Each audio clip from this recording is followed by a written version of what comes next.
Let's move before the Come and try some creative cooking.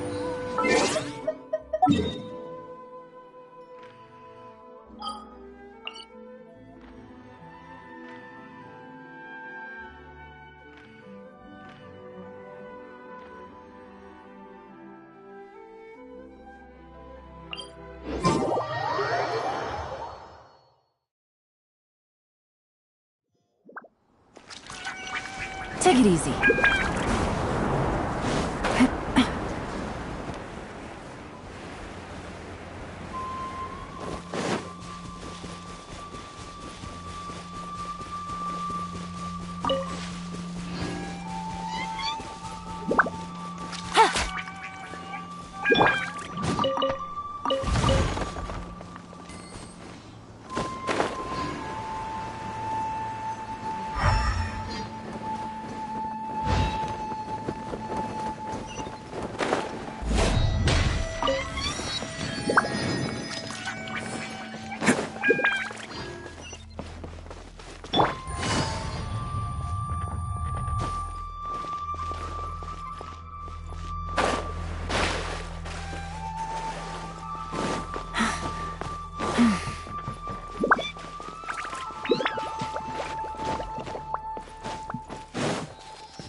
To Sumeru, our next objective should be to head to Sumeru City and find a way to meet with Lesser Lord Kusanali. And speaking of Lesser Lord Kusanali, even though we haven't heard too much about her, she doesn't seem to be the same deity who abducted your brother. But even so, people call Sumeru the Nation of Wisdom, you know. If we can get a chance to meet the God of Wisdom, maybe she can give us some useful information. But, Paimon doesn't know the way to Sumeru City. Maybe we can climb up to that spot with the statue of the Seven on it. That'll give us a way better view of things. Even if we can't see exactly where the city is, at least we'll be able to check for some smaller settlements nearby.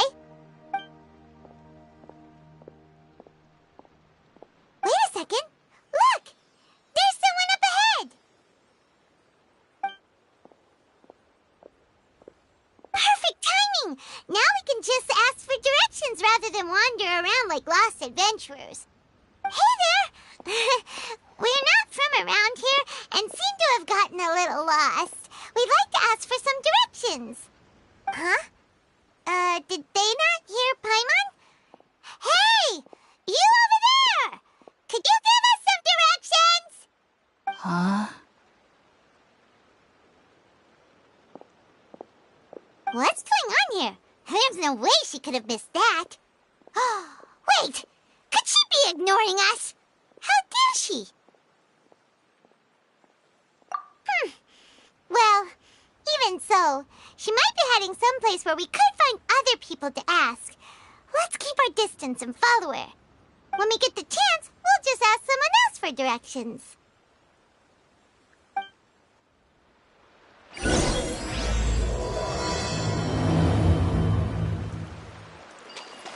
Come on, let's follow her. Just keep quiet. Make sure she doesn't notice us.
lead to a village or something, but, it looks like that's not the case.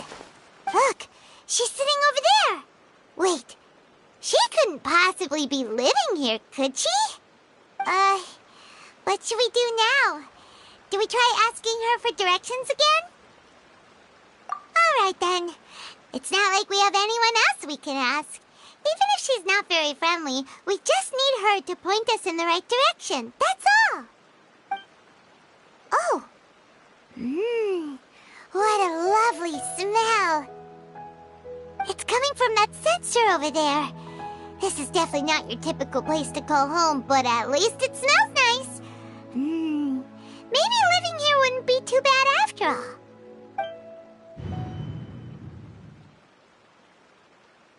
Huh? What's the matter? You don't look too good. What? Is the smell making you feel sick? Strange. Paimon doesn't feel anything.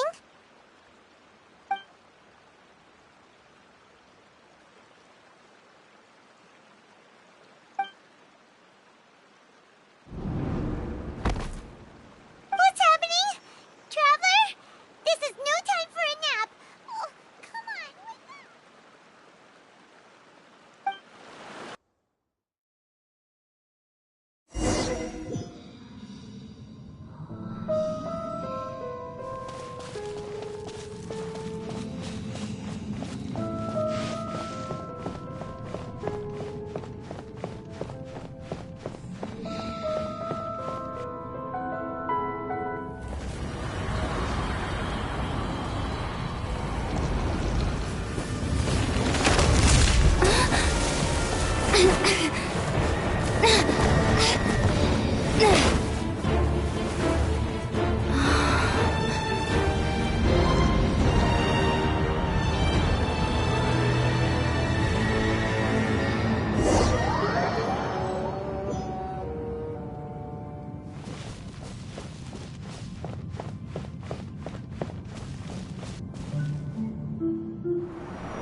Traveler's been out for a long time now. Yes, you can relax. Believe me, Master is extremely knowledgeable. If he says that she's going to be alright, then there's absolutely nothing to worry about. Oh, are you awake now? Oh, thank goodness! Traveler, you're finally awake! Well, we're at... good question. Where are we? Hyman was in such a panic when you passed out that she even forgot to ask what place this is. This is Gandharvaville. It was originally built by scholars from Sumeru as a place to rest in the rainforest. Now it's mainly used by the forest rangers as a base of operations. My name is Kale. I'm a trainee forest ranger. My master and I found you passed out during our patrol, so we brought you here.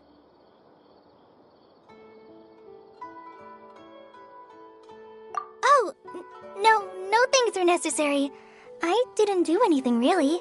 By the way, how are you feeling now? Any discomfort?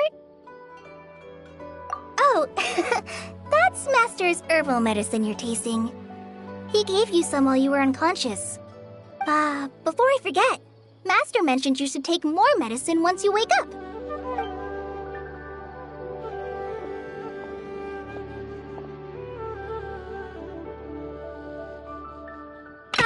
Whoops!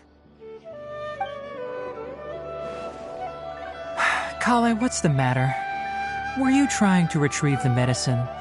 As I've already told you, you must be careful with these. All right, I'll get it for you once I'm finished here. Sorry, Master. Now, the guide to Avidya Forest's edible fungi is clearly posted on our bulletin board. But if Farbode forgets which mushrooms to avoid one more time, I'll have no choice but to leave the guide somewhere a little more visible. like right smack on his forehead so others can remind him to be careful. Right? This is the second time he's come down with food poisoning this month. I'll be sure to give him a good talking to. Yes, please do. If, on the off chance, Farbode simply enjoys having little imaginary fairies dance before his eyes, then we'll just let him be. But the next time he requires any of our medicine, be sure to charge him accordingly.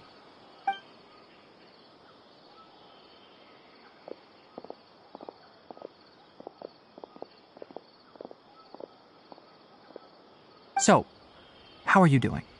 Feeling better? Oh, this is my master, Forest Watcher Tainari.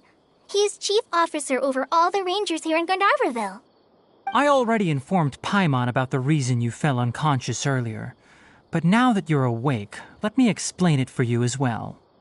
It is common practice for Sumeru scholars of certain darshans to dedicate themselves to training and meditation in isolated areas, particularly the nearby forests. While meditating, they use a certain incense known as spirit borneol to help calm their minds as they enter a state of deep rumination. In hopes of asking directions, you two followed a scholar named Hypatia into her cave. The incense you smelled inside was the spirit borneol I just mentioned. That incense typically has no effect on most people, but for a very select few, it can have profound effects on one's cognition, as you experienced firsthand. Very good. Now, answer me this. Did you feel anything after passing out? Say, any out-of-body experiences? Or did you see anything while unconscious?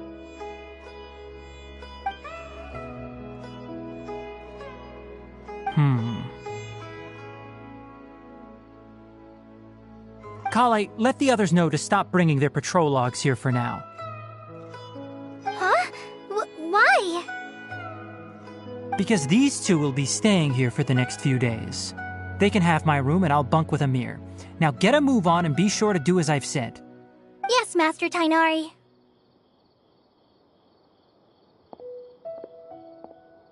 Wait, hold on a second. Can you tell us what's going on? Sure, let me fill you in. I originally planned to send you on your way once you finished your medicine.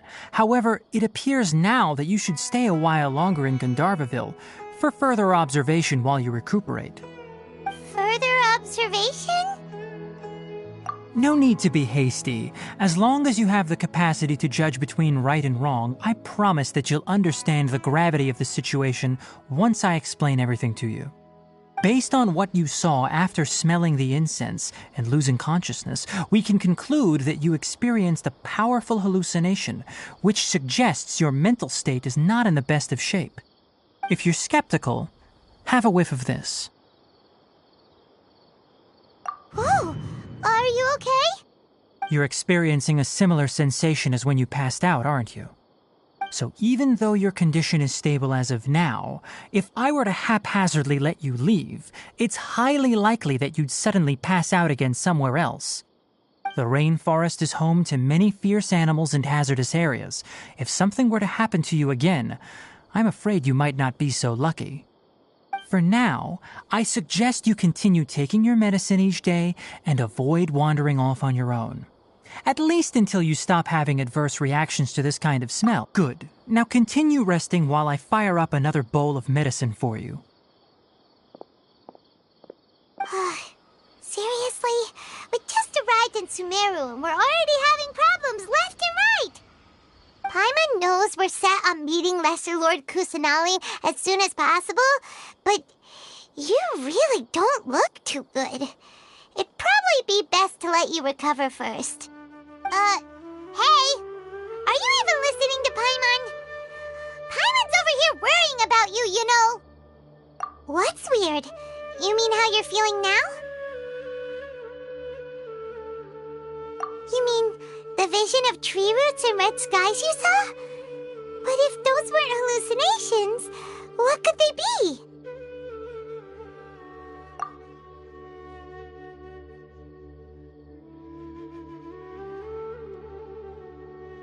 Well, considering how unique you are, Paimon trusts your judgment here.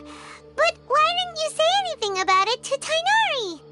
If he misjudged your condition, then there's a chance you could get worse, right?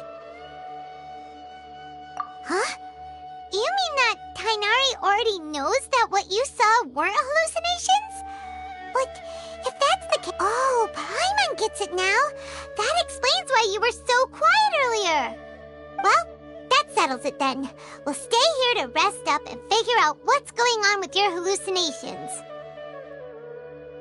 But it seems like asking Tainari might not be an option anymore. What do you think we should do?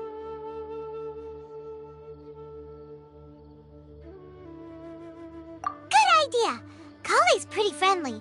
We can ask her tomorrow about what she knows regarding the Dendro Archon and customs in Sumeru.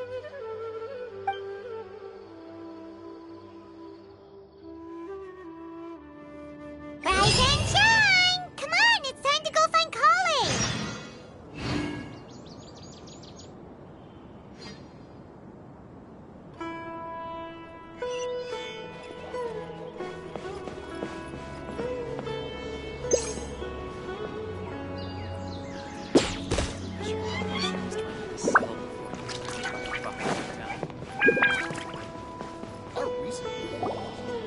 All right, next let's see your right hand. Yes, not bad. But please remember that you still need to be careful. Understand? Yes, I will. By the way, Master, I still haven't received the patrol route for today. Look, Kale, today's patrol will be a long one, so you won't be coming along this time. Besides, there's a chance we may encounter... well, you understand. But I have a vision too!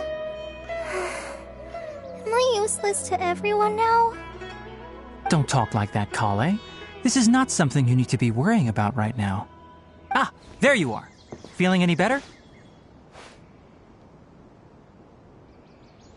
Yeah! Since we'll be staying here for now, we thought we might as well try lending a hand around here. Seems you're not the type to sit back and take it easy for a while, huh? In that case, perhaps Kale could take you two for a patrol south of Gandharvaville for the day. And if you're feeling up to it, you can be responsible for cleaning the Statue of the Seven. Tainari, we're ready to head out. Roger, I'll be right there. All right, we'll be heading into the forest now. I'll leave any further details to Kale. Yes, you can count on me. So, Kale, what exactly are we going to be doing today? Tainari mentioned cleaning the statue just now, but, that doesn't really sound like the job for a ranger. Well, a forest ranger's responsibilities can be pretty diverse. They handle a variety of tasks, like checking the condition of outlying roads, maintaining forest facilities, ensuring fire prevention standards are met, and providing assistance to travelers and locals. As for Master, well, he has to handle more dangerous areas of the rainforest. Today we can perform routine checks on the pathway lamps as we make our way to the Statue of the Seven. Paimon, traveler, this way! You can leave the task of checking the lamps to me. In the meantime, you two can keep an eye out for anything unusual.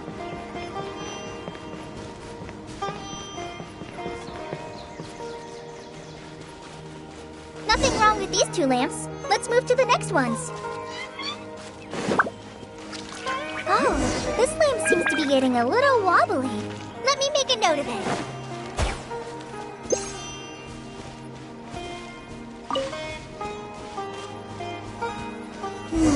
No problems with this lamp. Good.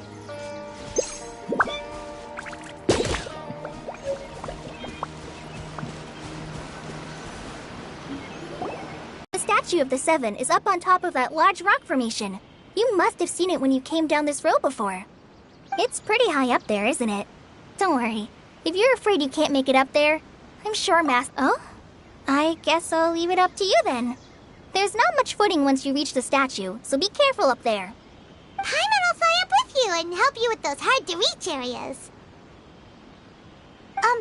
By the way, Kale, do you know anything about the Dendro Archon? You know, what's she like?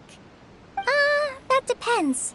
Are you referring to Greater Lord Rukudavata or Lesser Lord Kusanali? Huh? Greater Lord Rukkhadevata? Oh, is that the name of the former Dendro Archon? Uh-huh. Greater Lord Rukkhadevata was Sumeru's first Dendro Archon. She created the rainforest as well as the wall of Samiel around the desert. Her works provided a means of peaceful living for everyone. To the people of Sumeru, she's not only a symbol of wisdom, but also of power and kindness. Unfortunately, she disappeared. According to what Masters told me, the sages later found the newly born Dendro Archon and whisked her back to Sumeru. To celebrate the reinstatement of their lost deity, the sages dubbed her Lesser Lord Kusanali and let her reside in the sanctuary of Sarastana. Uh-huh. Then what happened? Well, and then... I'm not too sure what happened, to be honest. Huh? You're not too sure? But aren't you from Sumeru? Yeah, I'm from Sumeru. But...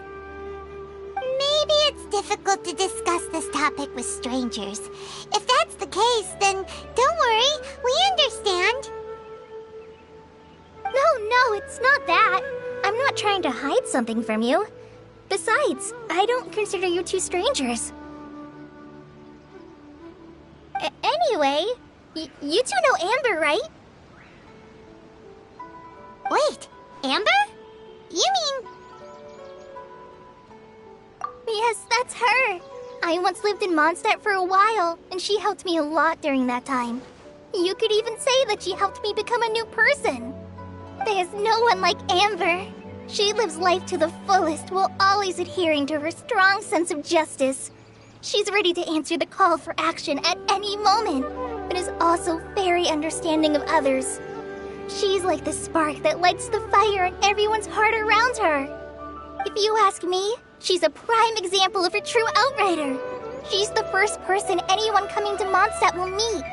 You can't help but be enthralled by her charm and enthusiasm, causing you to fall in love with the lands of Mondstadt and...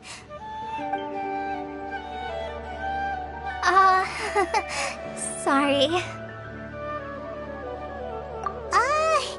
Paimon thought the work of Outriders was a little different from what you just described, but one thing's for sure, you really like Amber. Sorry. I was rambling on just now. It must have sounded kind of weird. It's alright, Kale. Knowing that you're a friend of Amber somehow makes Paimon suddenly feel a lot closer to you. So, how do you know that we've met Amber? Well, after I returned to Sumeru, Amber and I have stayed in touch by writing each other letters. In one letter, she mentioned that Mondstadt was attacked by a fearsome dragon, but the city was saved by a mysterious blonde traveler and their floating companion. I knew you two were the ones she mentioned in the letter the moment I saw you. But, considering everything you've been through that day, I thought it'd be inappropriate to bring it up. Ah, so that's how you knew. Yep, so please know that you two have my complete trust, really. I wish I could tell you more about the Dendro Archon, but I have been away from Sumeru for some time, and I haven't read any books. Sorry. That's alright. You've already helped us a lot. We had never even heard of Greater Lord Rukkhadevata or the Sanctuary of Sarastana until you mentioned them. Oh, I'm happy that was helpful. There is one thing I want to ask, though. Why do you two want to know about the Dendro Archon?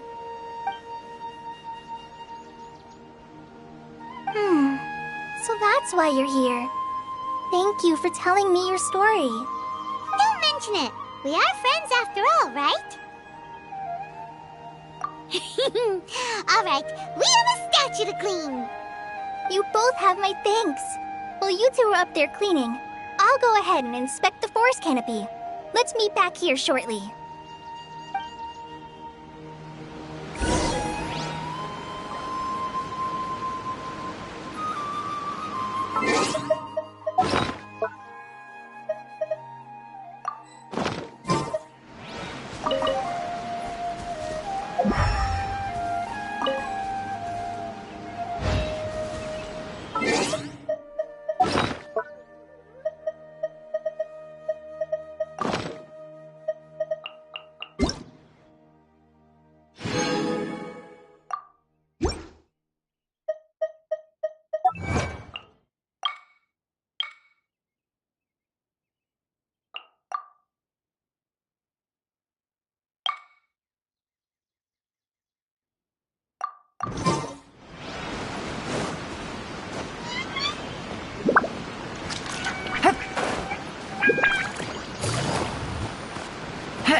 it, the deity that's carved on the statue is kinda small.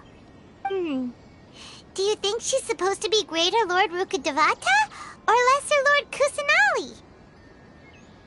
The name does seem to fit the statue somehow. Well, anyway, we'll have to figure that out later. Let's get started on cleaning the statue. Paimon will fly up and take care of the top, and you clean everything below.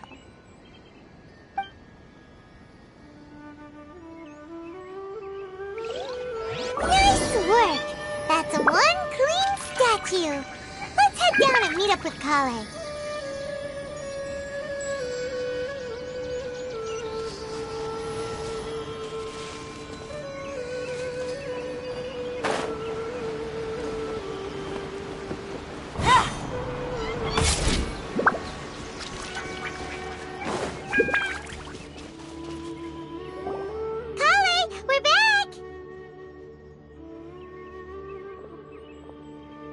Welcome back!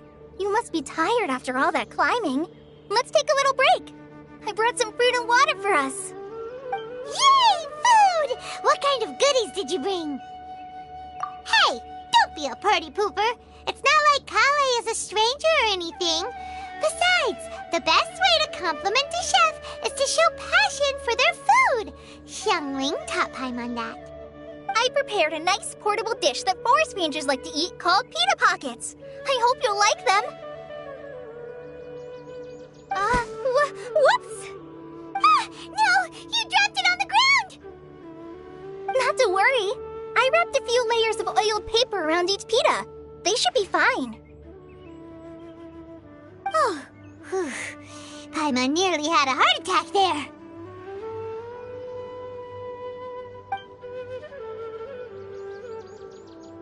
Those pitas are amazing! You're quite the cook, Kale.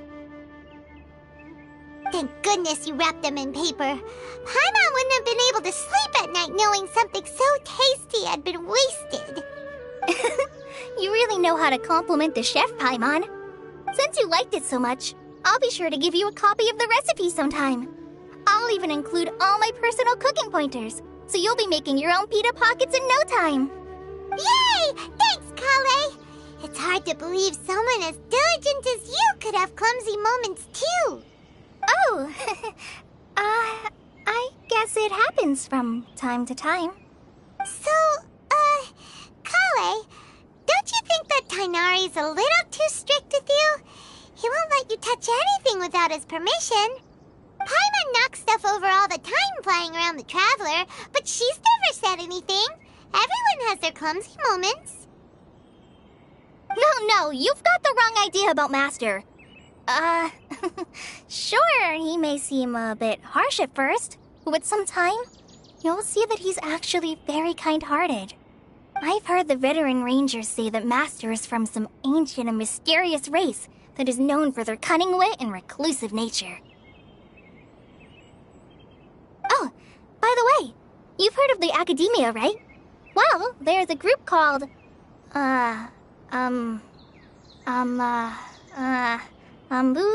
something?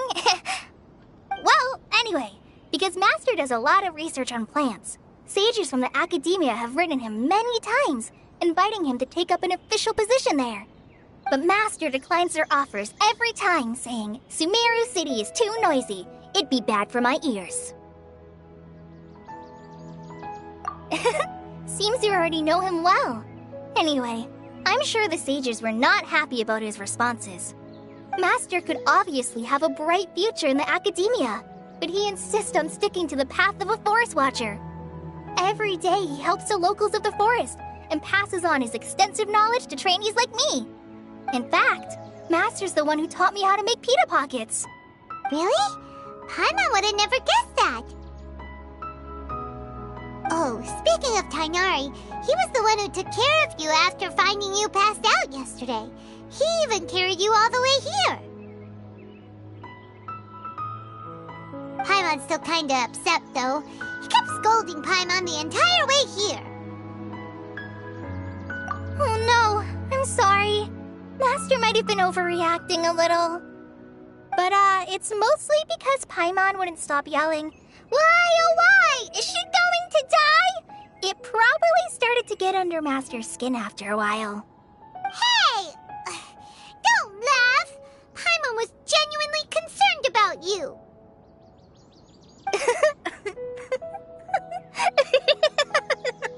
Hey! Now even Kale started to laugh.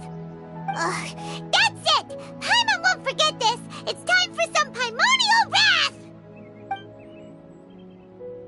No! Don't touch me!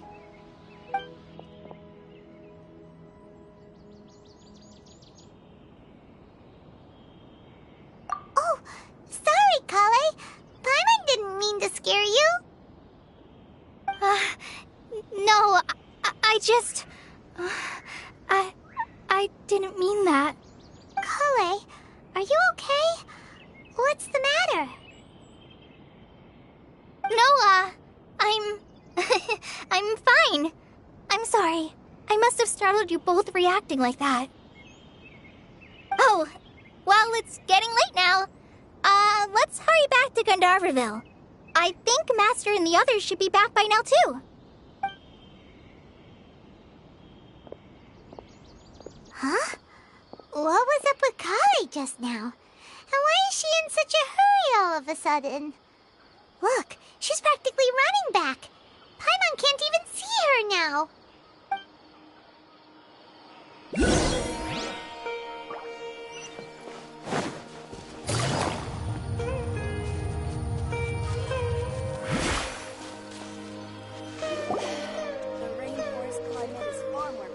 Ah, Traveler, you've returned. Yep, we're back. Have you seen Kale by any chance?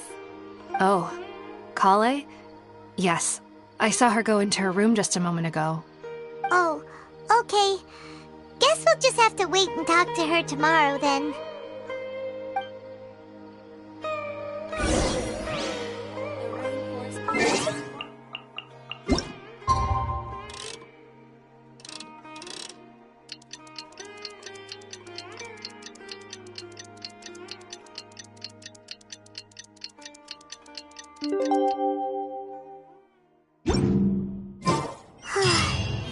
Paimon was thinking all night about what happened with Kale, and still can't figure out what the problem might be.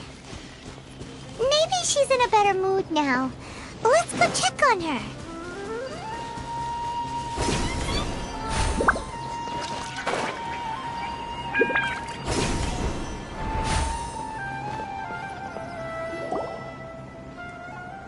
Ah, it's you two. I was just about to go look for you. Huh? Tainari? What are you doing here? Where's Kale? I came to check on Kale's condition. To put it simply, she's not well.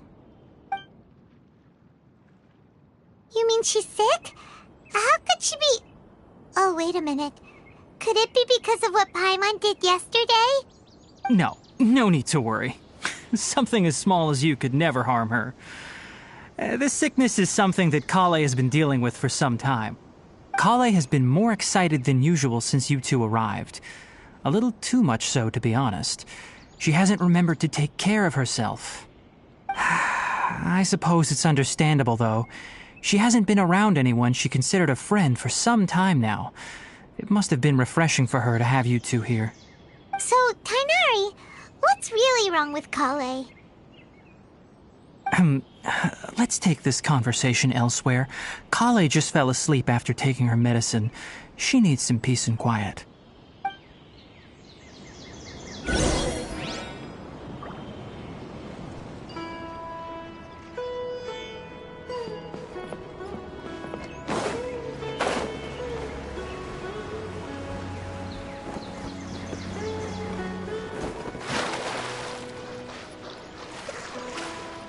Take it easy.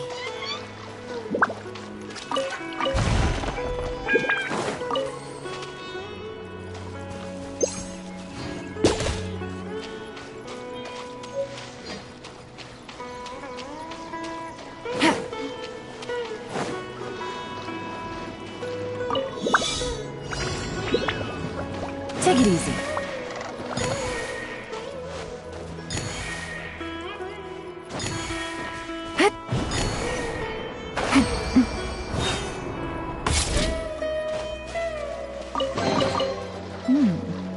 Easy money.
All right, let's continue our conversation here, shall we?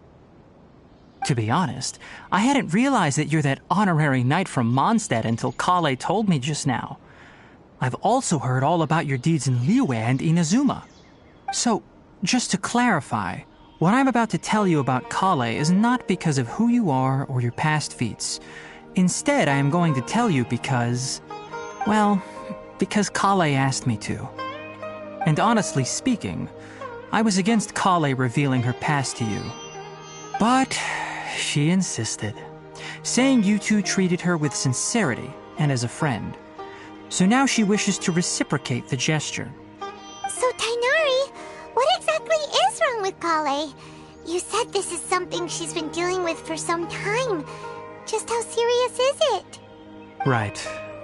Ever since she was a child, she's been afflicted with a disease called Elazar. Elazar? Yes, it's a disease unique to the lands of Sumeru. It is characterized by dark and hardened scales that form on the body. At first, the afflicted may only feel mild numbness on the affected area of the skin. However, as the disease progresses, one may begin feeling fatigued and even experience peripheral paresthesia. In its final stages, the disease strips a person of the ability to control their own body, and they effectively become completely immobile. That sounds terrifying. Wait, hold on. So when Kale seemed to be acting a little clumsy earlier, it was because... Correct. That would be the effects of Elazar, which is precisely why I do not want her carrying or holding anything, lest she ends up hurting herself. With appropriate treatment, the disease can be effectively controlled before it progresses to a more serious stage. However, there is unfortunately still no true cure for Elazar. Nevertheless, Kale's mother still hoped that there was something out there. She handed Kale over to an organization known as the Fatui after one of their members lied and said they had a cure. What? The Fatui? Ah, it appears you are already familiar with them. That'll save me some explanation. Anyway, the person who eventually rescued Kale and brought her to me for care said that she had been given to a harbinger known as the Doctor. I have no idea how this doctor managed to do it, but her case of Elazar was completely stable for all the years that Kale was with them. However, Kale's days with the Fatui were anything but pleasant. Kale is a resilient individual and always tries to appear cheerful, but her experience with the Fatui has left deep scars. Even now, she can still feel deathly afraid of someone touching her. Oh, Paimon had no idea Kale's been through so much suffering. Oh, by the way, Paimon, Kale wanted me to tell you that she's sorry for scaring you yesterday. She also wanted both of you to know that she's sorry for hiding her illness. She doesn't need to apologize. None of this is her fault at all. Well said. I hope you'll get a chance to tell her that in person the next time you see her. Kale once thought that it would be impossible for her to have any real friendships. I trust that you two will never let my trainee experience such emotional pain again. Don't worry, Tainari. We'll take good care of her. Well, it's not too serious at this point. She overexerted herself the last couple of days, which is what led to her breakdown this time. As long as she has taken her medicine and gets plenty of rest, she should get better. Though, I must admit that Kale's condition was much more stable when she first arrived here in Gandharvaville. She was interested in the work of the forest rangers the moment she saw us. I could see that she was serious about learning, so I felt compelled to ask her to join us. Her stamina has gotten much worse recently. Though a moderate amount of physical exercise is always necessary, I'm afraid the long-distance patrols are a little too much for her now. All right, now that I've told you about Kale's past, I think I'll head into the rainforest to find some ingredients needed for her medicine. I'll see you two later.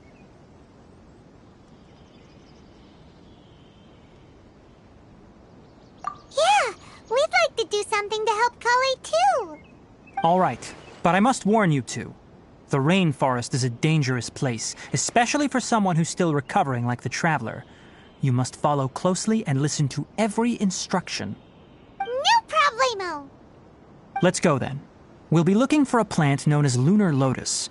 It's often used to help those afflicted with Elazar recover their energy. Hey, Tainari?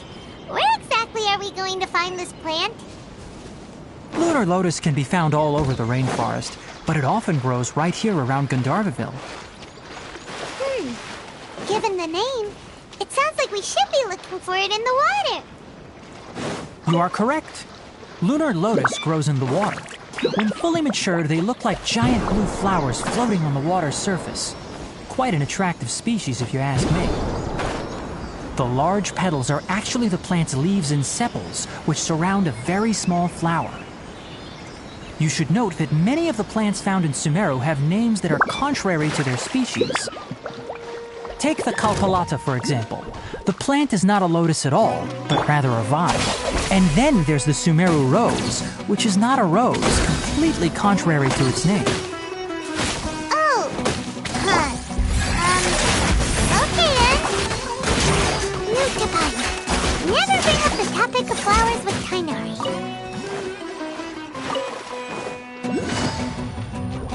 Busted. Take it easy.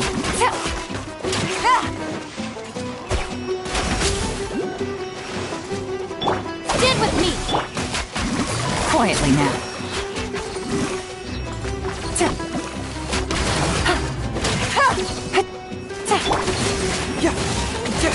Yeah! Bring it on!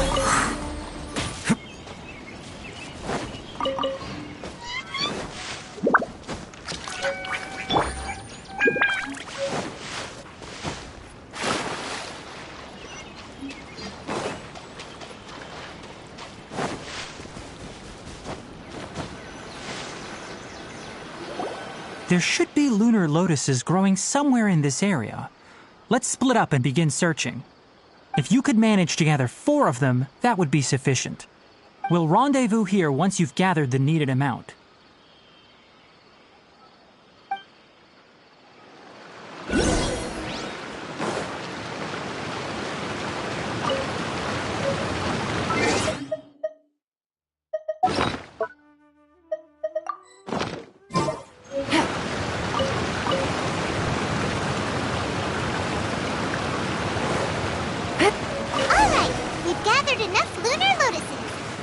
To meet Tainari.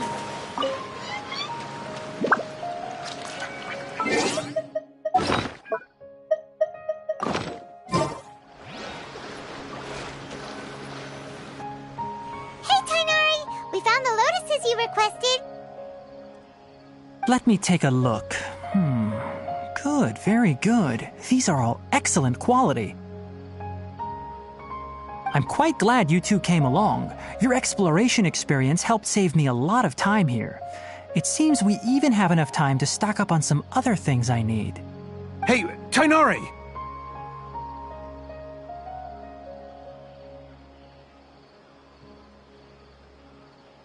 Oh, Tainari, someone's calling your name. They're dressed like a forest ranger. Ah yes, that's Amir and the others. But didn't they just set off not too long ago? What are they doing back so early? Let's go find out what's going on.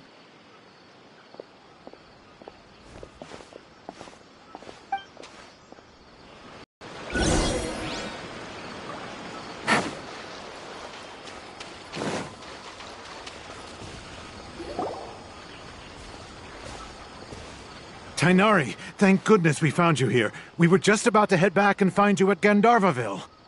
What's going on? We just discovered a withering zone. The withering is back? But the patrol route you were on should have been already clear just a week ago. It reappeared so quickly. Can you tell me the exact location? It's up ahead, deep in the river valley. It's appeared in a spot that blocks nearly the entire narrow part of the valley area, so we decided to come find you as quickly as possible. And the radius of the contamination? Sorry, I couldn't get a clear enough view to tell. No one in our patrol team had a vision, and it appeared to still be spreading, so we didn't risk getting any closer. Okay, I understand. You made the right decision. I'll go deal with it right away. In the meantime, please guide these two back to Gandharvaville. Wait, Tainari, why don't you let us help you? You two have only just arrived in Sumeru. You're still unfamiliar with many things in these lands. There's a unique type of anomaly that occurs in the Sumeru rainforest. It's called the withering. The affected areas not only cause nearby vegetation to wither, but it's also lethal to wildlife and even people. If you don't carry a vision, then you should think twice before approaching such places. Yes, Amir is absolutely right. I wasn't kidding when I said the rainforest is a dangerous place. As Amir said, only someone with a vision, that is, the power to manipulate elements, will be able to resist the withering's corrosive effects for a time. That's right. If any of the forest rangers without a vision come across a withering zone, we first make a record of the location and then have a ranger with the proper abilities deal with it, like Tainari here. Only someone with a vision can venture within a withering zone and find a way to deal with it.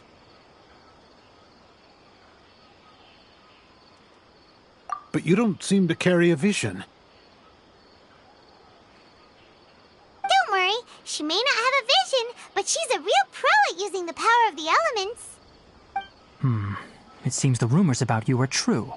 In that case, all right, you two may accompany me.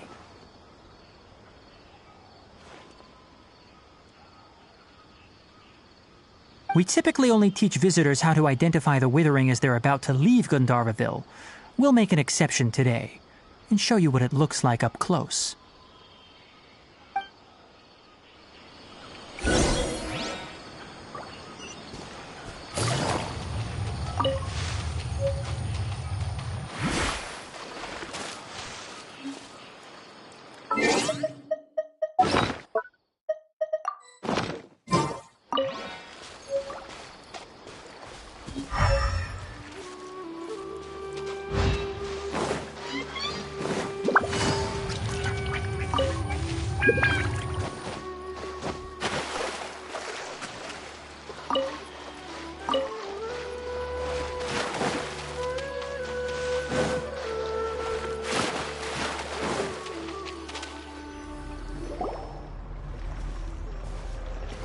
Stop.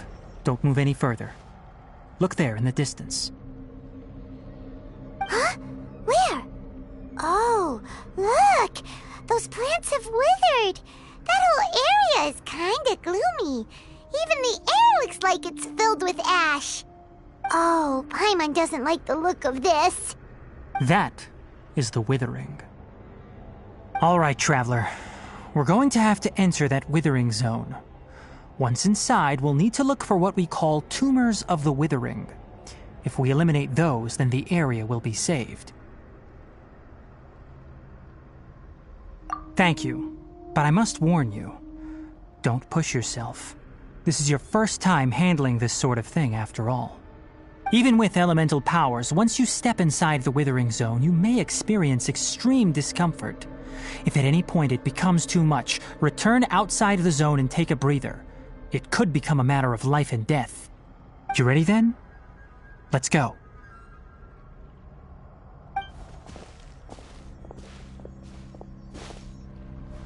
First, we must locate any branches sustaining the Withering Zone.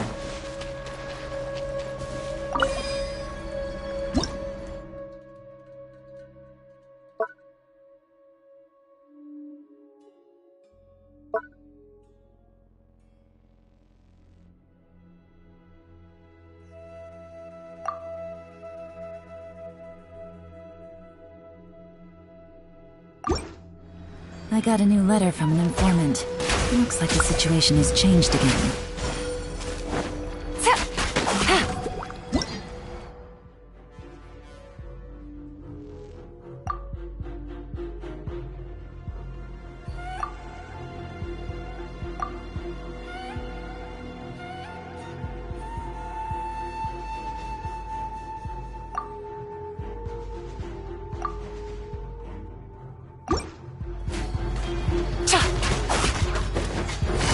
Busted!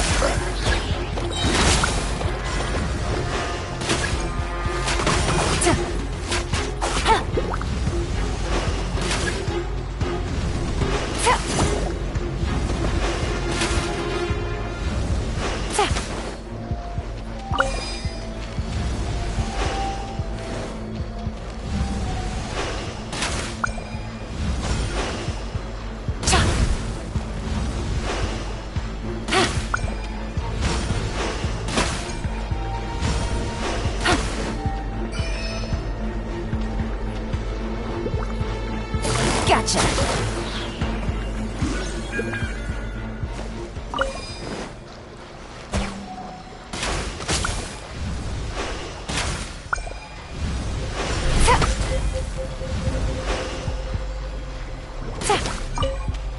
Great work.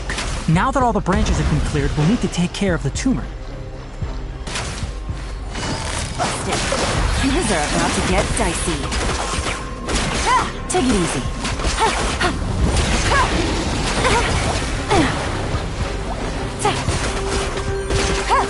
Quietly now. Now, destroy the tumors of the Withering.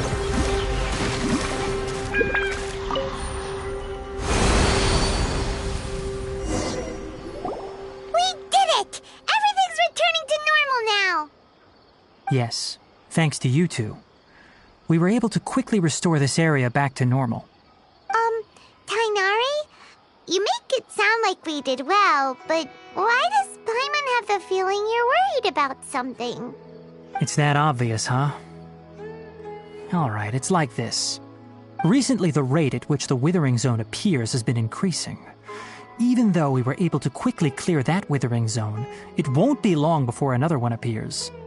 If that simply meant more work for me, then that wouldn't be an issue. But it's far more severe than that. The Withering is leaving lasting effects on the rainforest itself. For instance, even though we cleared out the Withering Zone, many of the plants that were affected will not recover. This presents a crisis for the ecosystem itself.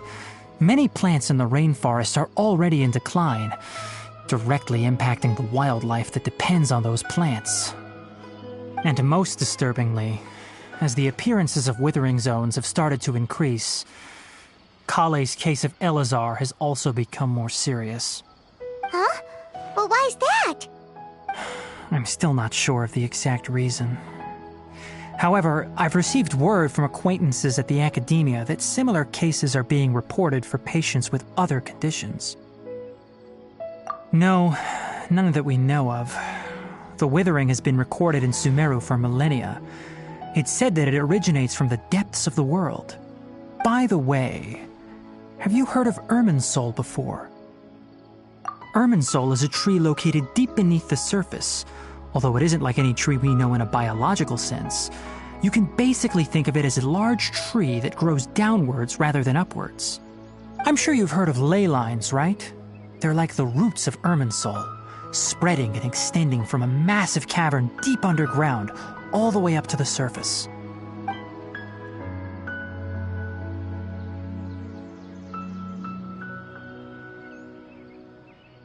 Ley lines continually absorb the memories of this world, which are then funneled into Irminsul, allowing it to collect knowledge and wisdom from ancient times to present day.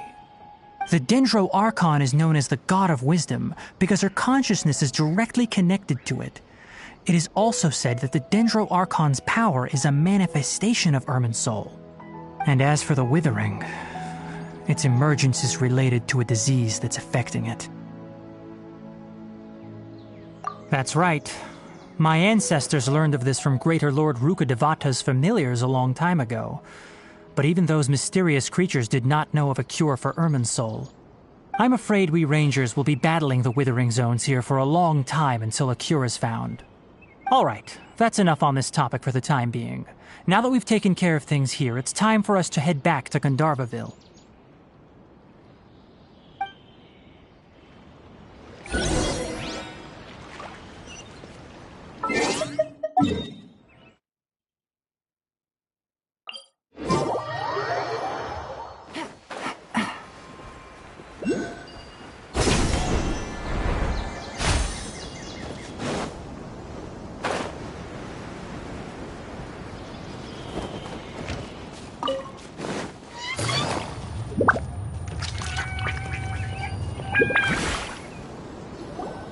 Oh, Tainari, you all made it back. How did it go? The Withering Zone you reported has been taken care of. No need to worry. Huh. Wait, is that? Oh no, Hypatia!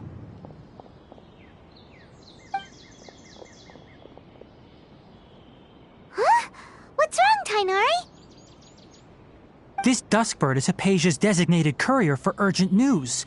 You do remember her, don't you? She's the scholar you and Paimon were following when you first arrived in Sumeru. Oh, her? How could we forget? So did something happen? Let me see what's written in the letter first. Oh. So what's it say? And what's with that weird expression on your face? Just let Paimon read it. Huh? All Paimon sees are 3 squiggly lines. Yes, allow me to explain. After we brought you from Hypatia's cave to Gandharvaville, Hypatia resumed her meditation. She must have just finished. It's been nearly 3 days since she's had anything to eat, and it appears she's forgotten to prepare some rations. This letter is her asking us for help.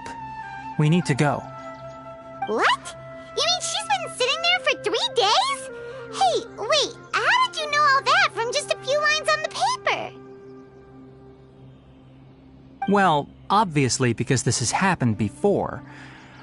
Last time she drew 5 lines, and by the time we found her... Well, I'd prefer not to remember that.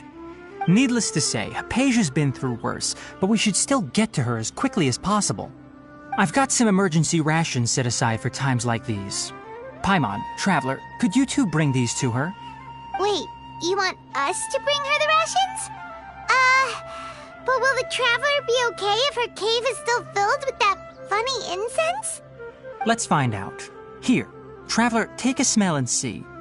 So, how do you feel? Huh? Really? You're not feeling even a little drowsy? But wait, how'd you know that she'd be okay this time, Tainari?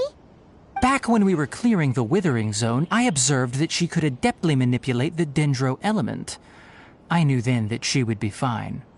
And if I may ask, when I was telling you two about Irminsul's ley lines, was what I described similar at all to what you saw while you were unconscious? That's correct. Those weren't hallucinations at all. Though I don't intend to apologize for deceiving you. Because what you saw is of significant importance. Not just for the nation of Sumeru, but the entire world of Teyvat. My forefathers were shown much favor by Greater Lord Rukkhadevata. We took an oath to protect this nation together with her. Now that that duty has fallen to me, it was part of my responsibilities to ascertain whether you could be entrusted with the fate of Sumeru. Now, after seeing you in action with my own eyes, you have earned my confidence, and I no longer feel the need to hide any secrets from you. When you passed out, your consciousness had connected directly with Irminsul. What you witnessed were actually real memories contained within Irminsul itself. I could try to tell you more, but it would be better if you went to ask Hypatia instead. Her focus on meditation and use of Spirit Borneol are aimed at establishing a connection with Irminsul, just as you did. That sounds nice and all, but will she really help us? Seriously, she completely ignored us the last time we tried talking to her. That was because when you ran into her, she was in a special phase of her training. During that time, she must avoid communicating with others. Please, wait here for a moment.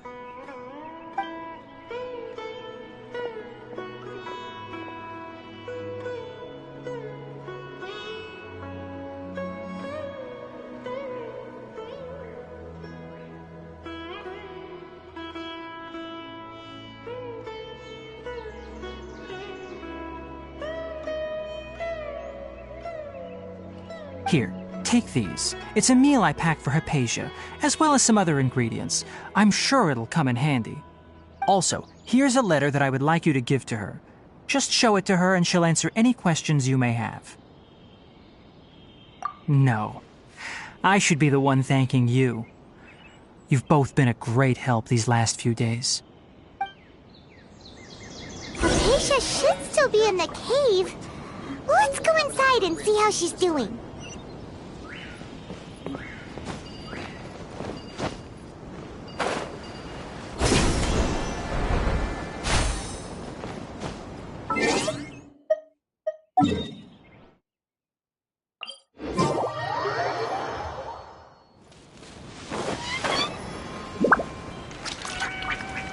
Hypatia should still be in the cave. Let's go inside and see how she's doing.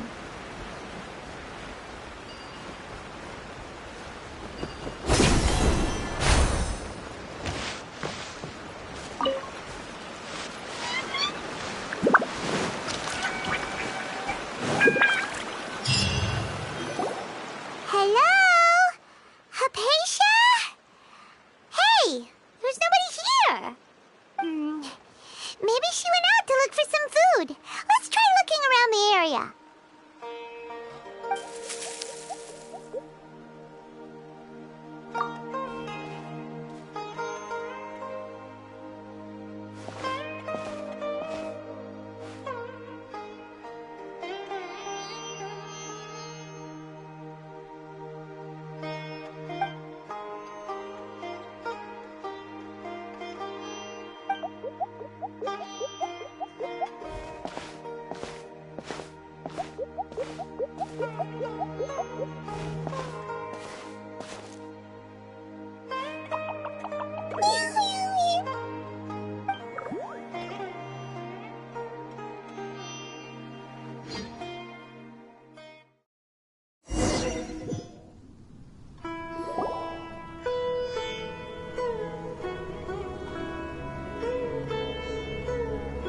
There you are!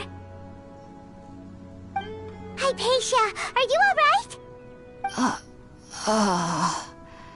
So hungry. Eat water. There's no way we can get her to eat in her current condition. Let's try finding some water first. Huh? Wait, why does it look super foggy outside all of a sudden? Anyway, let's go look around.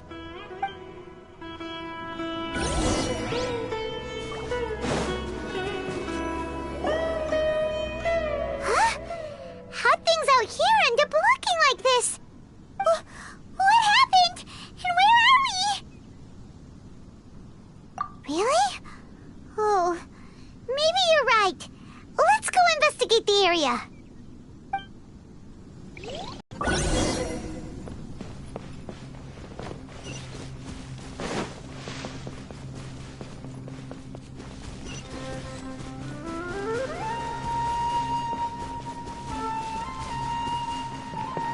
Wow, this place is huge! Paimon knew there's something off about that cave. Let's think of a way to get over there and have a closer look. Who knows? Maybe we'll find a lead of some kind.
Confess! Our bond is strong! Out of my way!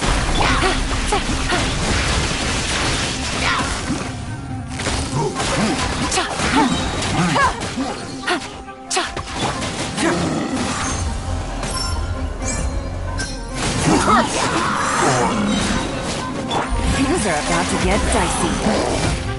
Busted.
Take it easy.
Take it easy.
What in Tibet is going on here?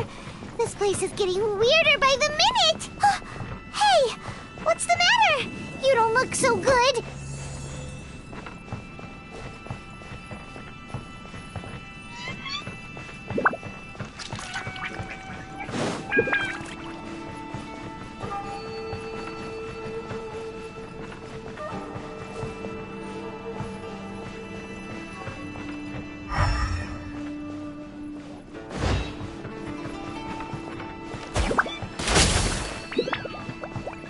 Take it easy.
Well. Looks like we meet again, traveler. The Abyss Herald! What are you planning to do in this strange place? Strange place. Plotting.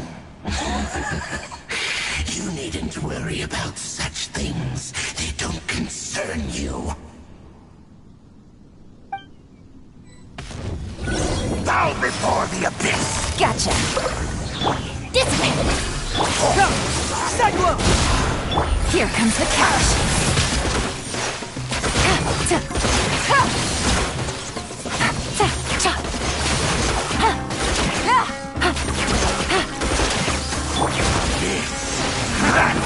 New life! Oh, our bond is strong!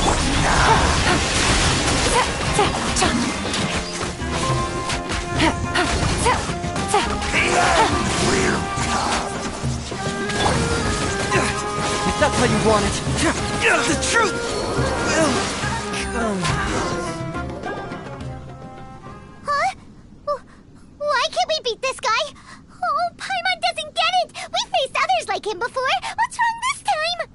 Traveler, though you may have managed to avert countless crises before, your good fortune was bound to end sooner or later. It's time you realize how weak and powerless you really are. Your brother. Oh, pitiful traveler. Are you really so ignorant? Or are you just living in complete denial? His Highness has long since forsaken you. Your meager existence in his eyes is that of an annoying bug, only to be stepped upon. The bonds of love and family which drive you to find your sibling are utterly gone. Your journey is meaningless. But don't you fret now. Today will be your last. Now die!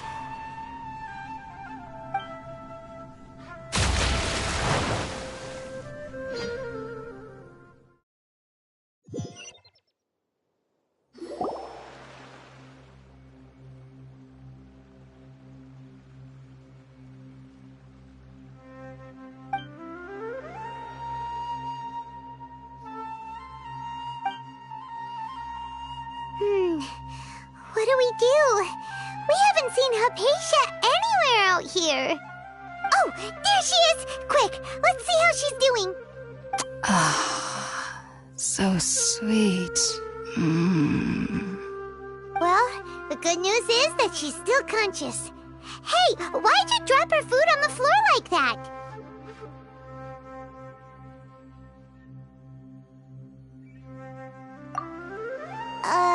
Are you okay? That's really not like you. Anyways, we can talk about this later. We better make sure she's alright first.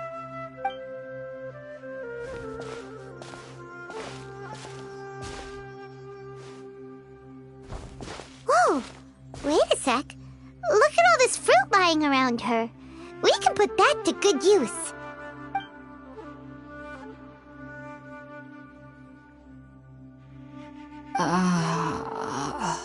Who is there? Tainari, is that you? Huh?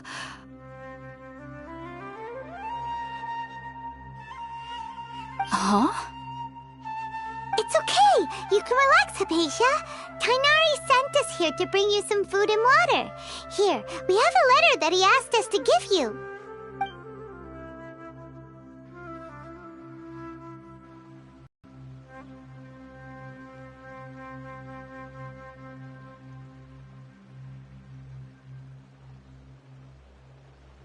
I see. So, you're friends of Tainari. I apologize for all the trouble I've caused you. I'm grateful that you came so quickly to save me. You even brought all this fruit.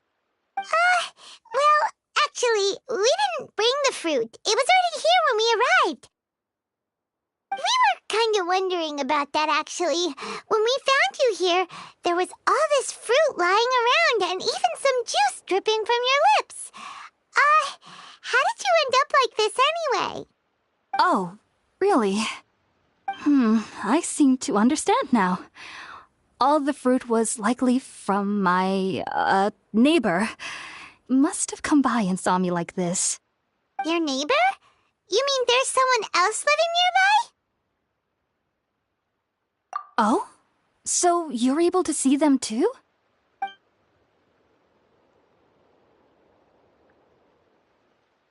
Wait, hold on a second, Traveler. You say that before we arrived, you saw some mysterious creature and suddenly had a strange dream? Isn't that a little too crazy to believe?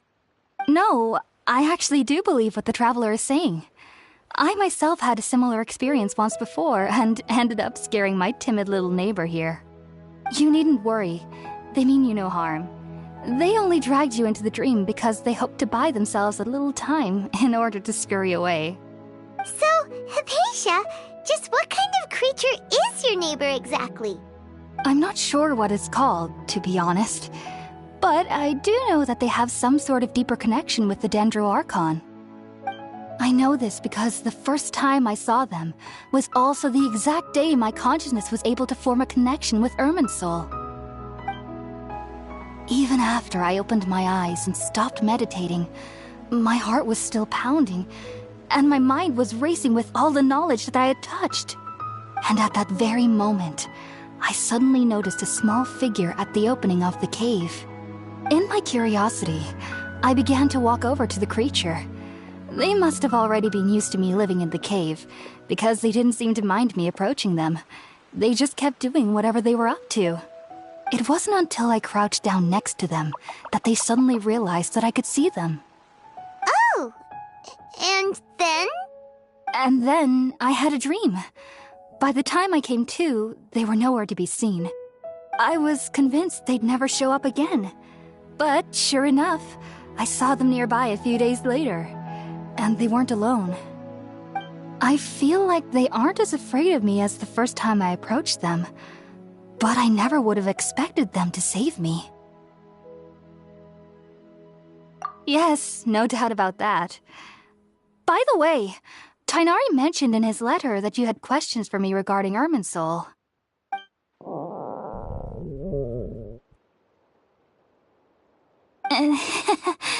Sorry about that. Sounds like just drinking juice still isn't quite enough for my stomach. Well, if somebody hadn't dropped the food earlier... Anyway, looks like we'll need to prepare something ourselves.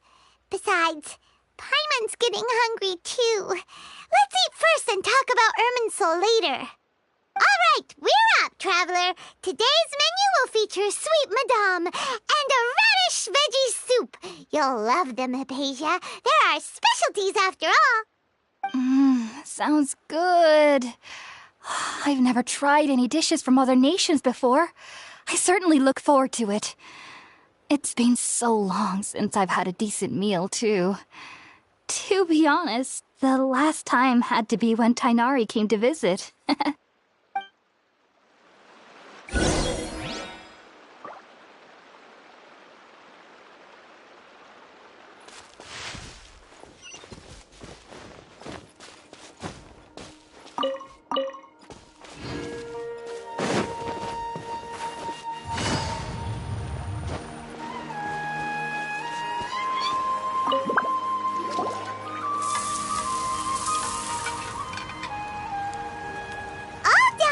Let's use the empty box that Tainari gave us since we already washed it.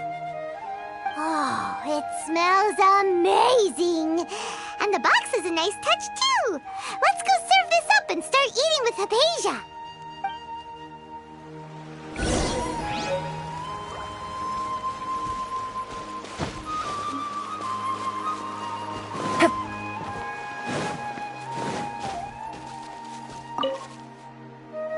Are you already finished cooking? Smells delectable. I'm truly thankful whenever I can enjoy a proper meal like this. Cooking really isn't my forte.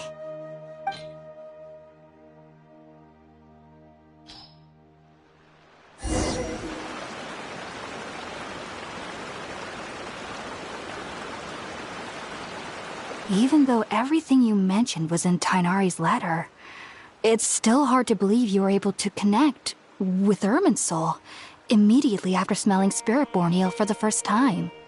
It took me nearly 3 years before I could do so. And everyone at the Academia even lauded me as a genius. You should know that some researchers spent their entire lives without ever successfully connecting with Irminsul as you have. So why does this incense allow people to connect to Irminsul? The ingredients used to make Spiritborn Ale primarily consist of plants created by Greater Lord Rukkhadevata. These special ingredients are conducive to heightening our senses to the Dendro Archon's power. Since the root of the Dendro Archon's power lies within Irminsul, we can occasionally tap into her powers to peer into the depths of the earth. Naturally, anyone who can establish a connection with Irminsul in their first ever attempt must be a person of great understanding. Makes sense. But Paimon's got a question. Why was she sensitive to the smell of those plants for such a long time?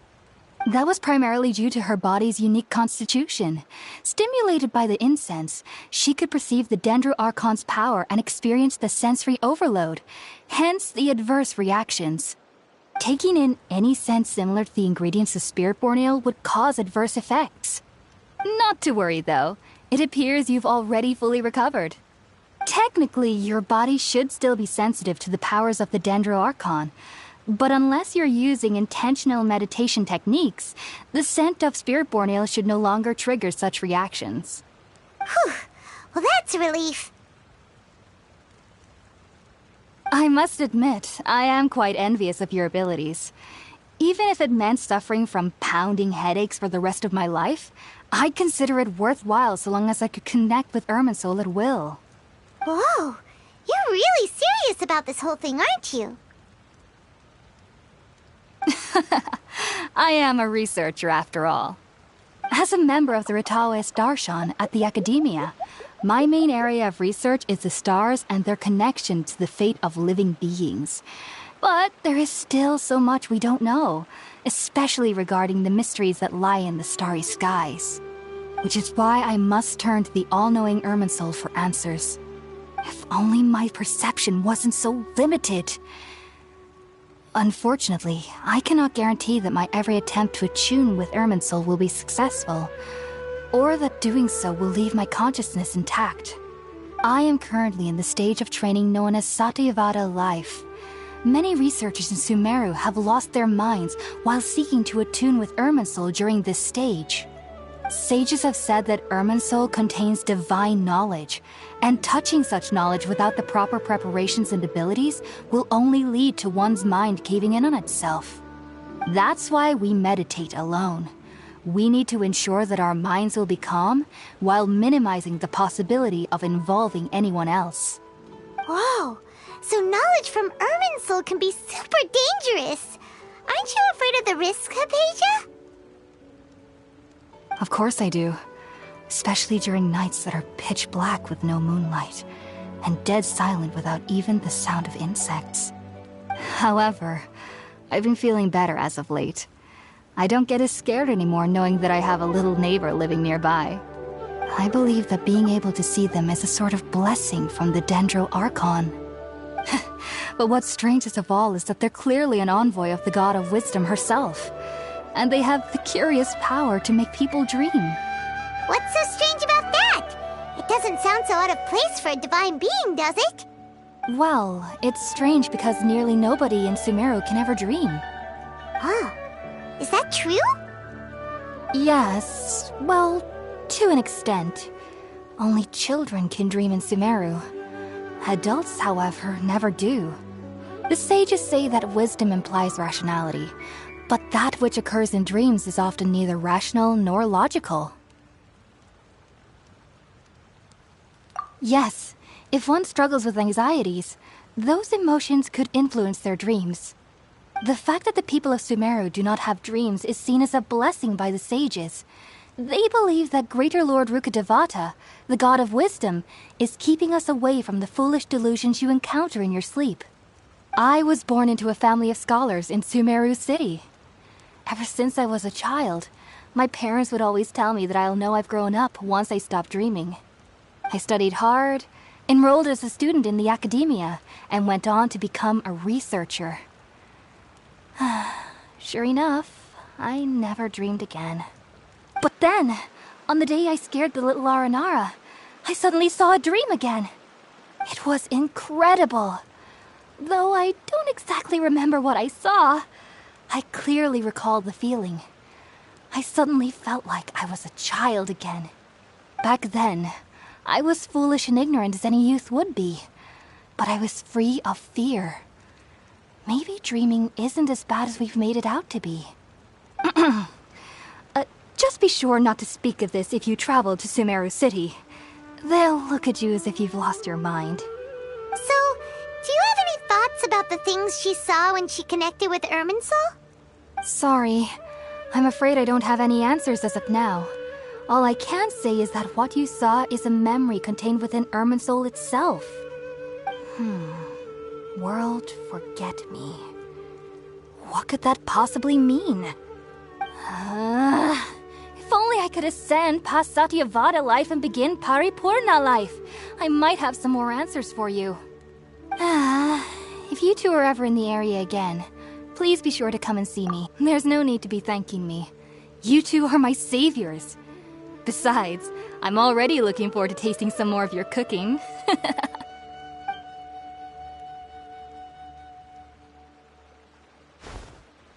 Now that we know Hypatia is alright and had the chance to ask her some questions, Paimon thinks it's about time to head back to Gandharvaville.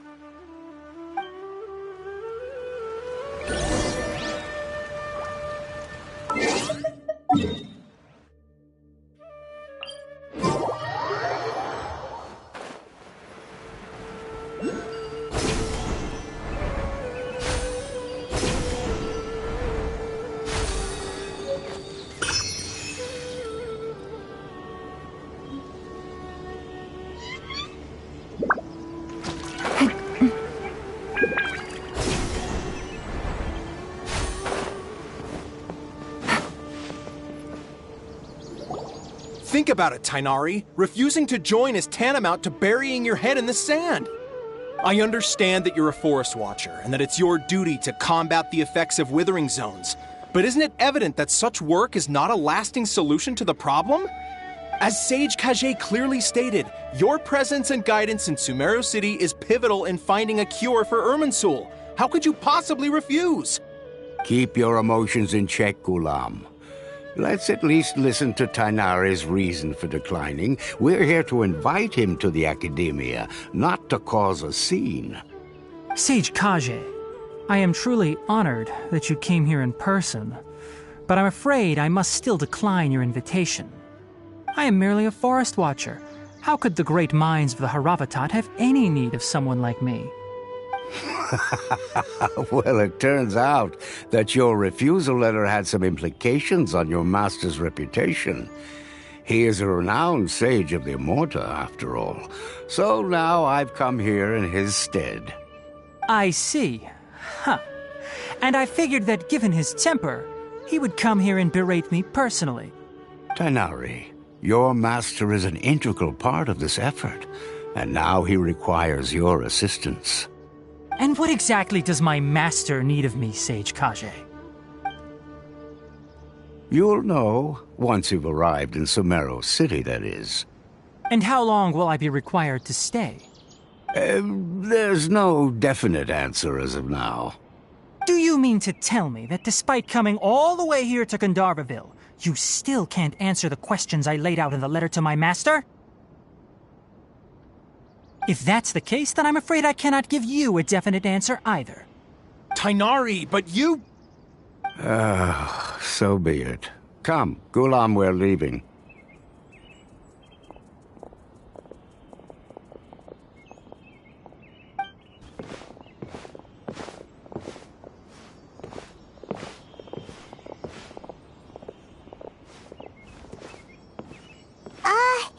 Tainari, what was that all about? It's nothing. Some people from the Academia wanted me to go to Sumeru City to assist them with a project, but I had to refuse on account of all my responsibilities here. But all that can wait. How did things go with Hypatia? It was quite the eventful trip, but the main thing is that she's safe and sound. She answered a bunch of questions for us, too. Very good. Now that the traveler has made a full recovery, there shouldn't be any reason for you to tarry here longer. I assume you will be heading to Sumeru City, correct? That's right! We want to meet Lesser Lord Kusanali and ask her for advice. Do you have any idea on how we can find her? Sorry. I'm afraid I don't have any advice for you there. Well, do you at least know anyone we can try asking in Sumeru City? Let me think. My trips to Sumeru City have been fairly short, and most of my acquaintances are researchers. How about this? I'll write you a letter of introduction that you can give to a researcher I know. He's from the Immorta Darshan and is adept at gathering information. Asking him might prove worthwhile. Also, when you enter Sumeru City, you'll probably end up receiving something like this item here. I'm not sure if it will ever come in handy for you, but maybe you can give it a try. Oh? What is it? It's called an Akasha Terminal.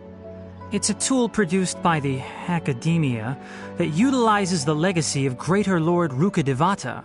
Some say that this very item is the basis of Sumeru's reputation as the City of Wisdom. Needless to say, this device and its usage fall under the Academia's expertise, so I'll leave it to them to show you how to use it. Great! Next up, Sumeru City! But wait, before that...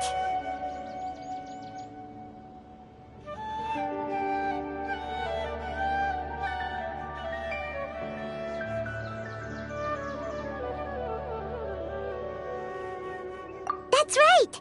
Tainari, we have something important to say to Kale before we leave. Is she doing better now? Yes, she's doing much better. After being confined to her bed all this time, I thought a little walk would do her some good. Last I saw her, she was taking the path towards the North Crossing. She knew you two would be leaving soon, so she must have wanted to see you off. Thanks, Tainari. All right, let's go! Farewell, and good luck to you both.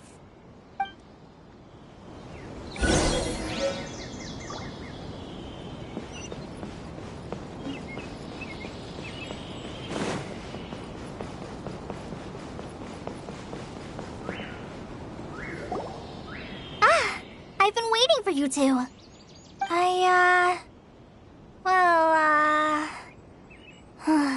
never mind. I guess I should just wish you two a safe and successful journey. Thanks for waiting here just to see us off, Kale. We're headed to Sumeru City. Don't worry about me. I can take care of myself. My condition won't be getting in the way of my duties. I want to be a forest ranger after all. It's up to me and the others to protect the rainforest here. And, I'm sorry. I should have told you both about my condition when we first met. I just wanted you two to treat me as a normal friend, not some girl that needs your sympathy. But I guess now I understand that the most important thing is for friends to be genuine with one another. There's no need to apologize, Kale.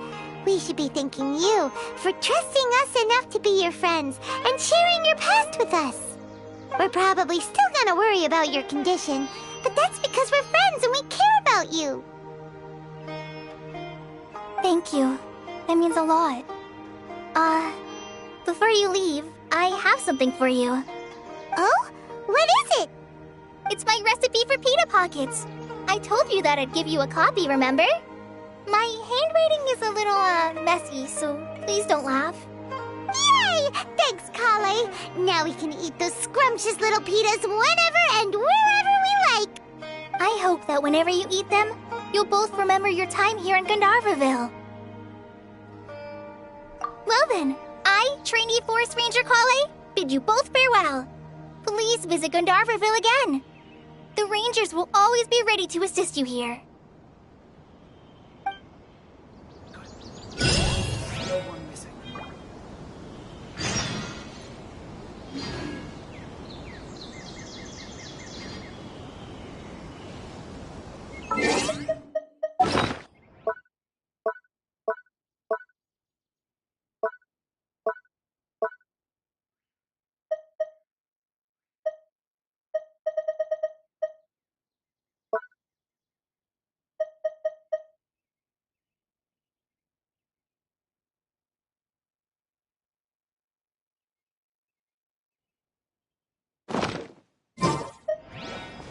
Take it easy.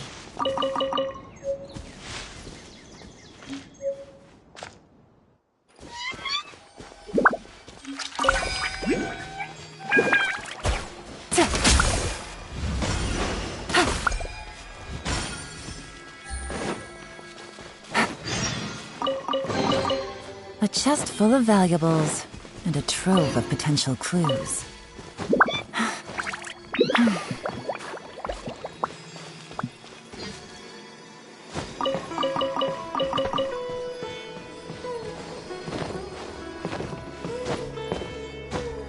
Yeah.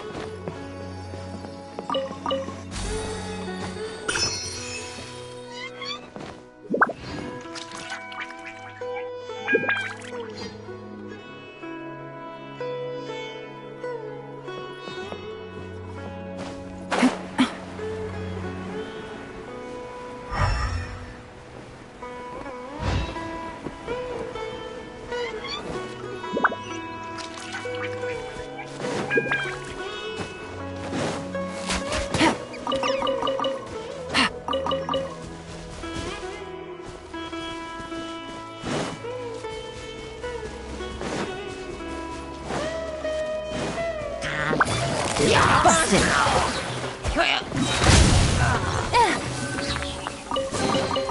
Treasure. One way to draw your title.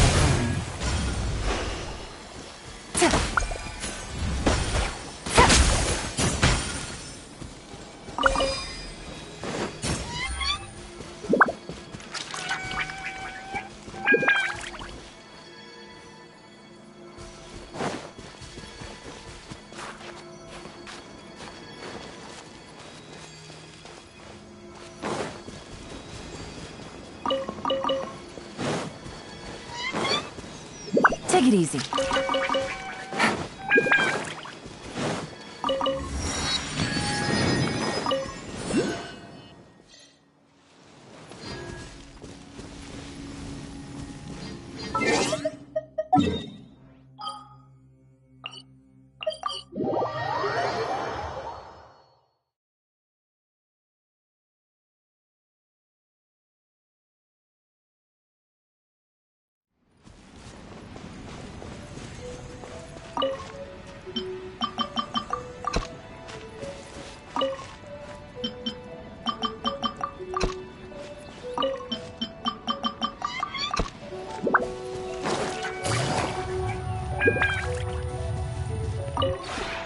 This realm...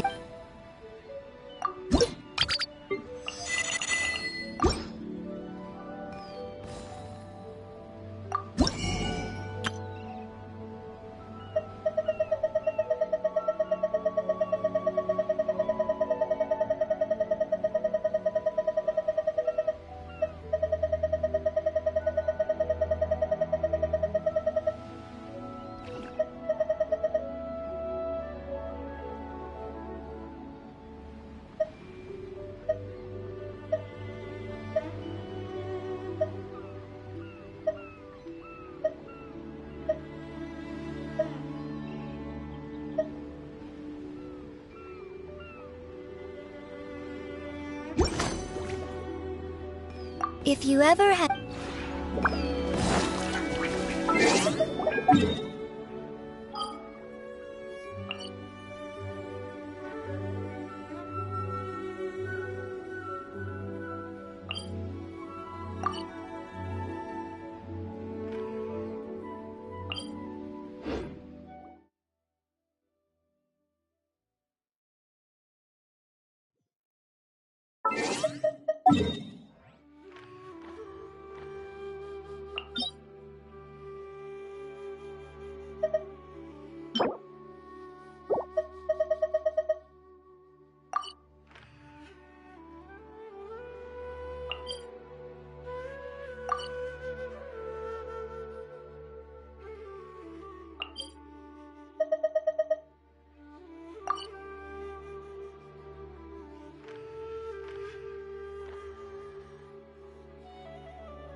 One moment, please, you two. It appears this is your first time visiting Sumeru City.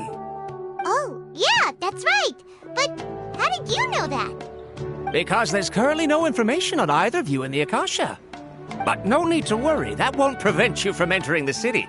In fact, the Academia conveniently provides each traveler to Sumeru City with a device.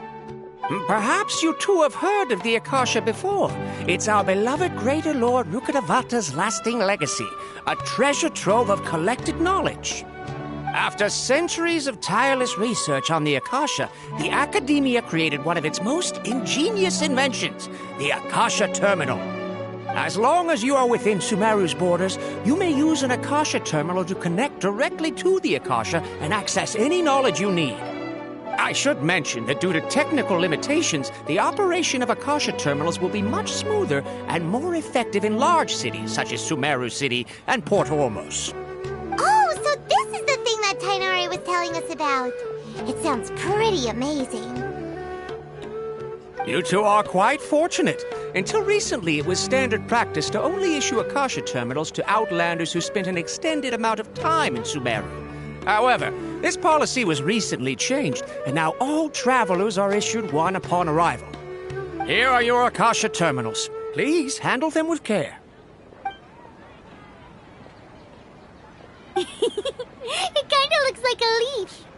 To activate it, simply hold it in your hand and say the following phrase to yourself. May the mighty God bless us with their voice of wisdom. Oh, since this little doodad lets you access knowledge, maybe we can use it to find a way to meet Lesser Lord Kusanali. Let's give it a try. May the mighty God bless us with their voice of wisdom.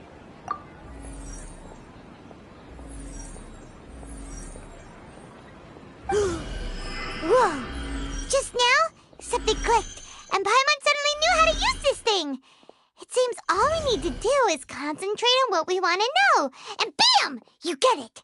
Oh, that'll come in real handy. Exactly. That is the power of the Akasha. And with that, let me officially welcome you both to Sumeru City. May the wisdom of the Dendro Archon always be your guide. Okay, now that we're in, we can check the Akasha about Lesser Lord Kusanali. Let Paimon try. 500 years ago, the sages found a newly born deity from within some scorched ruins. The deity now resides in the sanctuary of Suristana. Seems pretty similar to what Kali was telling us. Okay, next, let's concentrate on asking how to meet her.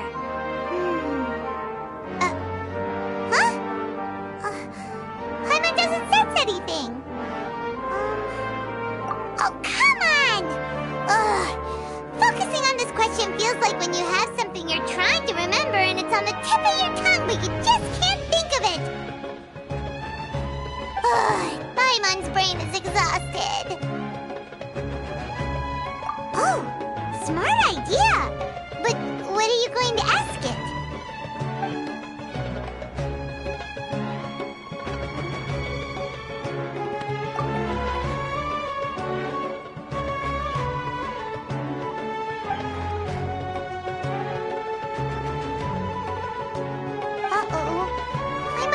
Teary-eyed all of a sudden. It feels like the people of Sumeru really miss their Archon.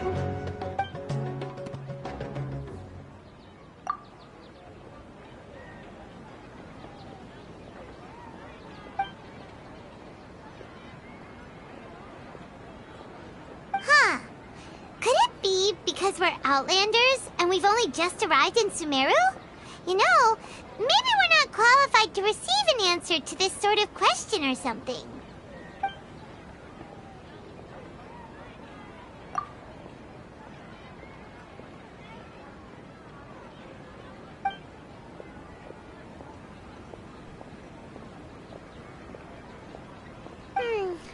You too? Well, glad it's not just Paimon. Well, seems no matter which way we try, we can't find anything that'll lead us to Lesser Lord Kusanali. Guess our only choice now is to try meeting with the researcher that Tainari recommended. He's from Sumeru and even has a position in the Academia. Maybe he'll be able to access more info from the Akasha. Let's see. Tainari wrote an address on the letter's envelope. Oh, it's not far from the city's gate. Let's head over and have a look. Hopefully he's at home.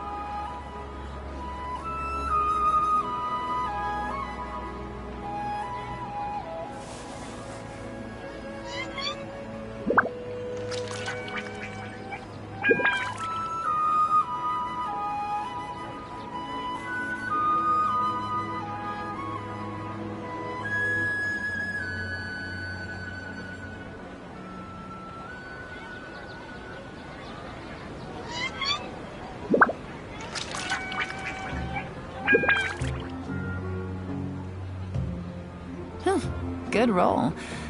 Alright, maybe I'll take one more day off, and knock out the rest of the work once I'm feeling up to it. Watch out for pickpockets. Hello, are you Rohawi? Yes, that's me. Can I help you? Great! You see, Tainari sent us here, and... What? Tainari? Please, there's no need to say anything, really. Sure, I admit that the article I published last month wasn't my best work, and maybe the data didn't produce the most convincing results, but... Here! This is a letter from Tainari! Oh, let me see... Oh! Ooh, what a relief. You two nearly scared the life out of me. So you two just have some questions for me? Seems even Tainari acknowledges my innate ability for procuring information. So, what is it you two would like to know? We want to meet with Lesser Lord Kusanali. Do you know a way we can do that? You mean you want to meet the Dendro Archon herself? This isn't exactly my area of expertise, but let me see what I can find in the Akasha.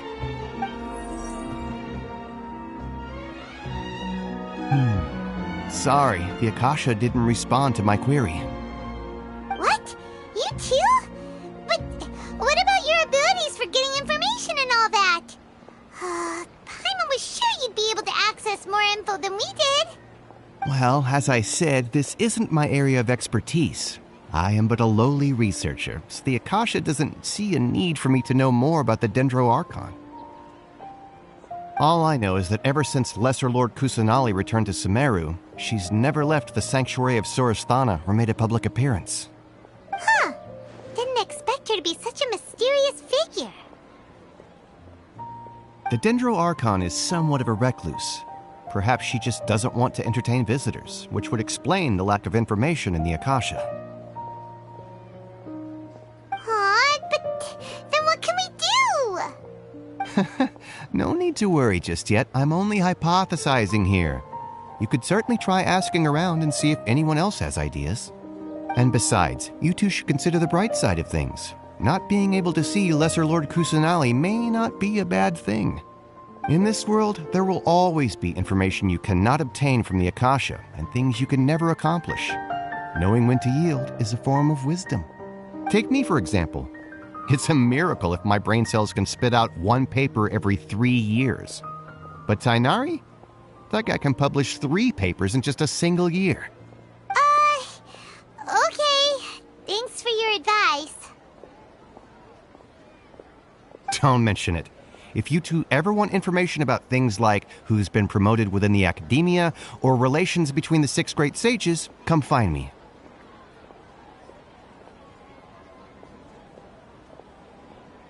Hey, come on! This is a survival skill at the academia. Oh, Paimon's expectations were pretty low, but this is so low it's like digging holes in the dirt. So what do we do now? Even if we want to talk to someone, we don't know anybody here.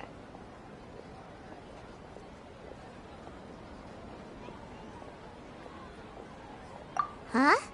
Like who? Oh, you're right! Catherine! The Adventurers Guild has its own intel network. Let's hurry and find her.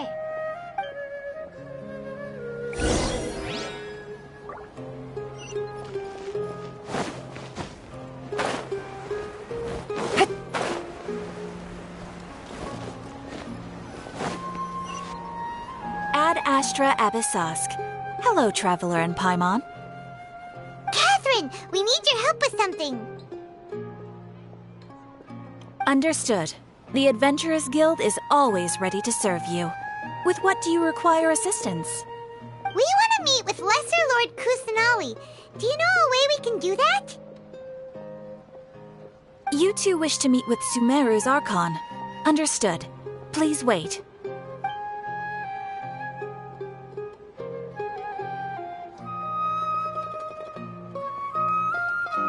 I apologize, but I am unable to call up any relevant information in the Akasha.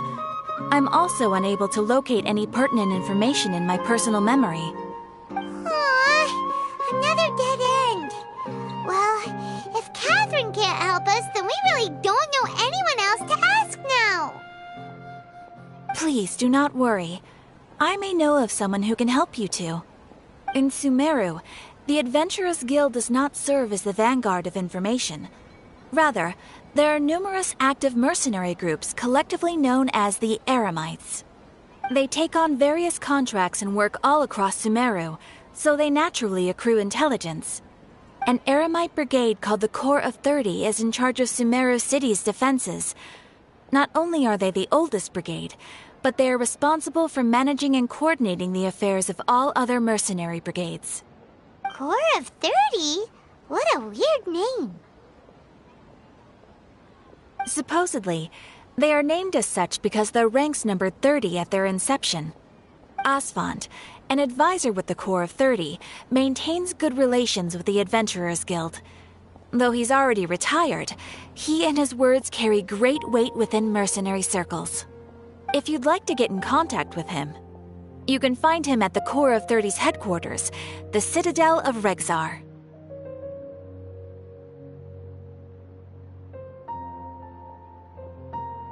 You're welcome. I wish you two the best of luck. We look forward to your exploits in Sumeru. All right, off to the Citadel of Regzar we go! Take it easy.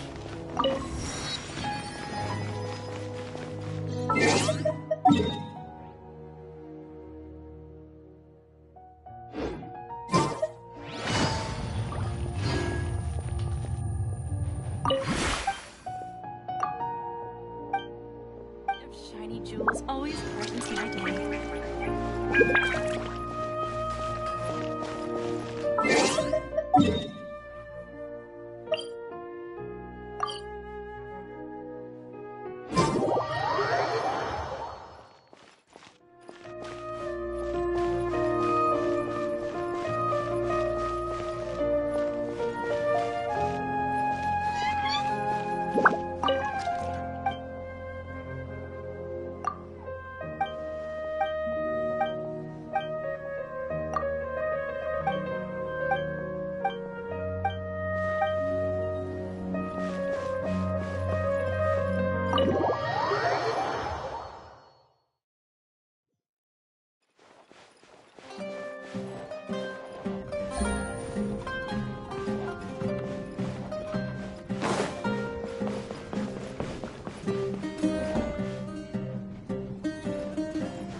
Welcome.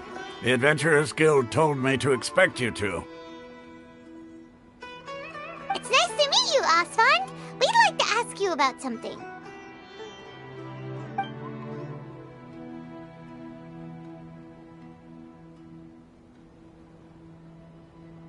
I see. So, Catherine's the one who sent you this way.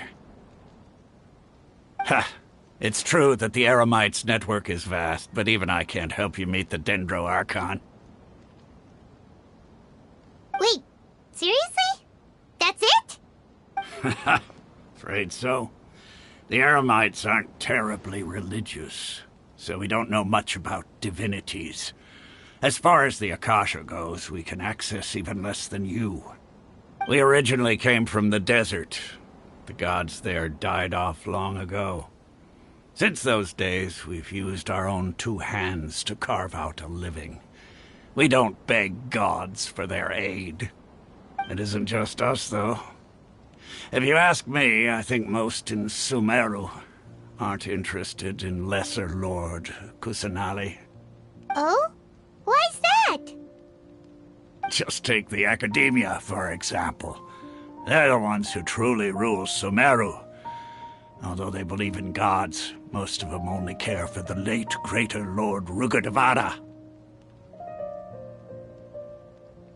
In their eyes, she was the one who founded Sumeru and gifted us with the Akasha. Lesser Lord Kusanali just happened to inherit her legacy. Because of the Academia's influence, most citizens are more familiar with Greater Lord Rugadavada and hold her in greater esteem. Not to mention that Lesser Lord Kusanali never makes an appearance, and the Academia never announces anything about her. As far as the people of Sumeru are concerned, she's just a god that exists. And that's all. Really? After hearing all of that, Paimon sort of feels bad for Lesser Lord Kusanali. Ha! But who knows? We're all just guessing when it comes down to it. Besides, I'm sure the God of Wisdom doesn't worry about her reputation among people like us. All right. Well, thanks for the info, Osfond. No problem. Always happy to help out the Adventurers Guild.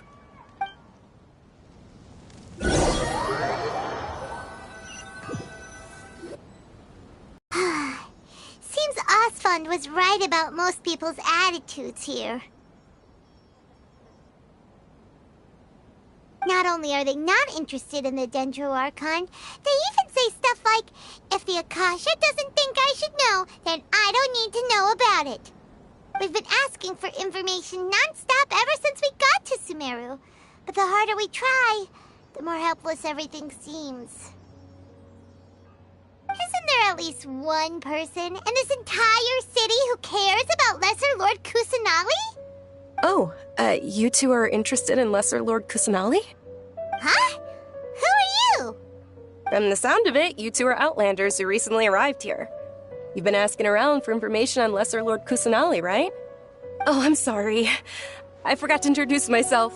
I'm Dunyarzad, one of Lesser Lord Kusanali's faithful followers. Whoa, really? Then do you know how we can meet with her? I'm afraid I can't help you with that. But your conversation earlier did happen to remind me of a legend about the Dendro Archon. Sure. It goes like this. Long, long ago, there was a man who heard a prophecy. It predicted that a great calamity was about to befall him. Panicked by what he heard, the man sought out the Dendro Archon in hopes that she would bless him with the wisdom to help him escape his predicament. The man journeyed across deserts and through rainforests and experienced tribulations of every kind. However, he still couldn't find any trace of the Dendro Archon. In despair, he thought, alas, the Archon has abandoned me. He then had no choice but to sorrowfully resign to his fate. Okay, and then what happened? And then, the calamity came. But to his own surprise, the man felt somehow emboldened by the trials of his journey. By relying on his own strength, he managed to overcome the adversity. At that moment, a bird perched upon his shoulder. This bird was, in fact, an avatar of the Dendro Archon. She said, "O Archon Seeker, do you now understand? She and her wisdom have long been found by you. Along your journey, we were in every flower and blade of grass, every ray of sparkling sun, and every breath of dancing wind. So long as you continue to think and ponder, we'll be wherever you go." Yeah, thanks for the story! Paimon feels all warm and fuzzy inside after that. In a way. It seems like this story is also one of the Dendro Archon's avatars. Dunyarzad, since you worship Lesser Lord Kusanali, can you tell us anything else about her? Of course. So did you two know that, I'm terribly sorry, but it seems something's come up now. Let's chat another day.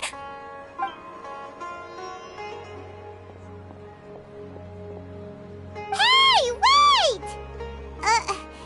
What the heck just happened? It looks like they're searching for someone. Dunyarzad was acting super nervous just now. You think they're looking for her? Ugh, this stinks! We finally managed to find a lead about Lesser Lord Kusanali! We can't let them get in the way now! Let's see if we can get rid of them. Then we can catch up with Dunyarzad! Hey, have you two seen a brown-haired girl wearing a purple top and a long blue dress? We're looking for her. Did she have bandages wrapped around her wrists? Yes, that's her. Did you see which direction she went? Yeah, she went that way. Quick, after her!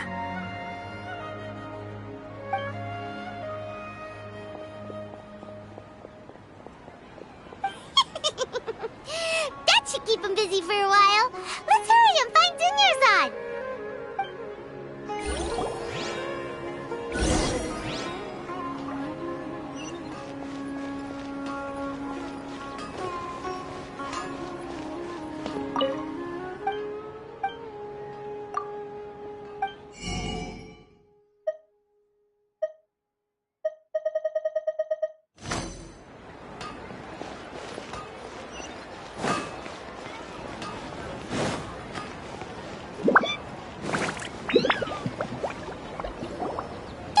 Dunyarzad, we thought you might have been long gone by now. Oh, it's you two. Oh, you startled me there. You can relax now. We threw those people looking for you off the trail. Really? Thank you so much. Unfortunately, I believe there's still more of them out there looking for me. Uh-oh, looks like there are some coming this way. Huh? More of them? Then what are we standing here for? Run! No, wait, my body isn't in the best shape. It's difficult for me to run. Okay, sounds good. There's a tavern on the other side of the port we can go to. They probably wouldn't expect me to hide in a place like that. All right, let's move out. Stay behind us. We'll keep an eye out for anyone looking for you.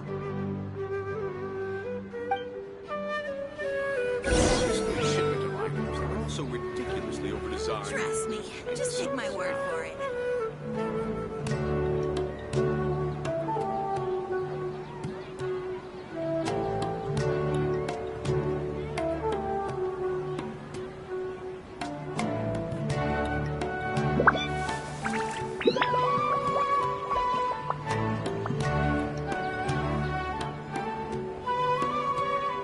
This new shipment of items are also ridiculously overdesigned.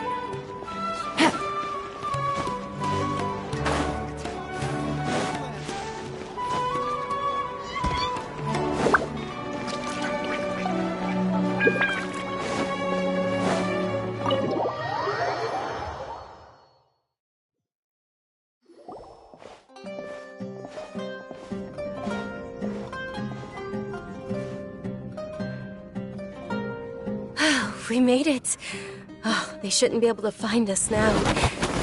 Wait! Stand down, Dia!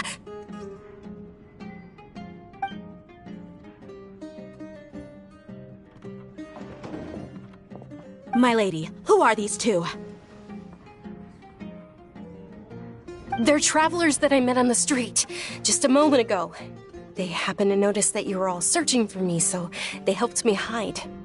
I see. In that case, you two should scram. There's nothing here for you. Wait a sec! Who the heck are you? And why are you shooing us away? I'm Miss Dunyarzad's bodyguard, here to see that she returns home safe and sound. My lady, let's get going. You've been gone for so long that your parents are worrying themselves sick. And if I refuse to go with you? It'd be easier for the both of us if you cooperated. But if you insist on not going, then I'll have to carry you like a sack of potatoes. Hey! Dunyarzad already said she doesn't want to go back. Why are you still pushing her? Stay out of this. You don't understand the situation. Sorry, my lady. Even though I'm your bodyguard, your parents are my employers. I have to answer to them. How much? Wait, what? How much more do I have to pay you to become your employer? So you never listen to my parents ever again. Double? A triple? Give me some time and I'll get that much. My lady, this isn't about Mora. I don't know what you think of us Eremites, but let me say this. I like Mora, but I'll never go against my principles. That's why I'm here looking for you. Sure, it's an order from my employer, but my conscience was also telling me it's the right thing to do. And knowing your health, carelessly running around like this is gonna hurt ya. For the sake of those who love you, don't be stubborn. No, you're wrong. I'm aware of my limits and I know what I'm doing. Honestly, the only people being stubborn right now are my parents. And they know perfectly well that it makes no difference if I'm at home or not. They still won't accept reality. And every time I bring this up, they just change the subject. Dia, you've been living with us a long time already. This should be old news to you.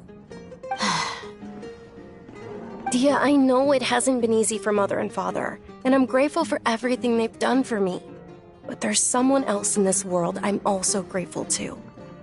Because she saved me. The love I have for her is the same I have for my parents. This is my life and my last chance. So I want to do something meaningful.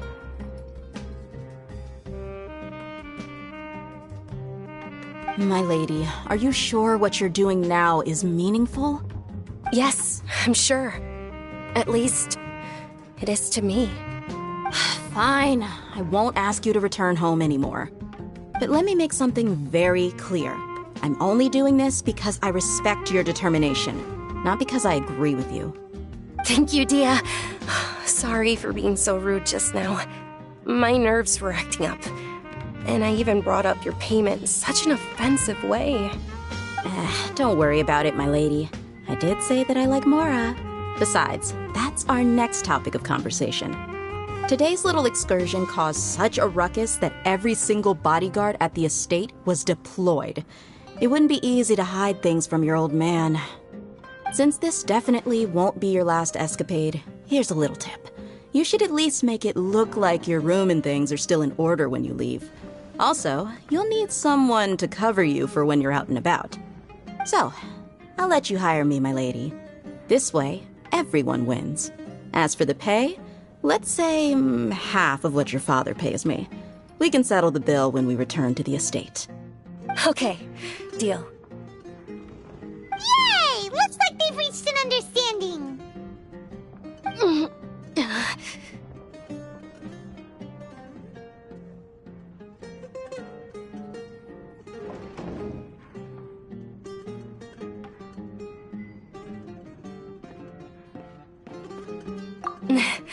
I'm fine, really.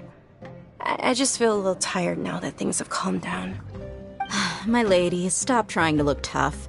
We're already in a tavern, so let's rest up and grab some grub. I'm sorry for worrying you two.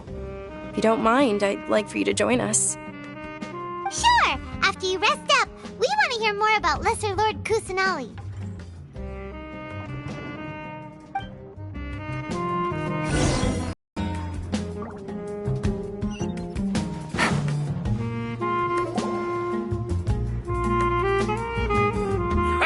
Well, if it isn't Dia, haven't seen you in nearly half a year.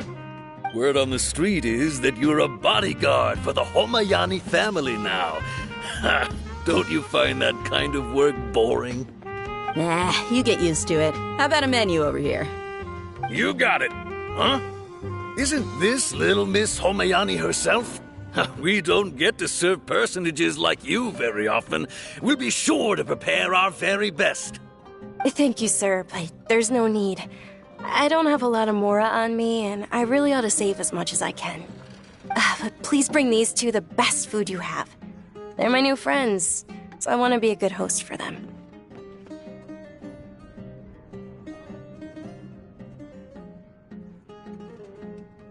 Yeah, we're already super grateful about Lesser Lord Kusanali. How about our coconut charcoal cakes? They're our signature snack, and they run cheap. Look, other customers over there are eating some now. They look kind of burnt and dry. Paimon will pass.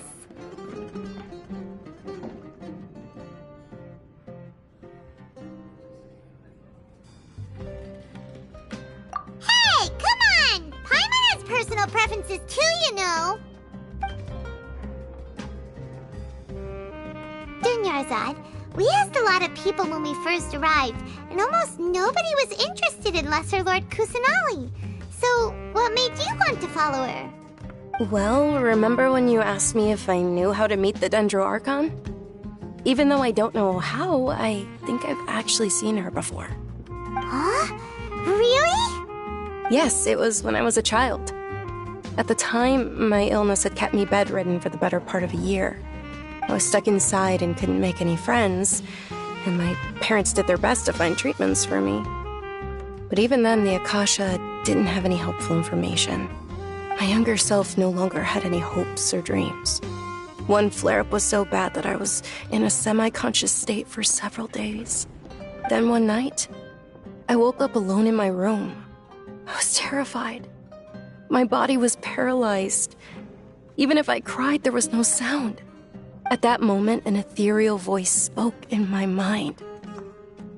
Dunyarzad, don't be scared. You don't have to cry. Dunyarzad, don't be scared. You don't have to cry. Who are you? How do you know my name? How do I explain this? You might not be able to understand, but actually, I know everything about you. Really? Of course. I know that you're scared of thunder, that you hate taking medicine every morning, and that you love counting the petals on your mom's skirt. Wow, you really do know everything. Dunyarzad, is there anything you want? Want? Not really. I can't go anywhere or do anything. Huh? But aren't you a child? All children have wishes. Tell me what you want, and maybe I can make it happen. But can you make my illness go away? Oh. I'm sorry. But I'm not powerful enough to do that right now. Then, can you be my friend? After that, the voice said, "Okay, I'll be your friend." Although my body was suffering during those days, that voice encouraged me and told me many wondrous things. Beyond my window was the flourishing Sumeru city.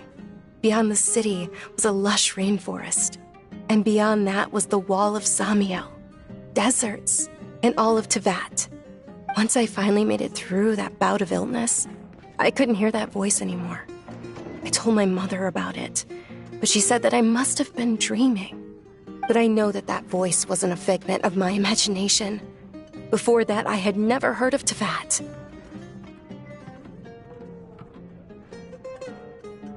Yes, for sure. If it weren't for that voice, I would have never grown curious about the outside world, nor would I have learned how to read and enjoy so many books. That voice sparked a desire for wisdom. It had to have been the Dendro Archon. I've been hoping for a chance to repay her kindness. In fact, I was running around today to help prepare the Sub-Zerus festival for her. What's the Sub-Zerus festival? It's Lesser Lord Kusanali's birthday, which was the day that she was found by the sages. It's actually an old holiday that originally celebrated Greater Lord Rukkhadevata's birthday. When she passed away, the holiday eventually became a celebration of the Lesser Lord's birthday. I heard everyone was overjoyed when they welcomed her back to Sumeru. In those days, the festival was a huge deal. But because of the Academia's influence, people have gradually lost interest in the festival. The Academia actively participates in Sumeru's many holidays dedicated to Greater Lord Rukkhadevata. But when it comes to the Sub-Zero's festival, forget any funding. They practically act like it doesn't exist. Maybe they see Lesser Lord Kusanali's birth as confirmation of Greater Lord Rukkhadevata's death, so they're reluctant to celebrate it. Aww, but that's awful. It is. It's absolutely terrible. Sure, the Greater Lord founded Sumeru, but hasn't Lesser Lord Kusanali been the one quietly protecting us for the past few hundred years? Just remember that we're still out in public. Don't get too carried away now. I know that people over by the Grand Bazaar still hold the Sub-Zero's festival to this day. But I hadn't met any of them before, so I was never able to contribute. But recently, I made a friend there who also follows Lesser Lord Kusanali. I gave her my savings because I want her to throw a wonderful festival this year. That's the least I could do for Lesser Lord Kusanali. Hold on, my lady. Does this friend happen to be Nilu, the one who sends flowers to the estate? Yes, that's her. I saw her leaving the other day with a nervous look on her face. It seemed like she was hiding something in her arms. Did you give her something? Yes. Initially, I didn't have much more prepared, so I had Nilu sell one of my skirts. I've agreed with Nilu to meet up at the Grand Bazaar today, and see how things are coming along. Dia, would you accompany me? Sure. That's quite the trip, though. I'll carry you. No, that would be too much, even for you. You might as well just accept the lift. If I let you walk, who knows how long it'll take us. And if anything happens to you, then I'd really never hear the end of it from your father.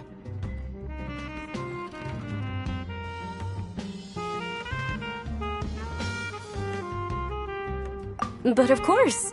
Nilu will be thrilled to hear there are more people interested in Lesser Lord Kusanali. It's just tunnel vision. Don't you remember your adventure plans, my lady?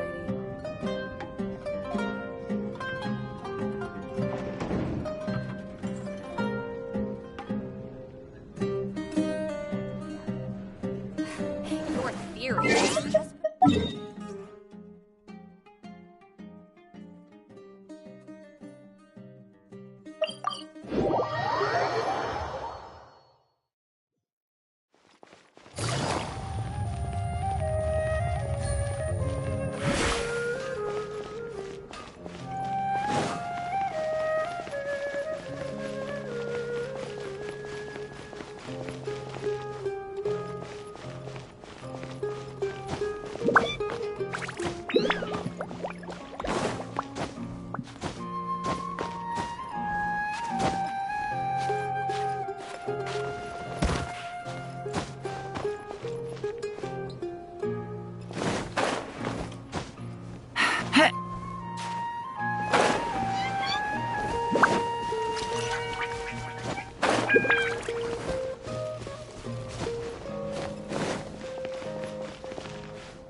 Sorry I'm late, Nilu.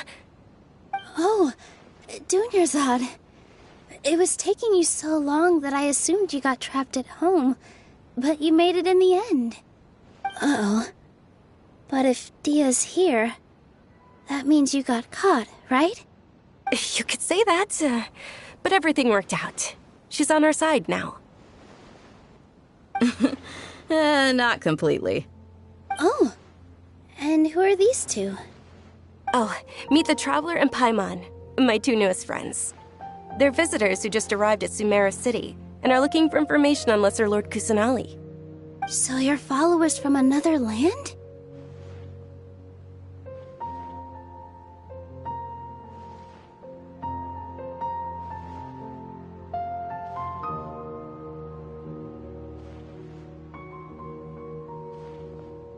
That's wonderful.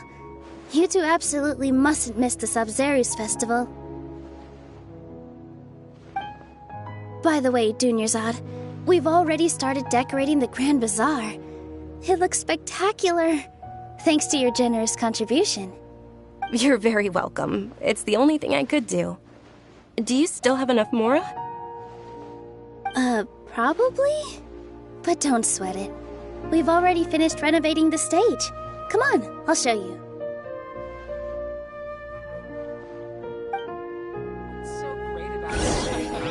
Every item I sell here comes with its own fascination. Wow! This place is amazing! Not bad. Last time I was here, the stairs were full of holes. The stairs were nothing. A little while ago, we discovered that the tree above the stage had a huge chunk of bark ready to fall off. Mr. Zubair was worried sick. We reported it to the academia many times, but they never sent anyone to deal with it. We didn't want anything bad happening, so we were going to cancel all the stage performances.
Oh, probably because it was the theater asking.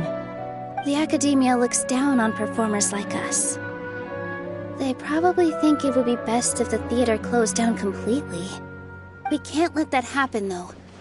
Not only would everyone involved in the theater go hungry, but then we wouldn't be able to hold the Sub-Zerus festival anymore. Thank the Dendro Archon for Dunyarzad. With the Mora she gave us, we hired someone to patch up the tree, and we also gave the stage a much-needed makeover.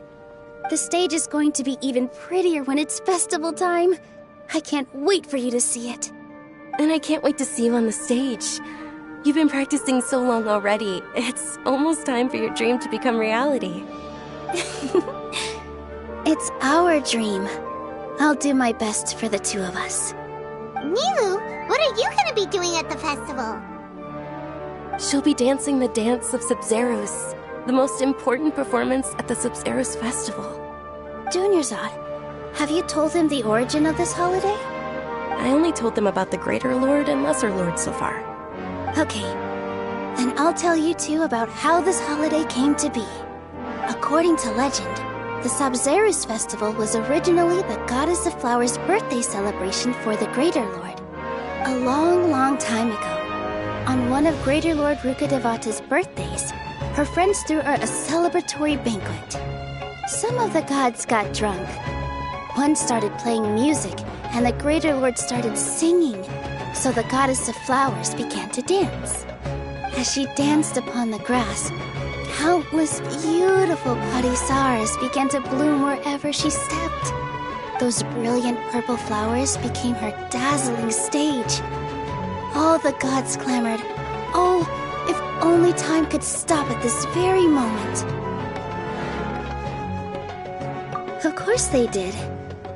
When people mention the gods, they always think of the Archon War. But Sumeru's gods also had happy times. Although they aren't around anymore, they're preserved in our tradition of dance. This outfit I'm wearing is apparently based on how the Goddess of Flowers looked. Though we're just tiny people compared to the divine, we still have to do our best to make sure that the birthday girl feels loved on her special day. Nilou, you of all people will definitely be able to convey our well wishes to the Dendro Archon. I also noticed that you went the extra mile and scattered padisaras around the stage. They symbolize the Goddess of Flowers, after all. It's just a shame that all the real padisaras went extinct after her death. Yeah.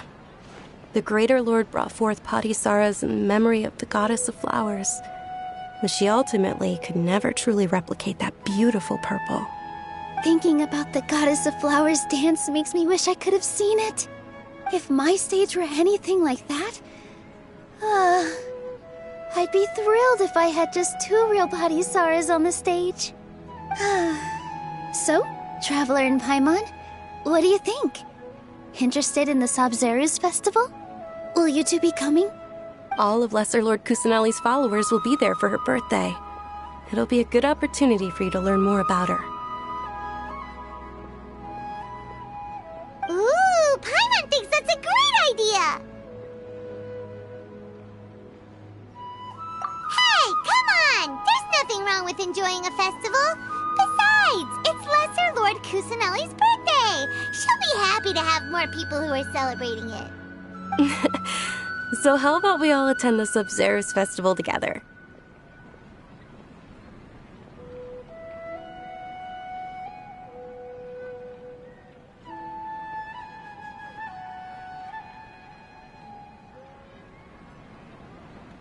Dunyarzad, let me show you which stage decorations we've picked out so far.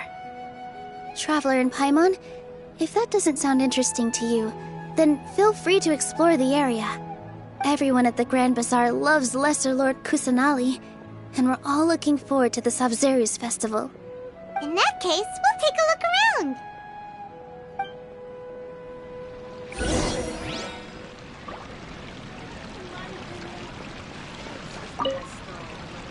Whoa! Did you know that the...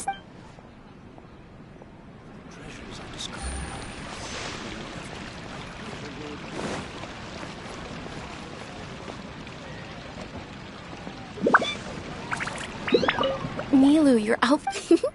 Wow. Uh-huh. Of course. As on the stage, one must act with gumption.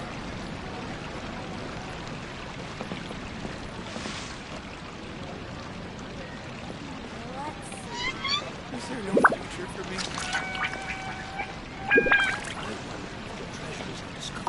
Huh. I don't know much about the... Oh, and the perfume, so... I mean...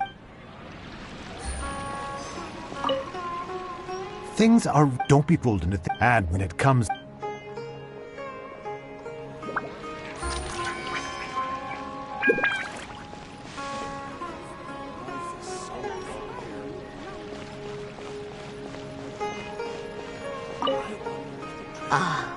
As a child, my grandma, the Sabzeruz.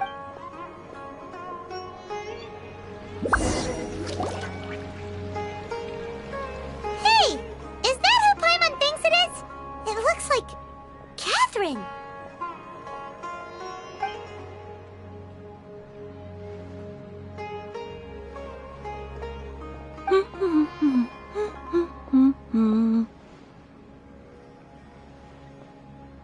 Huh. Come to think of it, Paimon's only ever seen her behind the counter at the Adventurers Guild. This is the first time we've ever seen her taking a break. Hey, Catherine! Oh, hey! It's the Traveler and Paimon! What's shaken? Whoa, break time Catherine sure sounds a lot less formal than usual. Paimon was still waiting for her to say Ad Astra Abyssosque. Sure. Standing behind the counter at the Adventurers Guild doesn't require any complicated functions. But saying and doing the same old things over and over again can get pretty monotonous. Like watching the same Fontaine movie day after day. But take you two, for example. You travel across Tevat to enrich your lives and gain new experiences.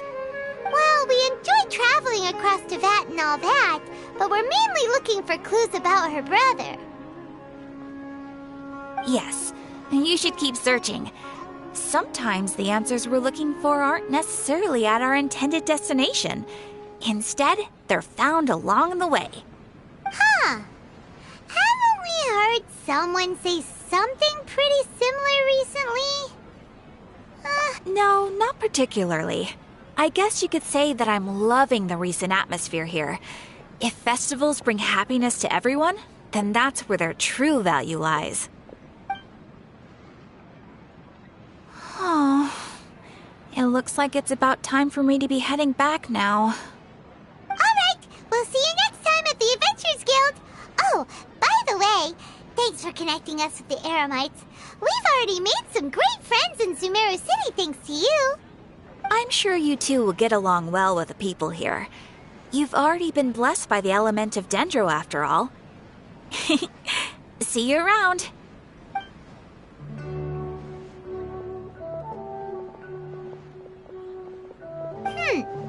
There's something really different about Catherine today. Hey, Traveler. Paimon. Oh, hey, Dia. What's going on? I've got something to tell ya. My lady knows you're looking for ways to meet Lesser Lord Kusanali, and she's been trying to come up with a way to help you. Well, I have an idea that might help. Are you serious? We'd love that!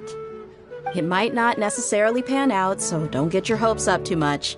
I'll need to take you two somewhere and ask someone some questions. My lady is feeling a little worn out at the moment.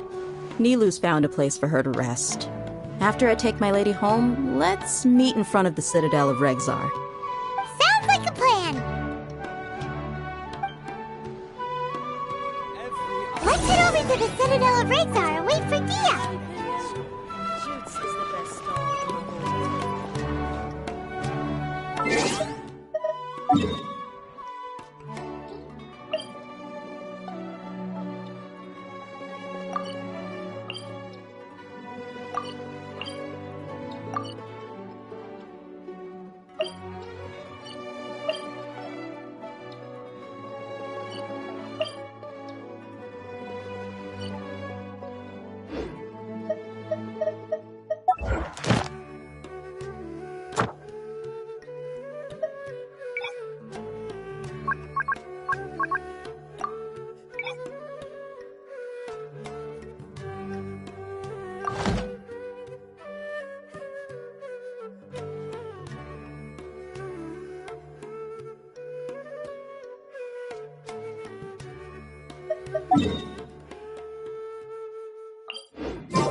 Sorry, I'm late.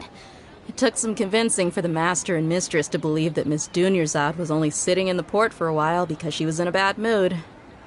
Anyway, I guess I should be thanking you. I haven't seen Miss Dunyarzad that happy in a long time. If it wasn't for you two, she probably would have been caught and dragged back much earlier. You sure sound a whole lot nicer than when we first met, Dia. Who would have thought you had such a soft spot for Dunyarzad? It's called being a professional. I'm a bodyguard, and I work for whoever's paying. Look, Dia's blushing.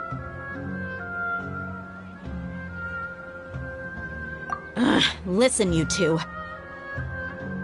I don't expect to be working for Miss Dunyarzad very long, but I hope to finish things on a positive note if possible. Let's cut the chit-chat and head into the Citadel. We'll see if the person I know has a way for you two to meet with the Lesser Lord.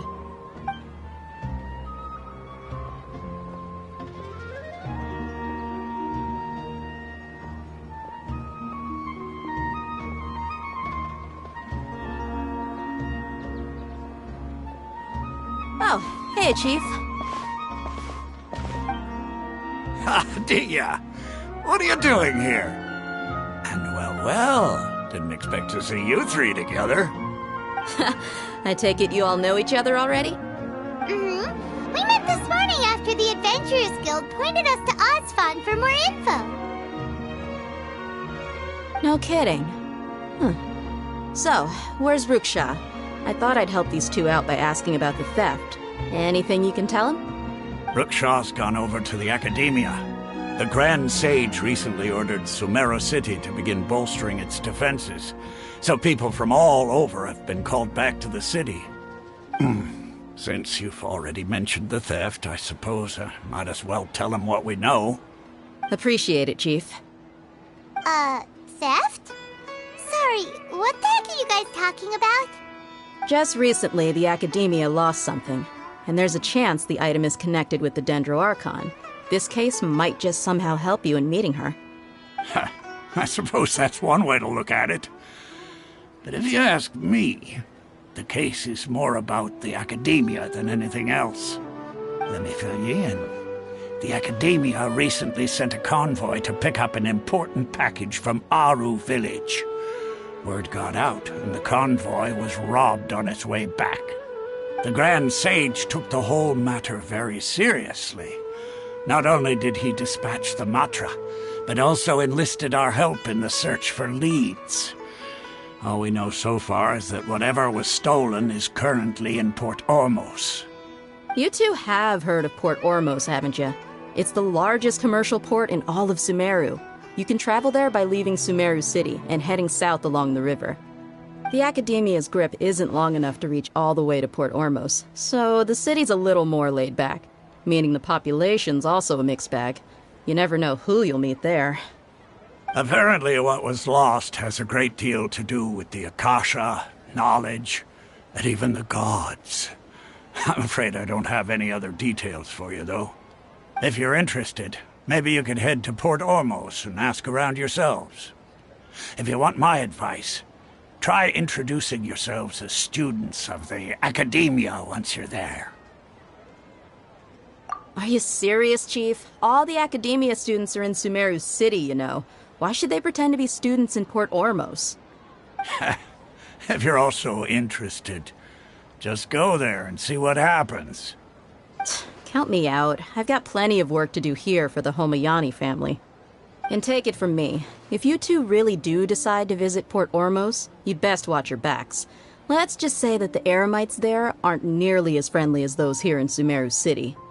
There are even some extremists who go around shouting slogans like, "Retake Sumeru for the Scarlet King."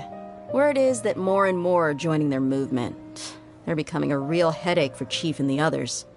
You bet they are. The Scarlet King's been dead for thousands of years. Now they start spreading rumors of his return. Ridiculous. Not everyone's like you, Chief. Even the desert natives who abandoned their homes in the wilderness still wish to have a god of their own. Well, Traveler, that's about all the information we have for you. Thanks, Dia! And you too, Osfond! Since we've gathered all we could for the moment in Sumeru City, let's head to Port Ormos and see what we can find next. Miss Dunyarzad is looking forward to seeing you both at the Sub-Zeru's festival, so be sure to get yourselves back here in time for that.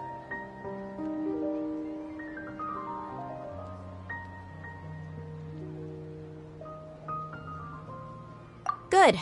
Then we'll see you both at the Sub-Zeru's festival.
Take it easy.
Gotcha.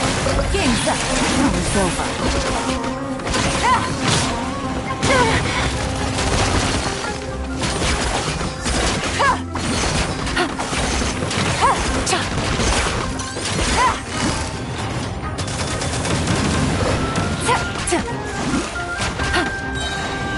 Lightning terrified! Our bond is strong! Here comes the catch.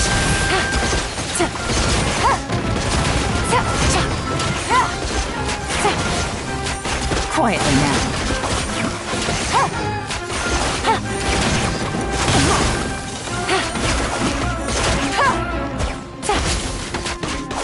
Let's roll!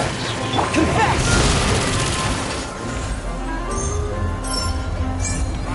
Fracture!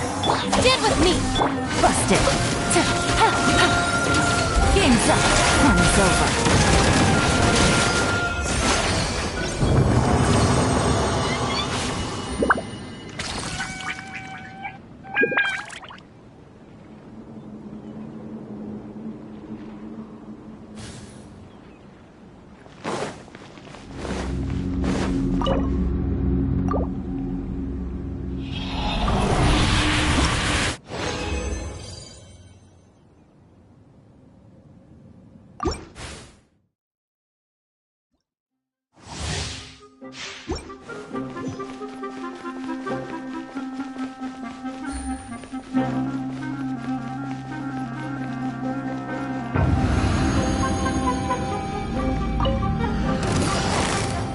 Gotcha! Our bond is strong! Out of my way!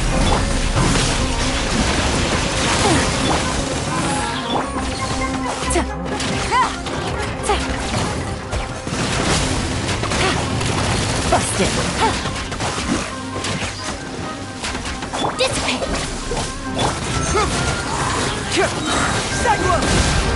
Here comes the catch!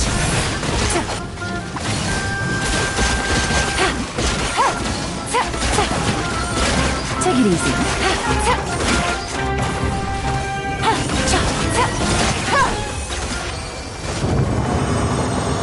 Our bond is strong!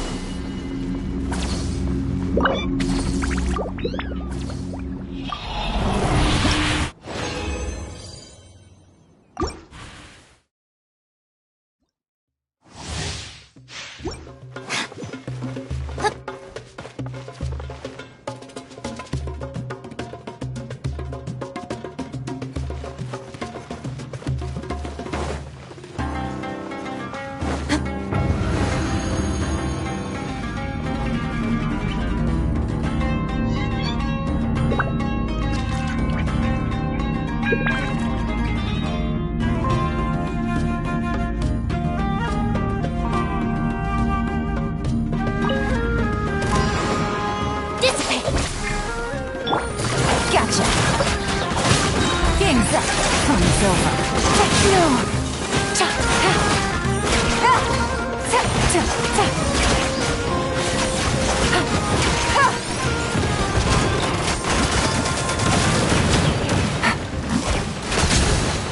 I'll settle this!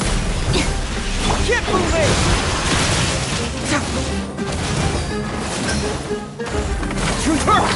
Quiet now. Things are about to get dicey.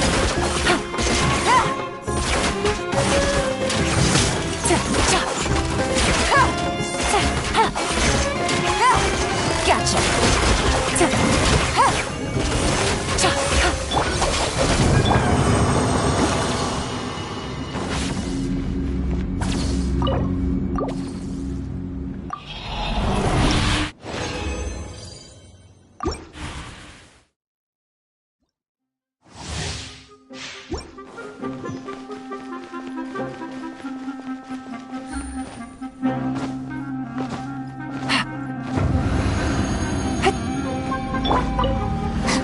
Stand with me! I'm not losing. It's all part of the... Here comes the catch. Busted.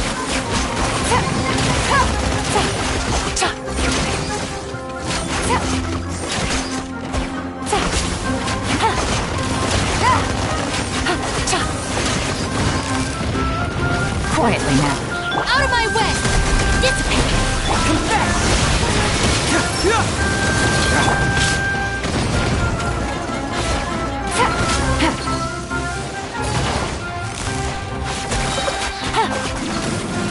Things are about to get dicey.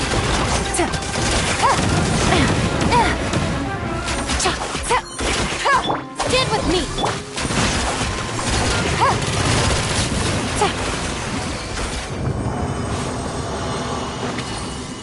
Take it easy.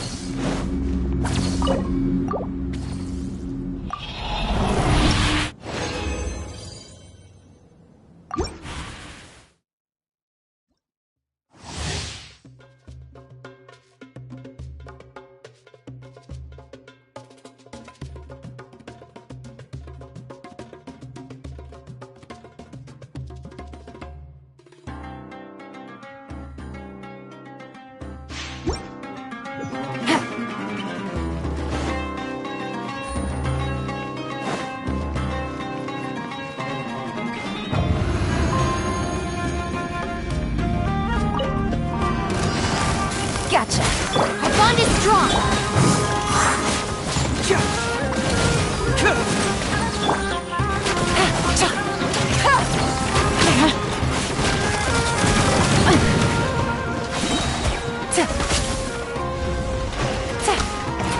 I'll settle this. Stand with me. Here comes the catch.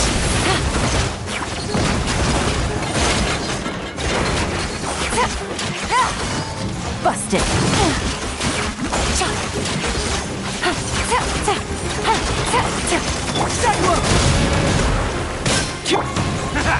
Dissipate. Gotcha. Things are about to get dicey.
I got a new letter from an informant.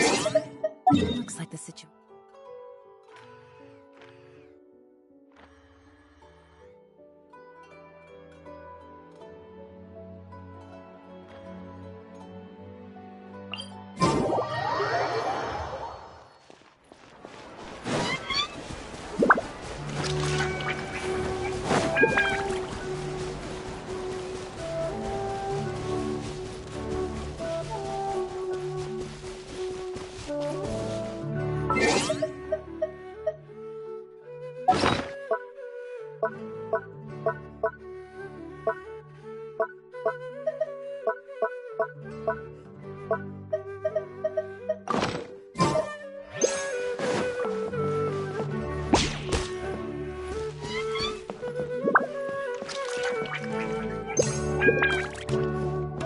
Take it easy.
Take it easy.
Take it easy.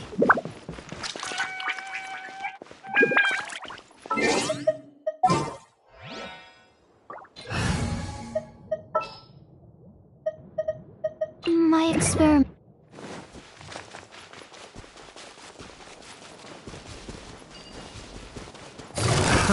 Another test. Out of my way! Animal test 6308. Absorption test.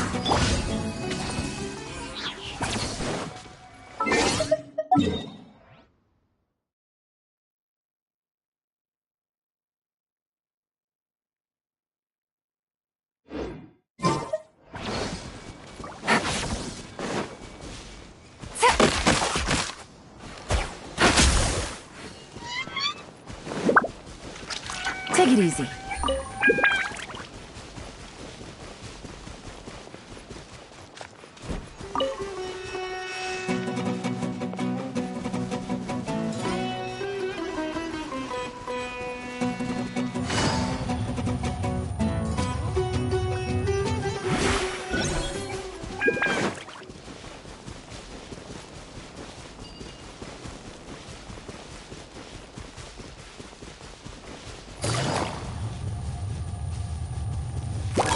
Busted. Here comes the catch.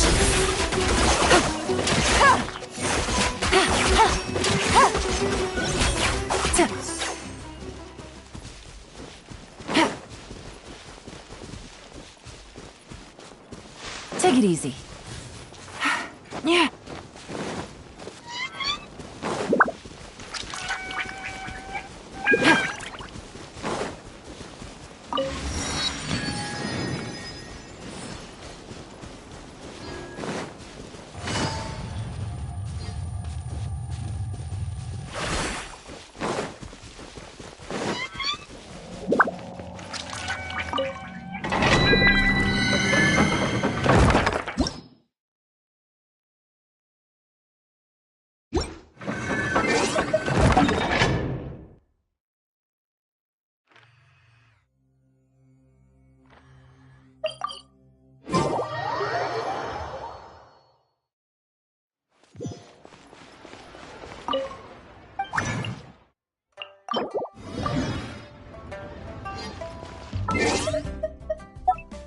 Once there.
Take it easy.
A chest full of valuables, and a trove of potential clues.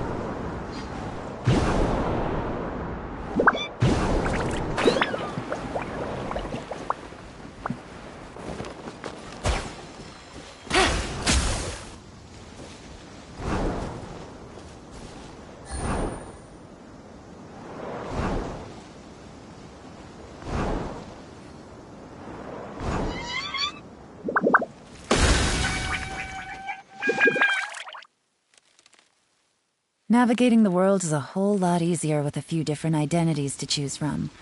Need me to come up with some for you?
Nothing lasts forever. Right now. Emerge. Let's nip that in the bud. Gotcha. Keep up.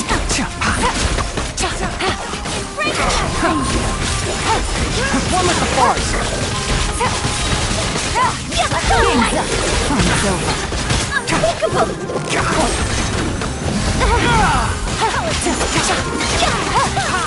No. I have to stop it.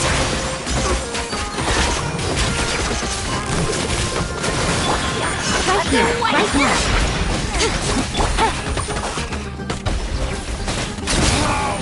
Regret. Will. Again.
I'll uproot. Gotcha. Emerge, right now. What a nuisance.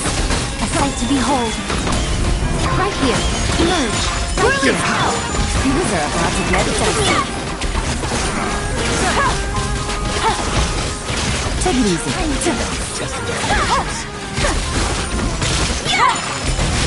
Quietly now.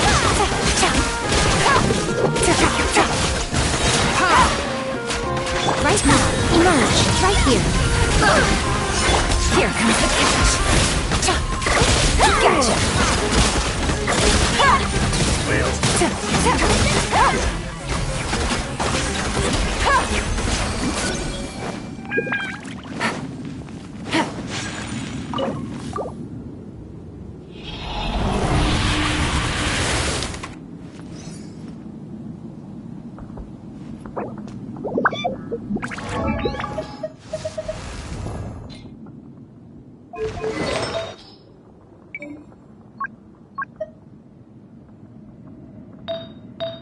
A blade embraces its duty, as a jeweler cherishes their gems.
Take it easy.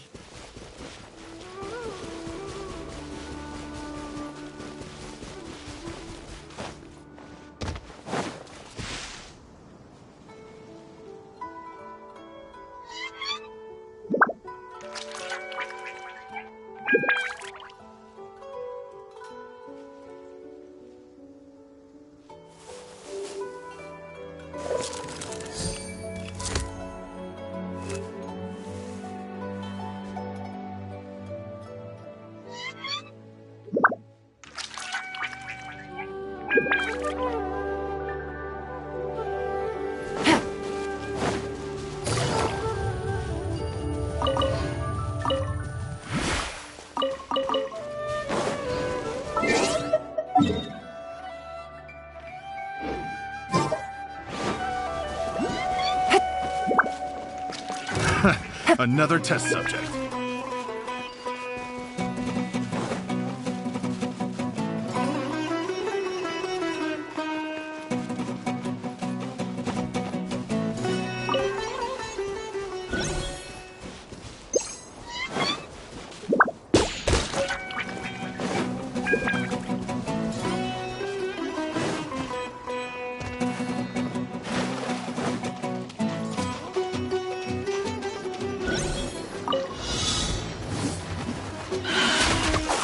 Settled in. Enhanced Animal Module 75. Animal Test 6308. Stand clear. Can't fool me! Hey! Game's up. Fun's over.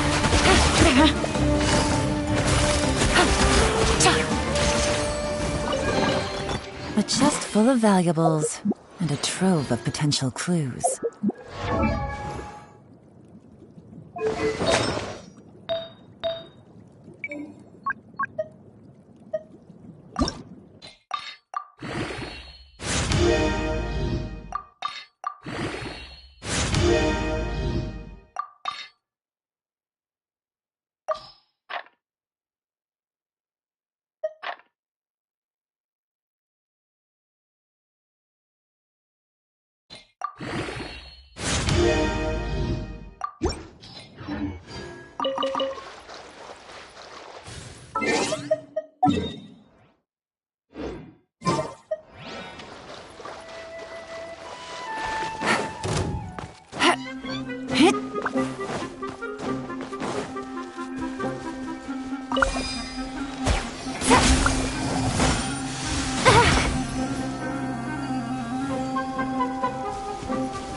Take it easy.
Busted.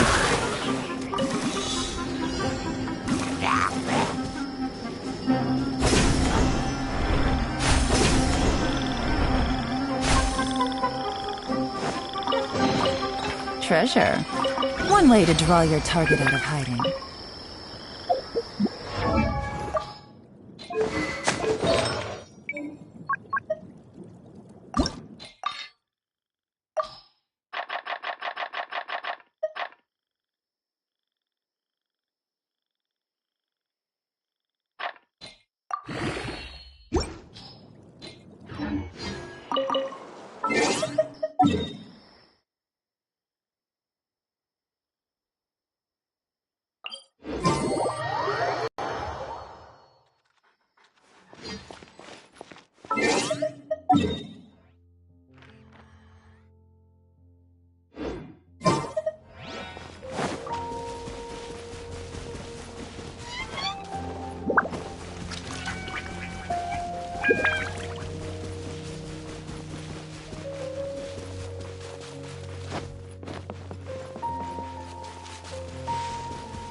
Take it easy.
Yeah.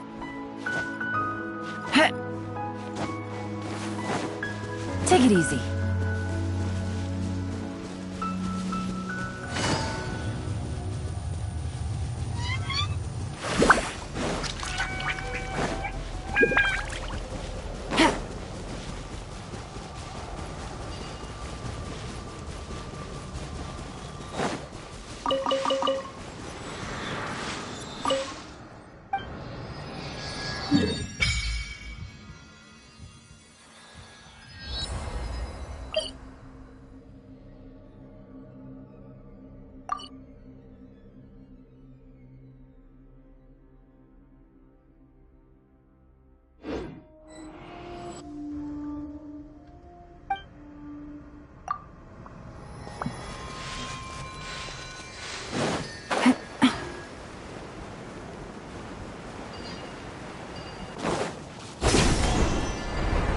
Like lamb to the...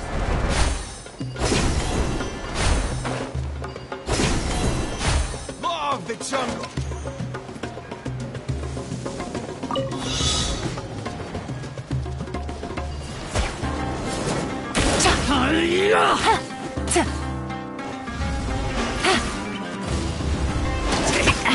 What a drag. Treasure. One way to draw your target.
Gotcha. Take it easy. Animal test 6308. Absorption test. Stand clear. Animal hyper... Here comes the catch.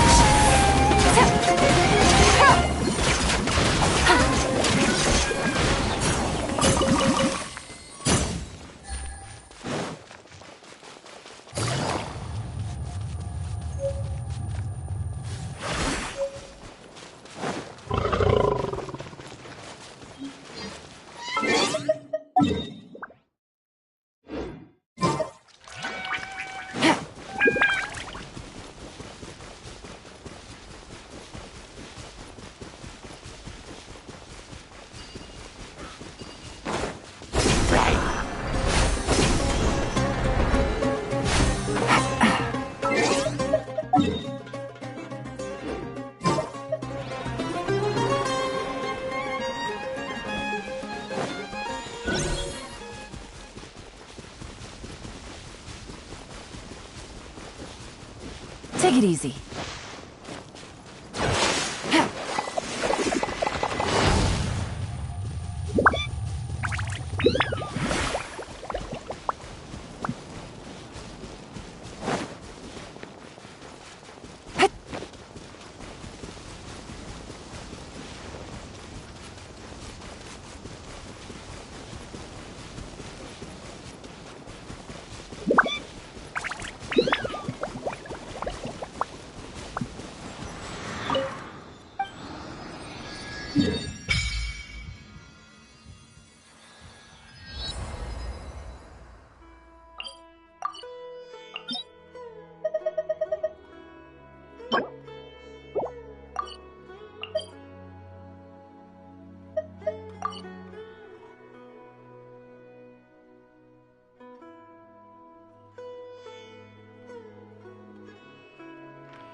Take it easy. There you are.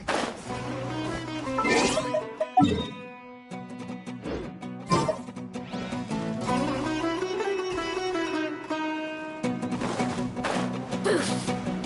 Blink! Over here. Let's begin. No escape.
Yeah!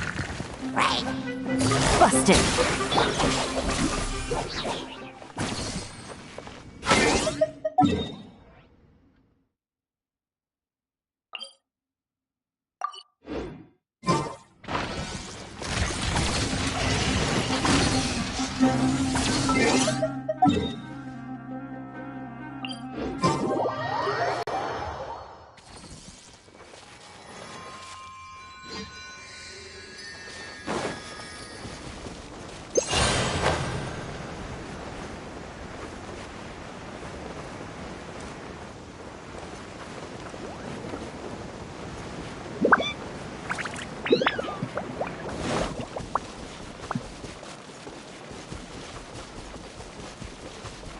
Stand with me!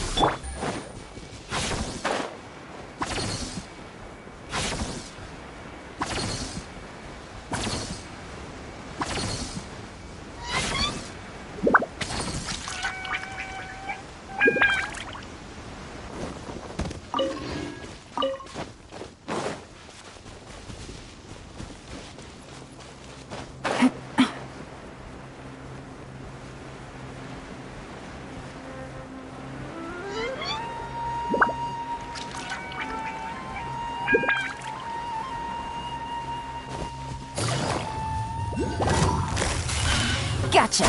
Lightning Shuriken! Enhanced Animal Module 75! Game's up. Fun's over. Easy money.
Take it easy.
it easy.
Port Ormos is pretty great. There's so many new and interesting things, not to mention all the tasty food. Sumeru's largest commercial port sure lives up to its name. Look at all the merchants, and everyone seems excited just to be here. How did things end up like this? All thanks to your artistic license. That's how. I should have made you wait until we got an update from Tanja. But when I finished the prototype Aranara yesterday, you agreed that the kids would like it. That's why we tried bringing it out for a test run today. Well, I never thought they'd dislike it so much.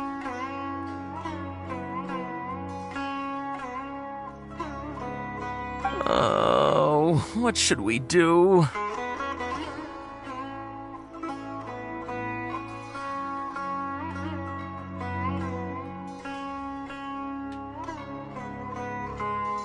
Whoa. Yeah. Compared to everyone else, they seem really down in the dumps. Let's go find out what's going on. Hey there! Paimon's name is Paimon, and she's a traveler who was just passing by. Is there something bothering you? Oh, I noticed you two a moment ago. Welcome to Akara Crafts, the best toy store in Port Ormos. At least for now. What's bothering us is this prototype Aranara. To start with, could I get your opinion on it? Prototype Aranara? You mean this wood carving here? Looks like a mushroom monster to Paimon.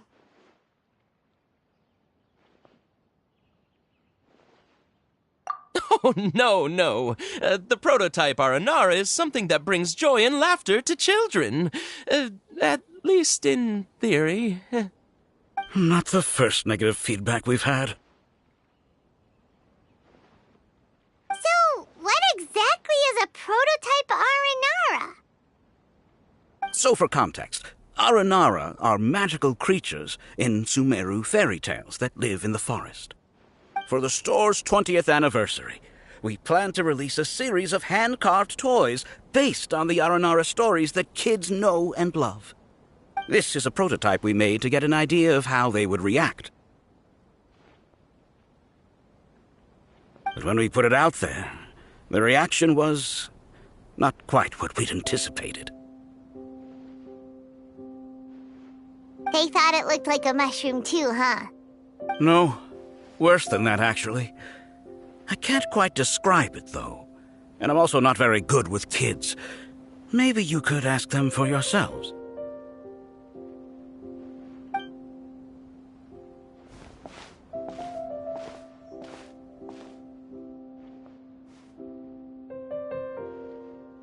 This is not an Aranara. No way. I've read Uncle Tanja's Aranara and the Ill Little Fungus. It says that Aranara are supposed to be chubby and squishy. The carving looks nothing like that. Toys do look better when they're round and chubby. Uncle Tonder said in Aranara's vow that you can deceive the eyes, but you can't deceive the heart. This carving makes me feel lost and confused inside. I don't think the creator put his heart into it at all. It's nothing like an Aranara. Ooh, didn't put his heart into it, huh? Oh, sounds like one of those things that's easier said than understood. Kassid and Alia didn't like this carving, but I think it's okay. It doesn't look too happy, so it's kind of pitiful in a cute way. Oh, a positive review! Yeah, so I would totally ask my dad to get it for me, if it wasn't meant to be an Aranara. Oh, well, that took a sudden turn for the worse. We asked the children for their opinions. Oh, how did it go? Has it maybe, grown on them at all? Oh, this is such a shame. Why isn't Tondra back from Gandharvaville yet? Oh, the kids kept mentioning an Uncle Tondra, too.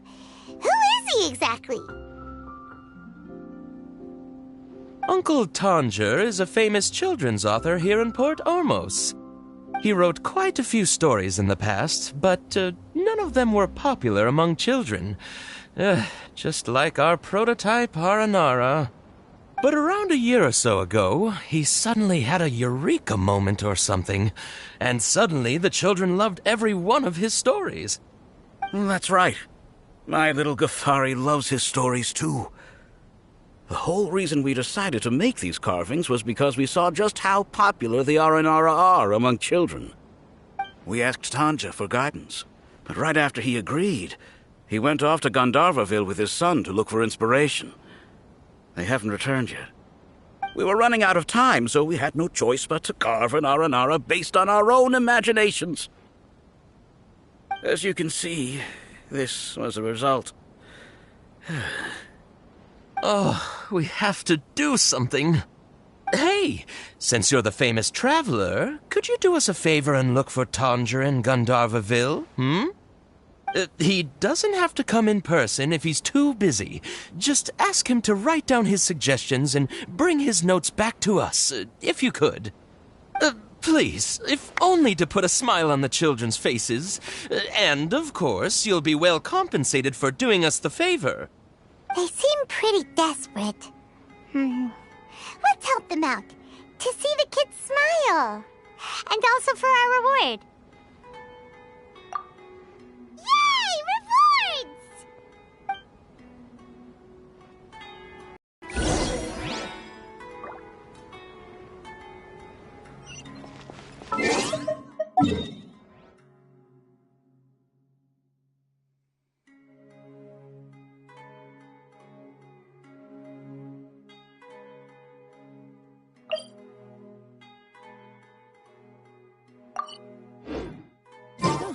Good roll.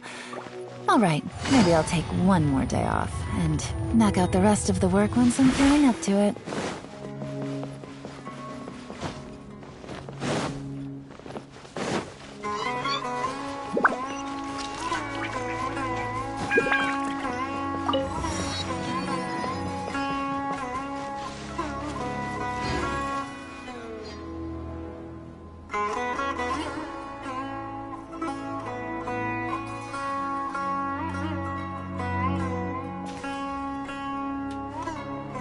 Come and have a good look yourself.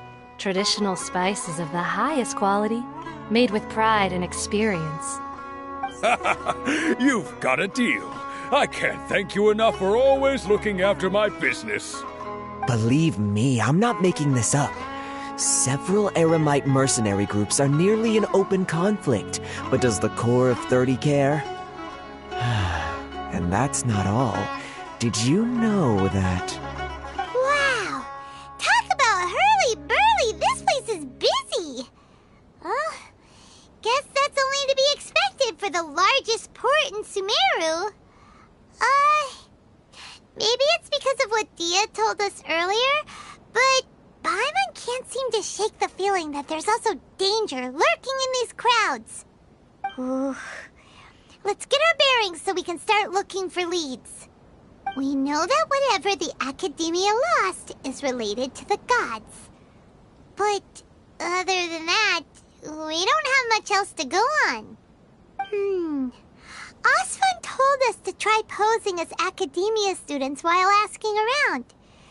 Paimon checked the Akasha on the way here, and the Academia doesn't seem to have any research facilities in Port Ormos.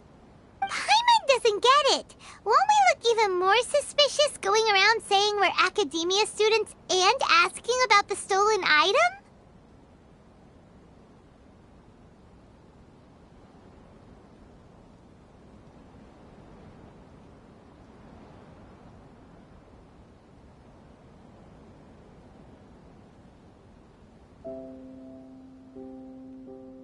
Well, given all the people that come through here every day, if there's any information to be found, Paimon bets we could find it in the market.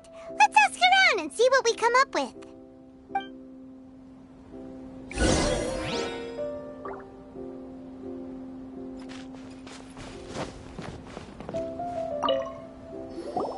Welcome. Welcome. How can I help you two? Hi there. We would like to ask you a question. Do students from the Academia ever come to Port Ormos? Of course. Especially around this time of year.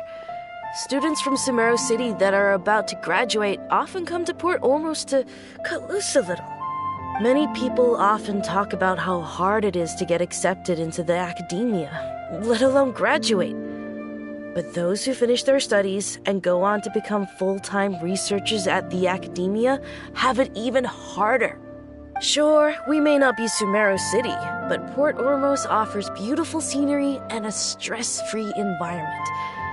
Some even say it's good luck to come to Port Ormos, so students and researchers come flocking here when things get to be too much at the Academia. You see over there? Those are students from the Academia. They've been looking worried and miserable ever since they got here a few days ago. If you ask me, the life of a merchant is better.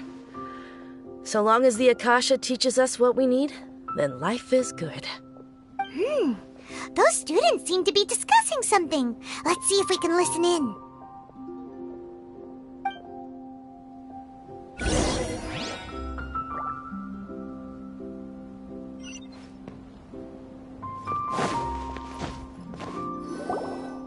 It's no good. I've tried asking around, but I haven't been able to learn anything useful. Not to mention that a bunch of scary-looking Eremite mercenaries have been posted along the streets now. There's been a lot of fighting between the different Eremite factions in Port Ormos.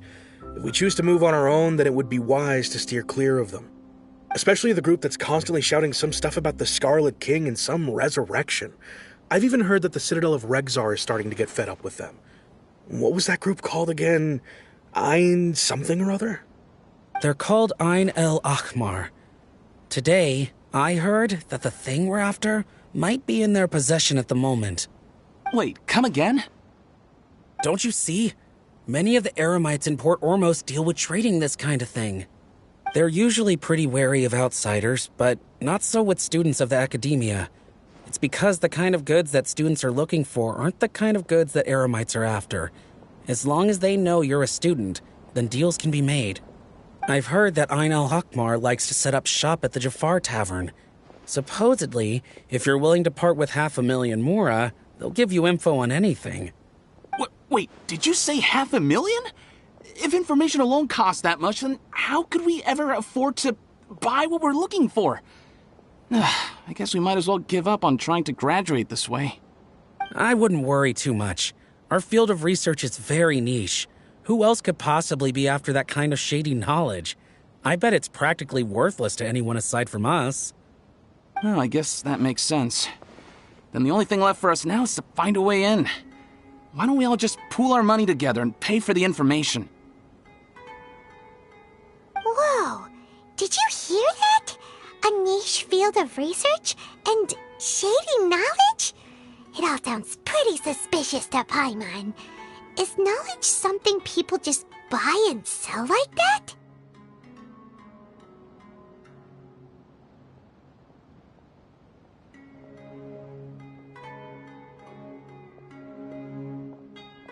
So, what's your plan? Wait, didn't you hear what they just said? Buying information is going to cost us 500,000 mora! Have you lost your mind? Oh, alright. Paimon never thought she'd agree to parting with that kind of mora. But if you know what you're doing, then we should give it a shot.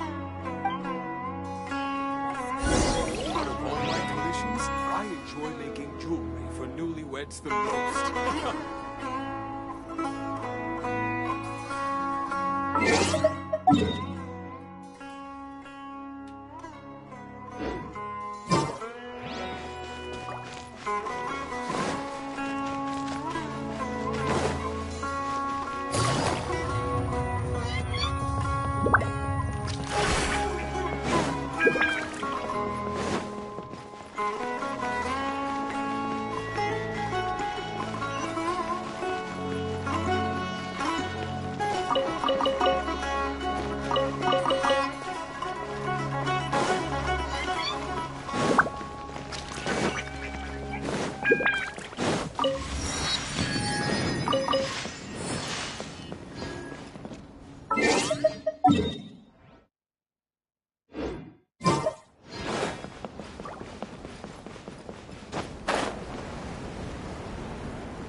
Tanjo takes his son with him. Maybe that's why he was able to come. Anyway, we're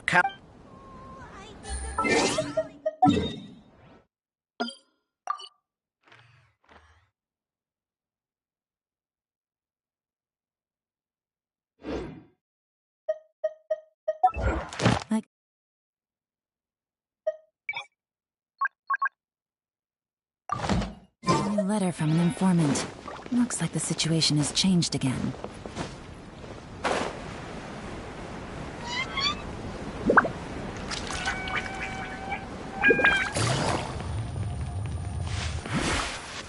This is the place we heard those students talking about. Let's find a seat somewhere and see if we can spot the group they mentioned. Should I adjust the shipping schedule?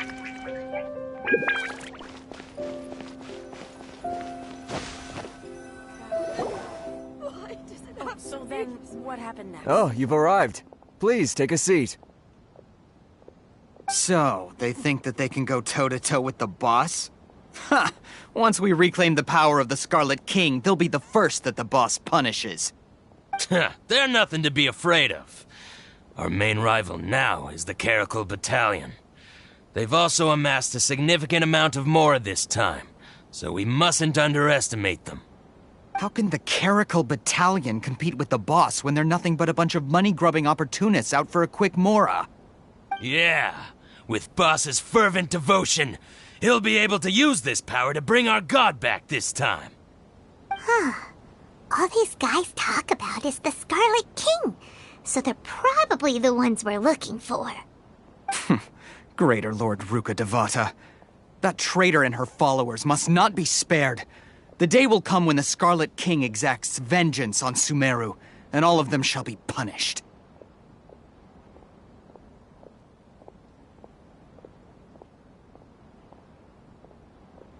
Yeah, Paimon was wondering what they meant too.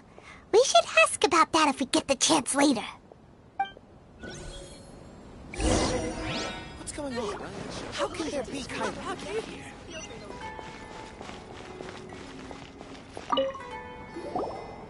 Huh? Who are you? What do you want? A traveler? Now's probably not the time to talk about that. Didn't the students say Eremites are wary of outsiders? A student? What's a student from Sumeru City doing in Port Ormos? Ah, well, if it's info you want, you've come to the right place. The question is, can you afford it? Oh,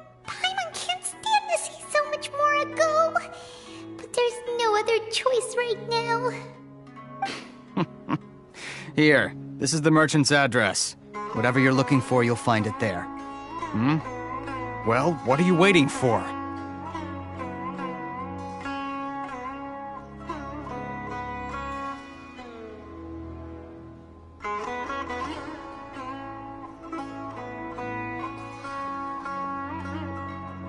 Oh, that's right! We heard you mention the Scarlet King just now. We're actually interested to know more because we're archaeology students! Fine. Since you've already handed over the Mora, I guess I can throw in a little extra info. As you can see, members of Ain al-Ahmar are devout believers of the Scarlet King. Years ago, the Scarlet King founded the great desert nation that was our homeland. It was an advanced civilization, far beyond anything you'll see in present-day Sumeru. The Scarlet King was the rightful god of wisdom, but he was betrayed by a companion he trusted. She even stripped him of his title, God of Wisdom. So, you mean the traitor was... Greater Lord Ruka Devata, yes. That shameless wretch destroyed the Scarlet King's civilization, and our ancestors were forced to flee to this land where we were made to suffer the tyranny of our enemies. Furthermore, she conspired with the Academia to cover up the truth of her actions, and create the merciful and benevolent facade for which she is now known. Ugh, just thinking about it sickens me. But the story doesn't end there, oh no. The Scarlet King isn't truly dead. The voice of the Oracle has been heard in the desert, prophesying his resurrection. Mark my words, our god shall return. And when that day comes, all followers of the traitor and all the desert dwellers who have forgotten their true god will suffer retribution together. If what I'm saying makes you shiver with fear, it might not be too late for you to become a believer of the Scarlet King.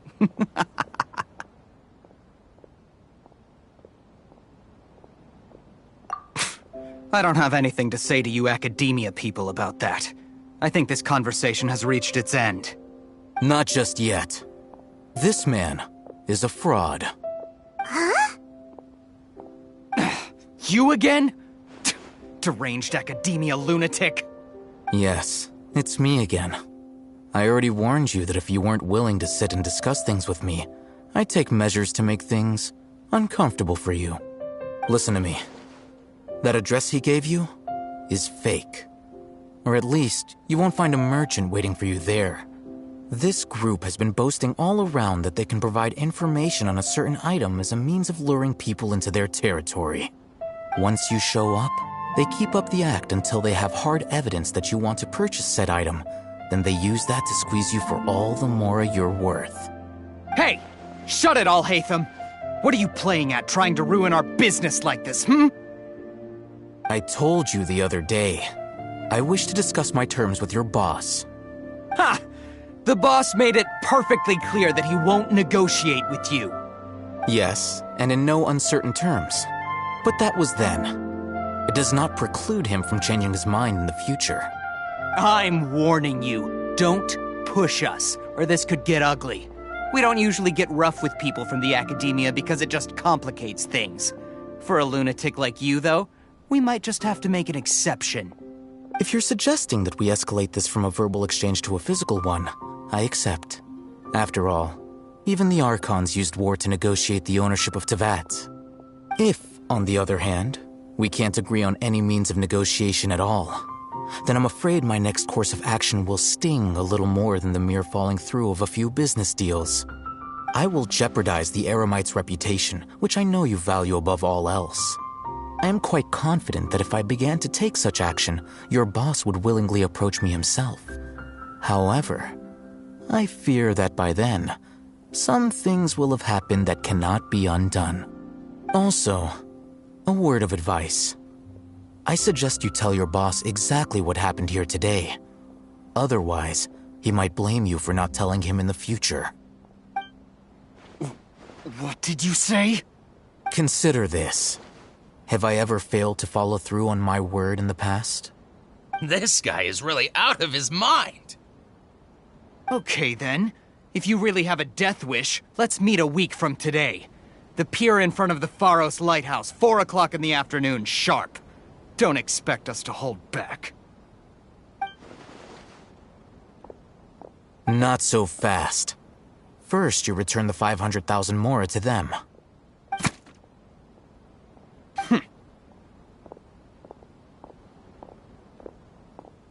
Please, I beg you, don't provoke them. We can't afford any trouble with this crowd. They haven't even paid for their food yet.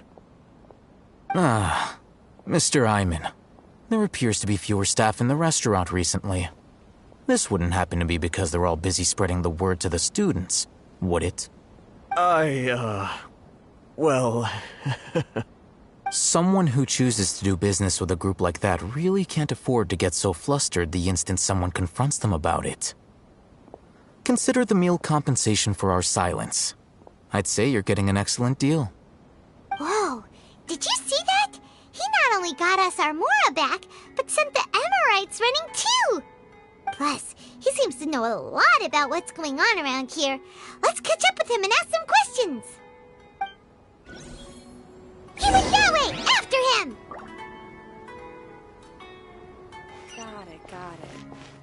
Oh, so then what happened next?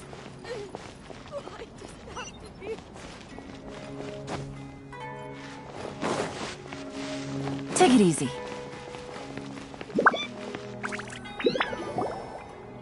Wait up! It's Al-Haytham, right?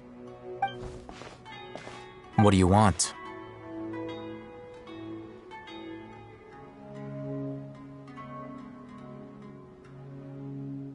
No need for thanks. My goal was to get to them, and you two gave me just the opportunity I needed. We're even. Oh, I advise you to keep your distance from them. Since they weren't able to make off with your mora in the end, they might harass you again in the future. All right. Goodbye. Hold your horses! We still have something to ask you about! Since you tore through their scam right in front of them, you must know the real story about certain something, no? Who exactly are you two? And why are you inquiring about that?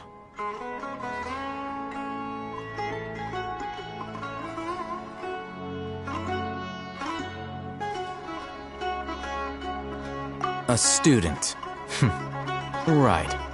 Look, you should know that those thugs conducting business with you had nothing to do with your lie.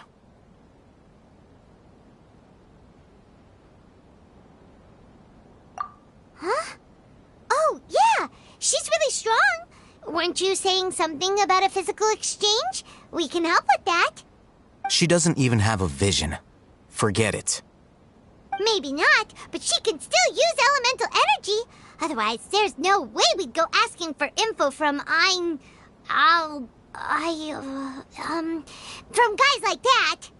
Those high-headed thugs are definitely gonna bring a lot of backup for your next meeting. Even if you don't go alone, you won't regret taking us with you.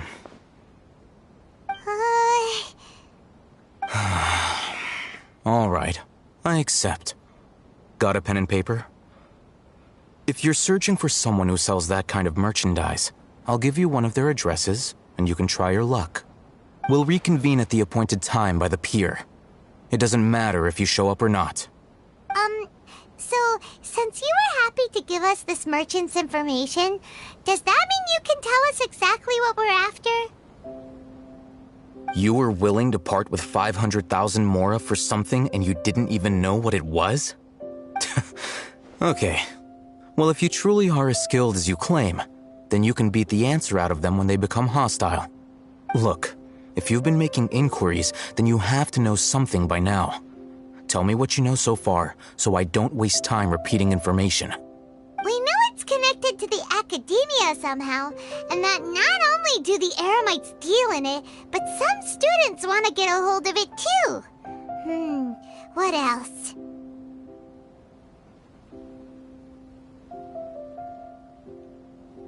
You know almost everything there is to know, but you're unable to compile this information because you've never seen the object before. This is what you've been looking for. Huh? Paimon can't tell what it is. It looks like some kind of ornament. This is a knowledge capsule. To put it simply, it's a vessel that can store a fixed quantity of canned knowledge. It's like a miniature Akasha. Anyone who links it to their personal Akasha terminal instantly becomes privy to its contents.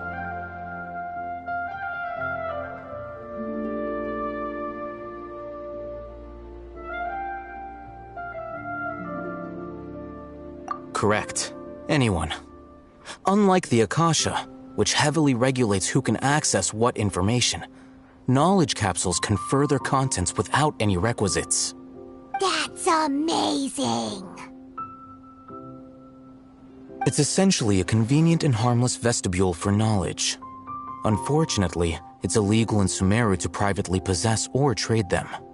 They were created as a means for scholars to transfer knowledge gained from Irminsul into the Akasha, and are intended to be destroyed immediately after use.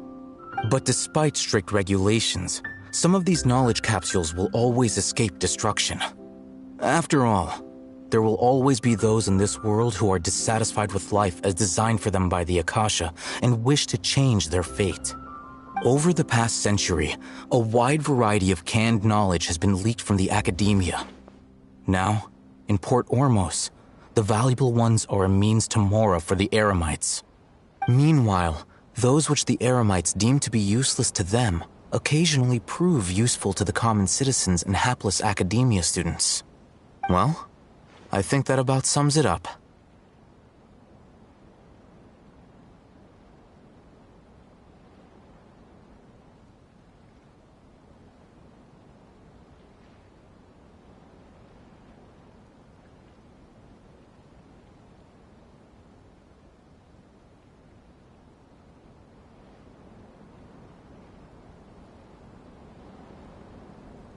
Oh, so that's your true objective.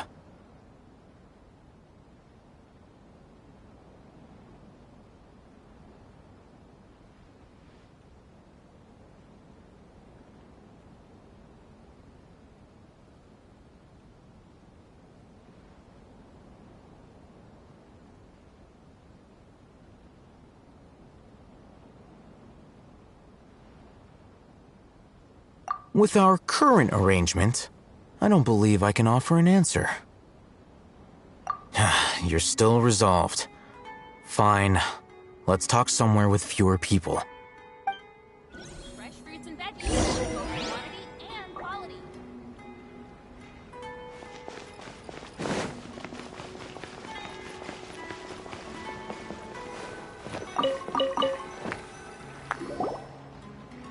Let's continue our conversation here.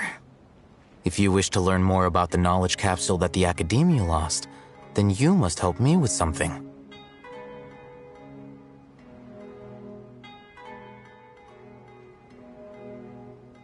I need you to find someone named Dory, a traveling merchant.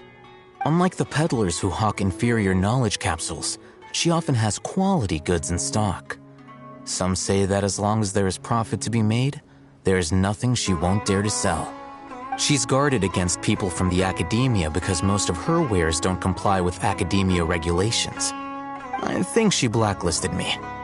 I met with her informant, but it soon became clear that they had no intention of letting me get any further. Become one of Dory's customers and earn her trust. This is my condition for further collaboration. Why do you want us to meet with her? Until you complete this task, you don't have question privileges. Fine.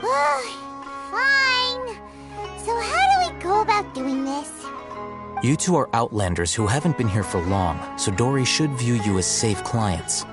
I'll give you the informant's address and their contact password. Beyond the password, though, I have no way of knowing what other tricks she might have up her sleeve. You'll have to improvise. This is kind of nerve-wracking. The true challenge begins after you meet her. She has a keen nose for Mora and a shrewd eye for wares, and she only likes customers who she deems to have good taste. I'll prepare some funds for you. Buy her highest quality wares and earn her approval. What? We only just saw a knowledge capsule for the first time! We don't know how to tell which ones are good and which ones are bad. Is that something we can learn quickly?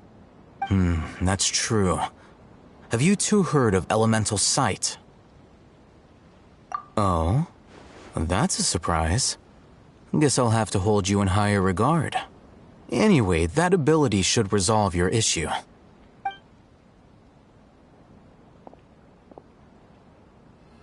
Here are 2 knowledge capsules. Tell me, can you detect any difference in their quality?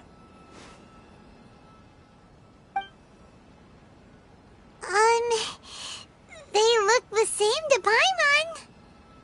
Try inspecting them with elemental sight. How'd it go? Did you see anything? Rumor has it that higher quality knowledge capsules generally appear brighter when viewed through elemental sight. That's because knowledge originates from Irminsul, the root of Dendro power itself. The more powerful the knowledge, the richer it is in Dendro energy. However, some canned knowledge with a high concentration of elemental energy is of little use in contemporary times, so those capsules are of little value. Using elemental sight is merely a stopgap measure, but it should suffice for earning Dory's trust. That sounds pretty impressive. Here's a sheet with the informant's location and contact password, and here's the mora for purchasing canned knowledge. Don't be cheap. You'll need to spend to catch Dory's eye. If there's any mora left over, just keep it. Oh, and be sure to exercise some caution. There have been Matra present in Port Ormos lately. Your efforts will be for naught if they catch you. Matra?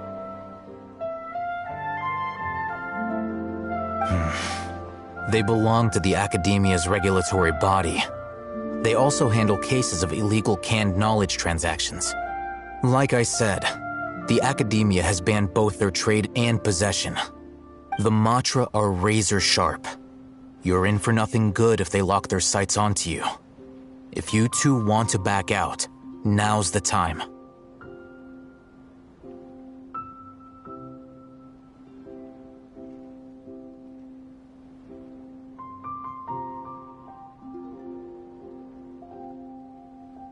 Okay, then we have a deal.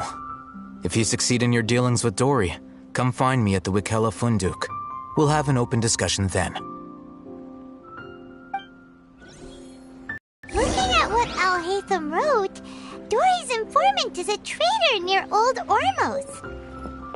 Let's follow these instructions and try to get in contact with him.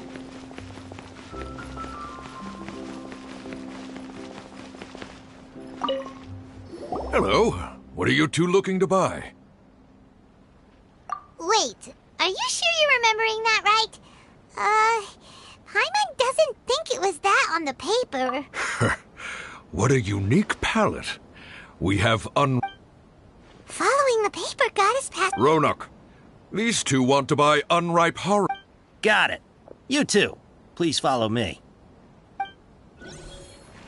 You two have a fascinating fashion sense. We haven't seen a customer wearing a Sumeru rose for quite some time. Hold on. Let me think. Sumeru rose means common merch. No, look again. We're obviously wearing morning flowers.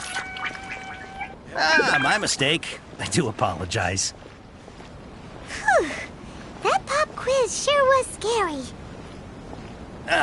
The warehouse is up ahead. Please follow me.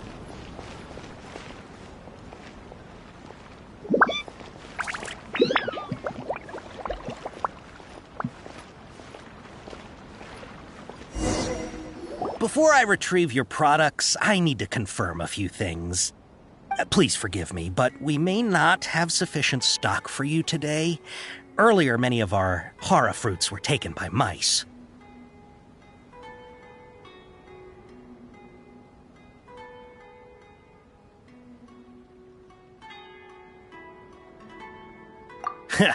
Thanks. If better goods come in, you'll be the first to know. You look like you have some skill.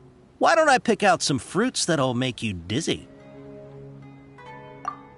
Yep, that's the right answer. But we Eating horror fruit that makes your head and ears ring sounds like a bad life decision. Would you like your horror fruits to be packaged in the Sumeru City or Port Ormos style? Wow, you two sure are generous customers. We'll be sure to package your products beautifully.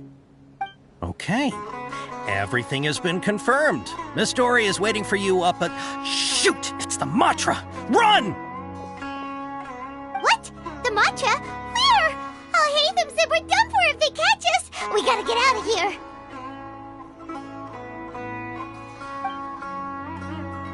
We don't know this area, so let's follow that informant.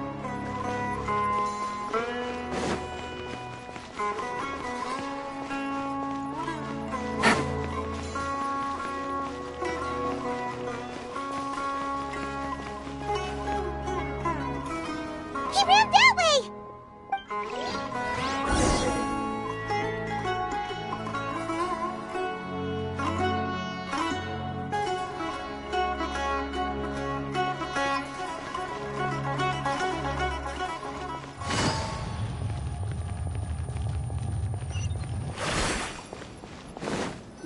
Look! He's over there!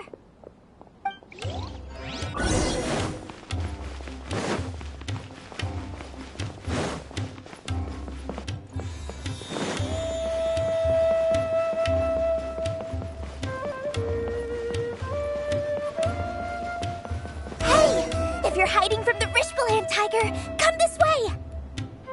Another password! Huh? Oh, that voice came from behind the building! Here, over here. You can stop running now.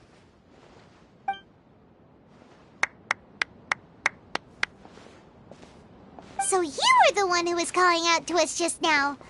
But, are we definitely gonna be safe here? These two good customers wish to buy some horror fruit, Miss Dory. And if there's nothing else, I'll just excuse myself. Oh, very good. Thank you. Huh? Wait, you're Dory? I'm unsure thought you'd look a whole lot scarier. Hey, what are you trying to say, Princess Pea-Brain? I can be scary enough when I need to be, believe you me. If you don't watch what you say, then you can forget about doing any business. But it seems you two have actually done pretty well so far. Not only did you manage to find the informant, your reactions were also pretty sharp. You don't really look like criminals or anything, but I bet my Mora that you've been involved in some shady dealings, haven't you? Paimon's not sure if that's supposed to be a compliment, but we'll take it. I can't risk doing business with people who start huffing and puffing after just a few paces, no matter how much Mora they might have. Not only will they get caught by the Matra, but they'll also get us into trouble. As decent folks trying to run an honest business, we don't need any of that. Wouldn't you agree? So that's why I prefer to have customers like you. It's your first time here, but don't worry, I won't ask too many questions. Even if you wish to buy enough knowledge capsules to decorate your house with, please, knock yourself out. As long as you have lots of round, shiny Mora, then we're all good.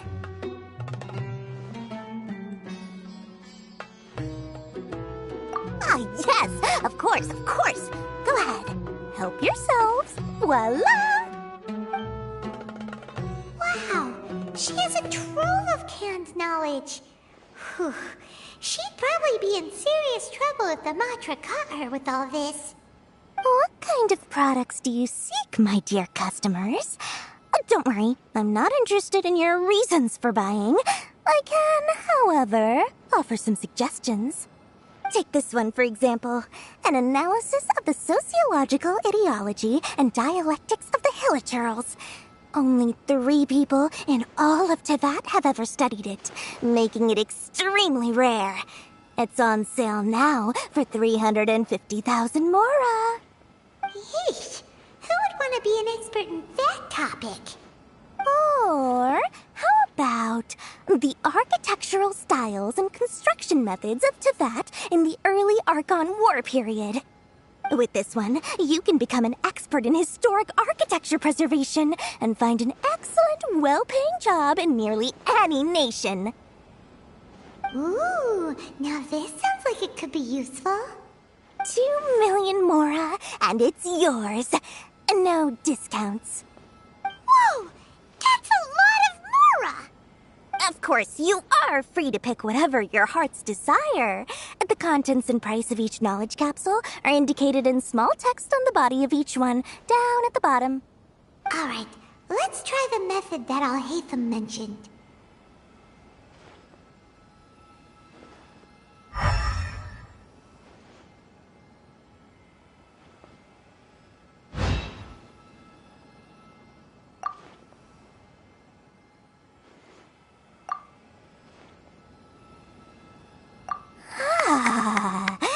You've really got a good head on your shoulders, and quite the eye for quality. We'll take these, please and thank you. My oh my, you are blessed with a taste for both the exquisite and the extravagant. Customers like you are a rare breed. 1 in 100. No, 1 in 1,000 even. Listen, I have a special offer for you two. If you spend just 100,000 more, you can pick any knowledge capsule of your choice up to a value of 1 million Mora. Say what now? Hey, did you hear that? Spend another 100K and we get a capsule worth a whole million! But all the canned knowledge we just bought is easily worth 500,000 Mora. If we spend just a little more, we can get something worth 1 million Mora. Isn't that a fantastic deal? Think about it. We've gone to all this trouble to get this canned knowledge. And so far, everything we bought belongs to Alhaitham. Aren't you even the least bit curious about how this whole canned knowledge thing works? We're talking instant knowledge here. Don't you want to try it yourself? Come on. We still have around 100,000 of Alhaitham's Mora left. So let's put it to good use by finding something useful for you. Ahem. You've got a deal, Dory. We'd like to spend an extra 100,000 Mora. Excellent! Then please, select from this fine collection of canned knowledge over here. Hold on a second. Paimon thought we could choose whatever we wanted. Why can't we choose the ones from over there? Oh, but my dear customer, the knowledge capsules over here are worth 1 million Mora each. I'm sure discerning customers like yourselves will be able to find something to your liking. Please, take your time. Uh-oh, Paimon has a bad feeling about this. Let's use Elemental Sight again to check these.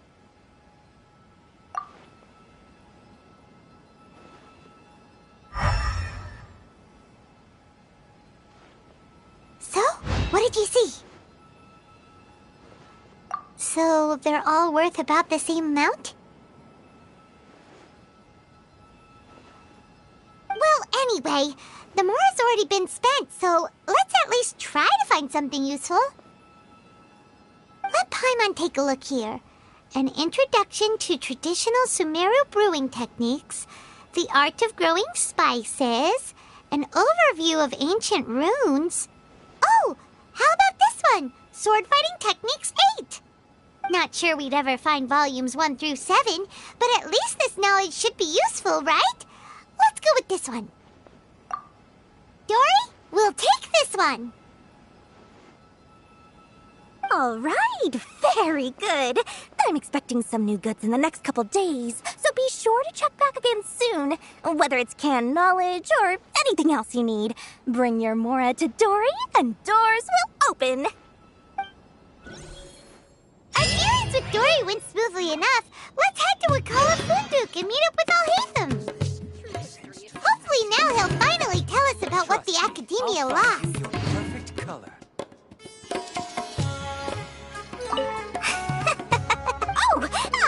Please.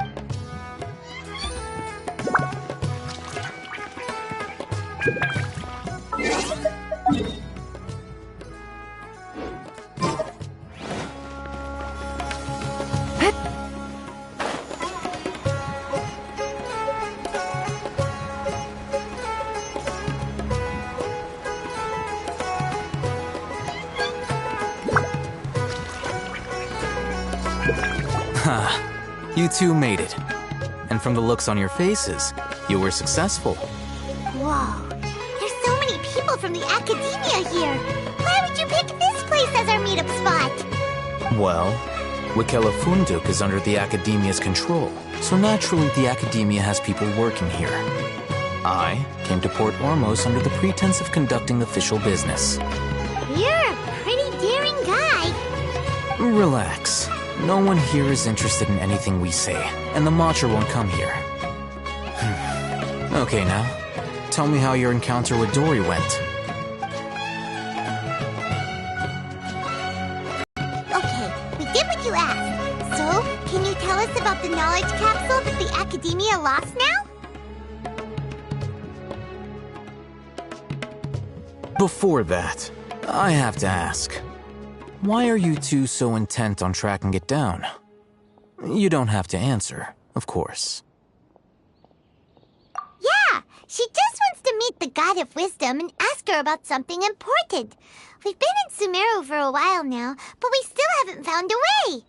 When we heard that the Academia had lost something that might be related to the gods, we came here in case it turned out to be our lucky break. In that case, you're on the right track. A short while ago, the Academia lost a knowledge capsule in the desert. It's supposedly a divine knowledge capsule. Use it, and you'll gain the wisdom of the gods.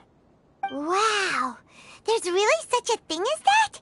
Hey, if we find it, do you think we could learn how to meet the Dendro Archon? Ooh, or even how to find your brother? I highly doubt it has any mystical properties, but it does indeed exist. And it's right here, in Port Ormos. So, where exactly? That's what we need to find out next.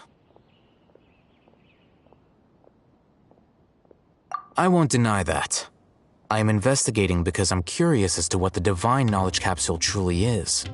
As you know, the Eremites in Port Ormos also have their eyes on it. It is an extremely precious item. The knowledge contained within may bring great power or wealth to whoever has it in their possession. Several brigades have been vying for ownership of it as of late, but there is still no victor. My personal finances and connections cannot compete with those of the Eremites.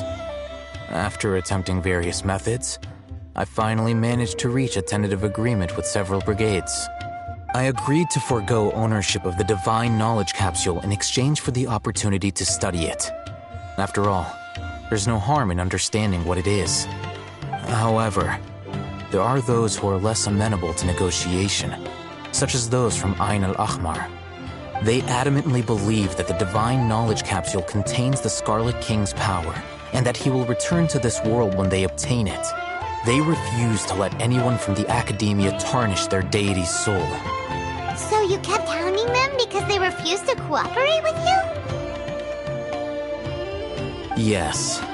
Ain al-Ahmar isn't exactly wealthy, but its members are determined to get that capsule by any means necessary. To that end, they've resorted to many methods more foul than fair in order to amass sufficient funds.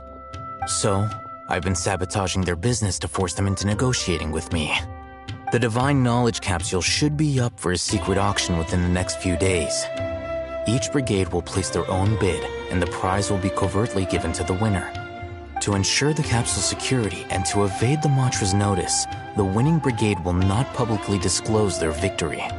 Unless I know whose hands the Divine Knowledge Capsule ends up in, my agreements with them will fall through.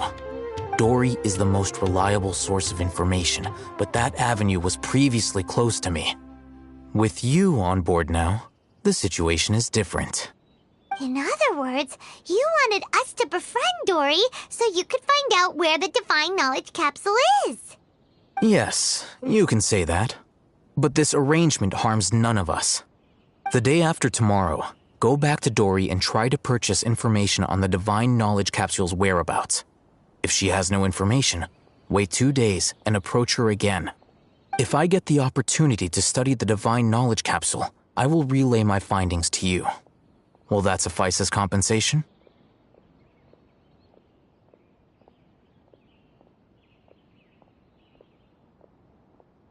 Okay, then we'll meet up in 2 days. So, we actually bought a knowledge capsule for ourselves, but we're not sure how to use it. You two want to try using a knowledge capsule? Sure, I can teach you. Doing so right under the Academia's nose is a bit problematic, though. What do you say we head to the outskirts of town? Would be different. Where's the same?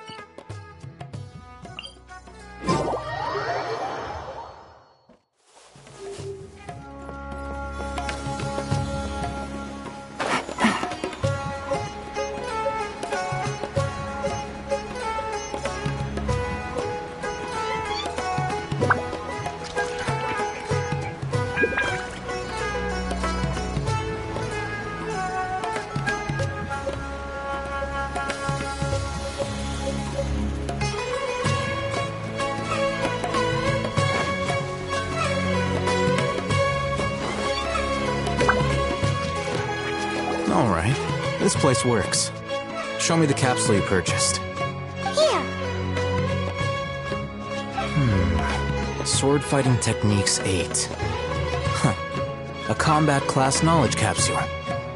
This class is something of a rare find these days, since most have been taken by the Eremites to augment their battle capabilities. Really?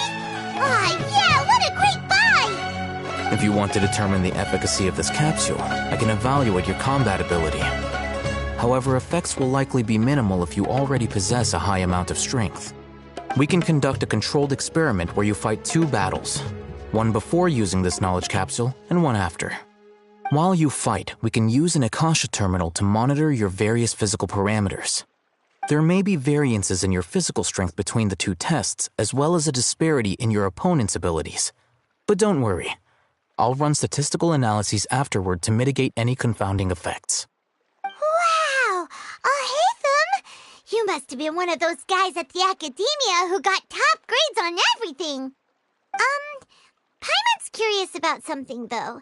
You definitely weren't one of those students who needed canned knowledge to graduate from the Academia, right? So why are you risking getting caught by the Matra for this capsule? When you are unable to understand a researcher's actions, most cases can be attributed to curiosity. This is but one theory. Sounds like you're trying to avoid the question. All right, let's begin the test. Just fight as you normally do.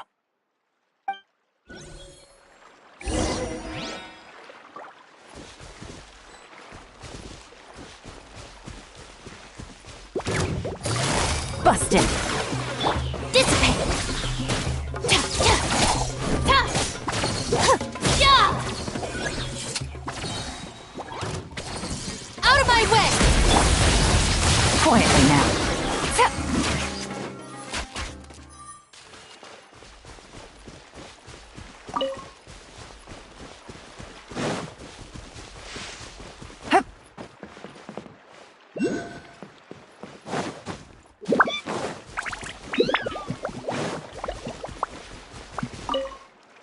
All right. I'll link your Akasha terminal to record data. The next step is to use this knowledge capsule. Hold it in your hand. I'll help you establish a connection with it so you can activate its power.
All right. Time for round 2. Fight with the same composure as before.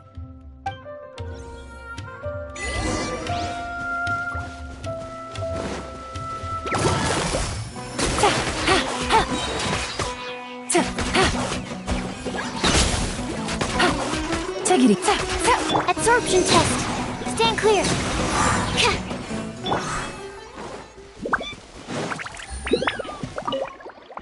Now, I'll start recording data again.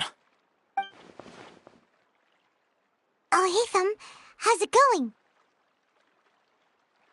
Well, the knowledge capsule you purchased did improve her combat capability. During the second fight, her overall fighting performance increased by 0.073%. Wait, how much?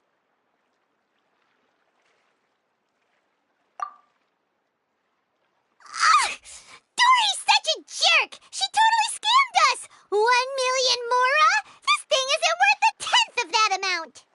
Of course, this could be because she is so powerful that the capsule's contents were unable to produce a substantial increase.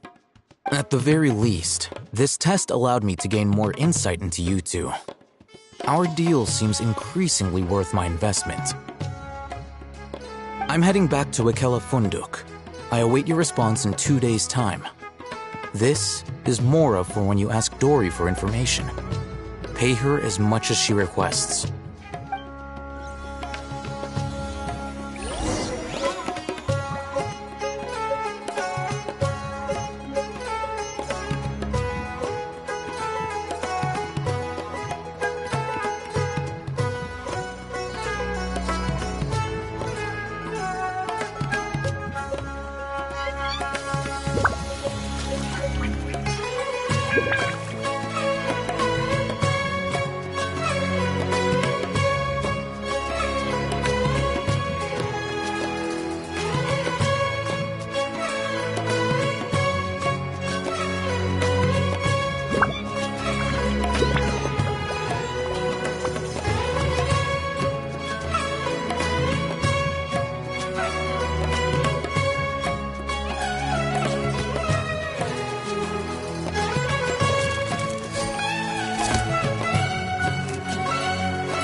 Navigating the world is a whole lot easier with a few different identities to choose from.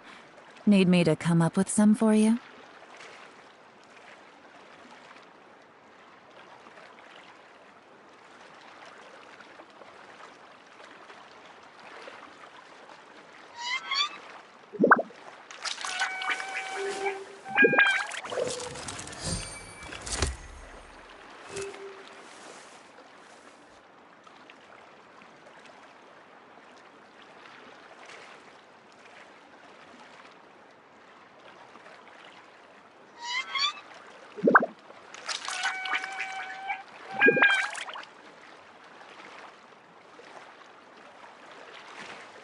I got a new letter from an informant.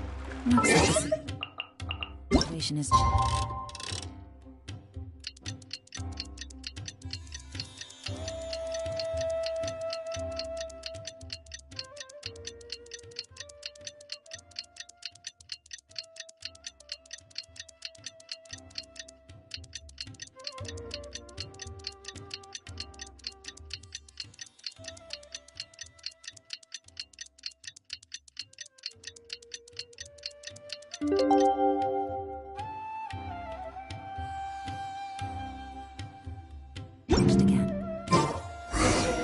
Let's see Dory today and ask her about where the divine knowledge capsule is.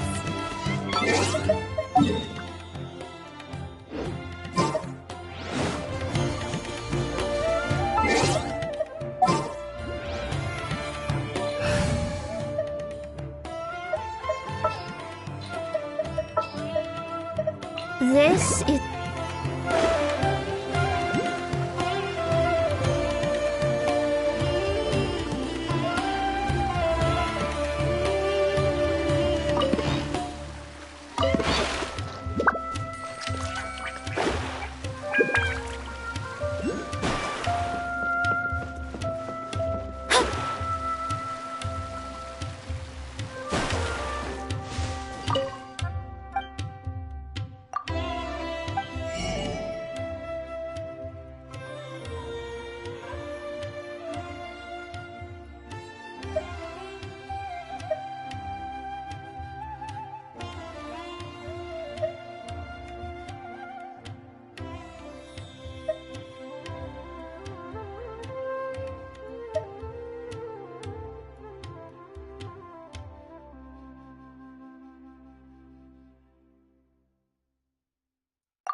It's time to pull the...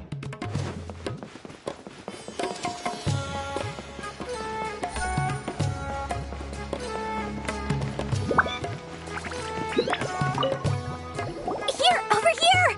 Oh, welcome back, my loyal patrons. What can I do for you this time? You name it. Canned knowledge, supplies, or anything else you need. I'll find a way to get it. Where there's a waterfall of Mora, there's a way. Can you really get us anything we want? Anything at all? Aha! So it appears that canned knowledge alone is no longer sufficient for your opulent appetite. Then please oblige me. Tell me what you have in mind.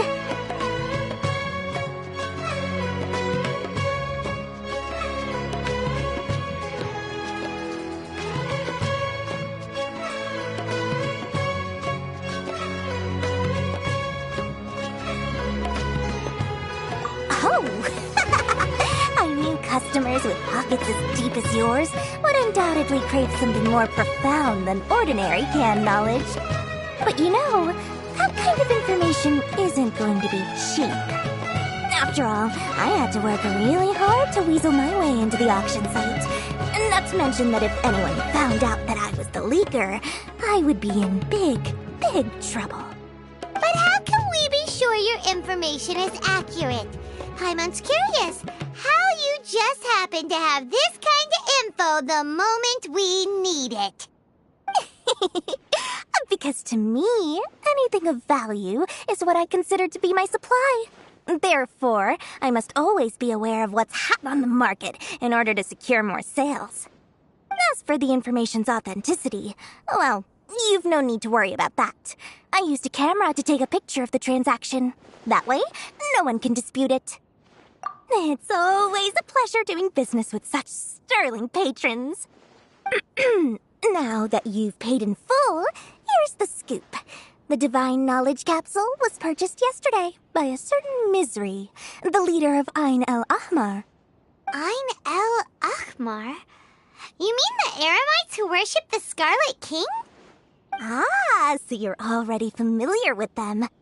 The group has done everything in their power to obtain the Divine Knowledge Capsule. After all, they believe it contains the power of the Scarlet King.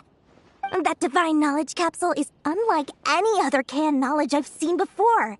It was glowing bright red. The capsule is clearly visible in the picture I took. You can look for yourself. Thanks for the info, Dory. Please, it's my pleasure. It's all thanks to discerning customers such as yourselves that my efforts yesterday were not in vain. Please, don't hesitate to contact me if you ever need anything else in the future. Mora for Dory opens doors. Well, we figured out where the Divine Knowledge Capsule is. It turns out it ended up in the hands of Ain el-Ahmar. Let's head back and talk to Al-Haytham.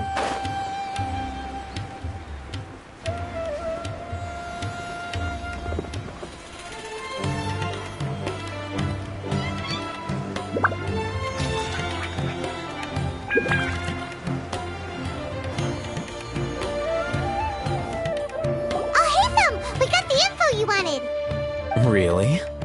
All right. Let's hear it.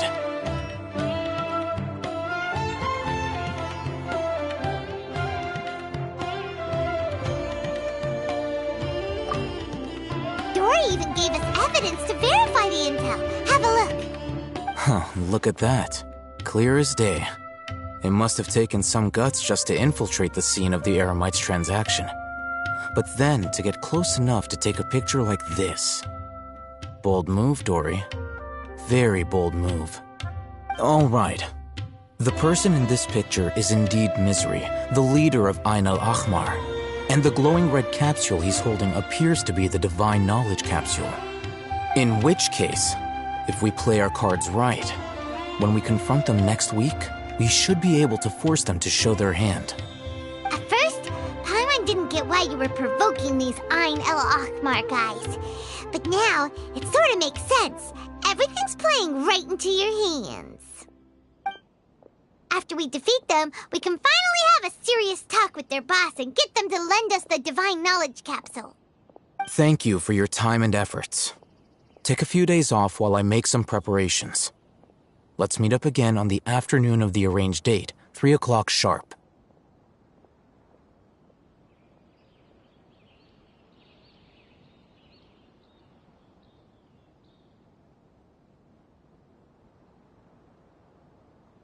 See you then.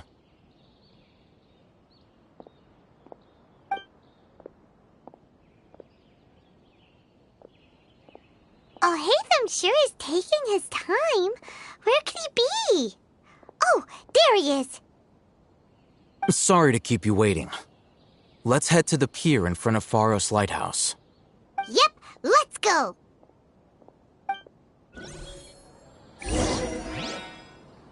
I thought Sumeru would be different, but nope, everywhere's the same.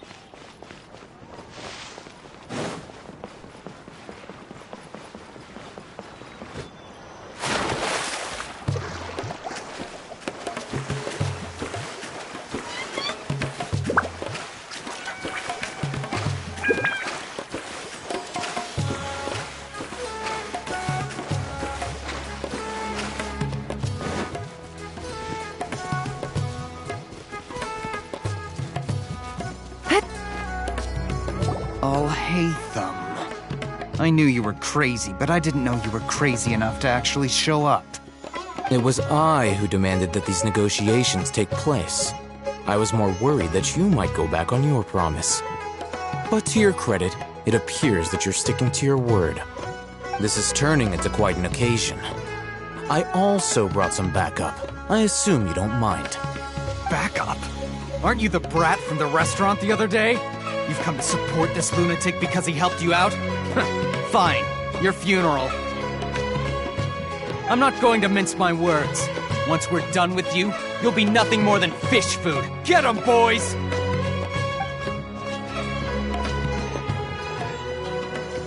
Uh-oh, here they come. Good luck, you two.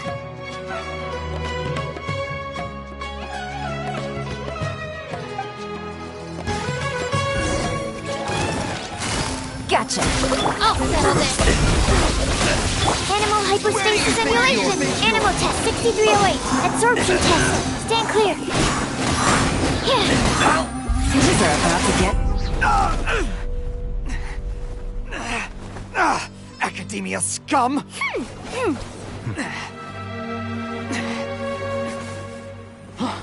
Boss! Finally! Did you use it? Great! Now we can...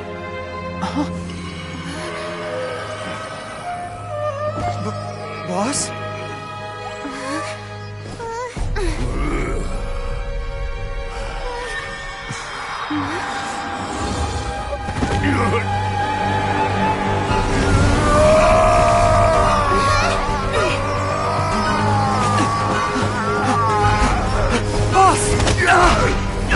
Boss!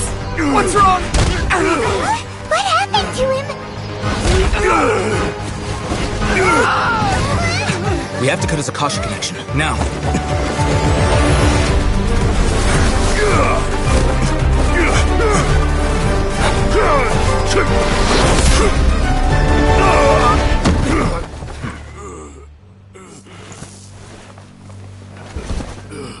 Target acquired! Arrest him!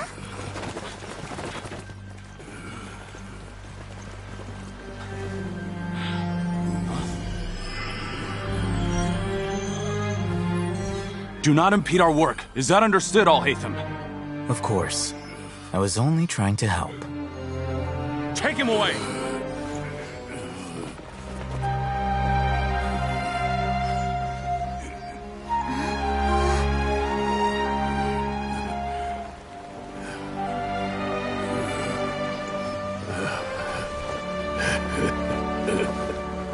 World, forget me.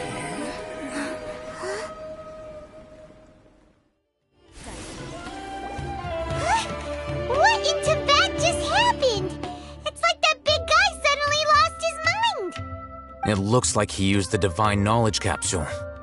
You mean the Divine Knowledge Capsule did that to him? Oh, yeah.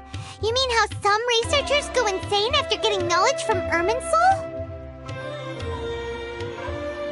I've heard of numerous incidents of researchers in Satyavada life going insane. The state that man is now in suggests that this is a similar situation. This Divine Knowledge Capsule does appear to be linked to the gods, but beyond that, it doesn't seem anything like the rumors suggest. Possessing it doesn't grant you divine wisdom or power. Did you hear what he said? World, forget me. What could that possibly mean?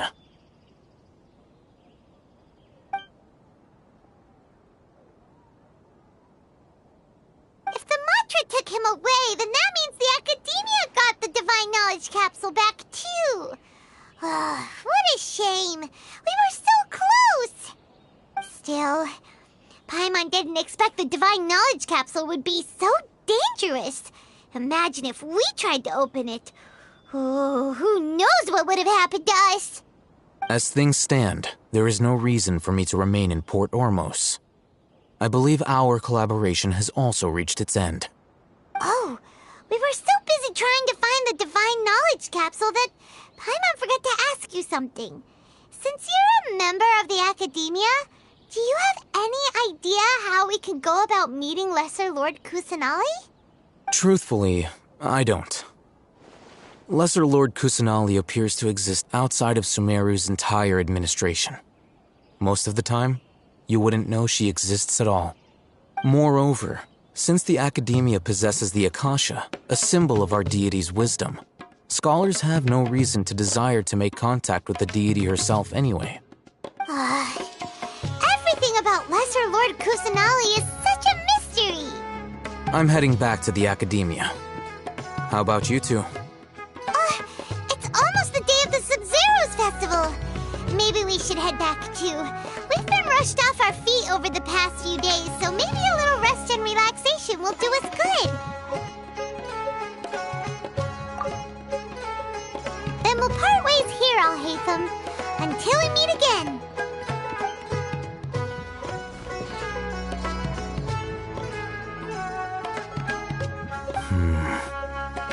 Now, do I deal with this thing first?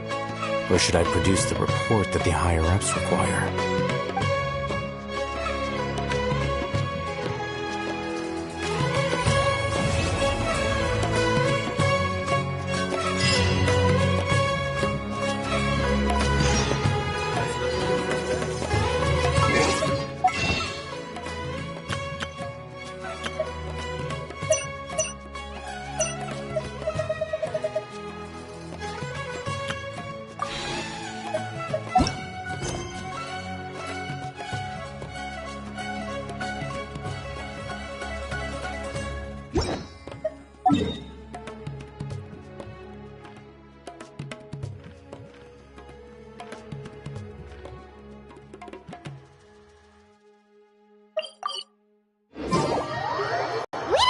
The Sub-Zero's festival, right? Let's hurry and find Dunyarzad!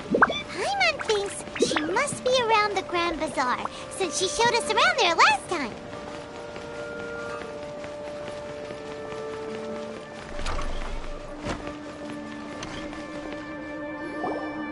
There she is! Dunyarzad! We're back! Just as promised, Traveler and Paimon. I'm so glad that you two came back to celebrate Lesser Lord Kusanali's birthday. Indeed.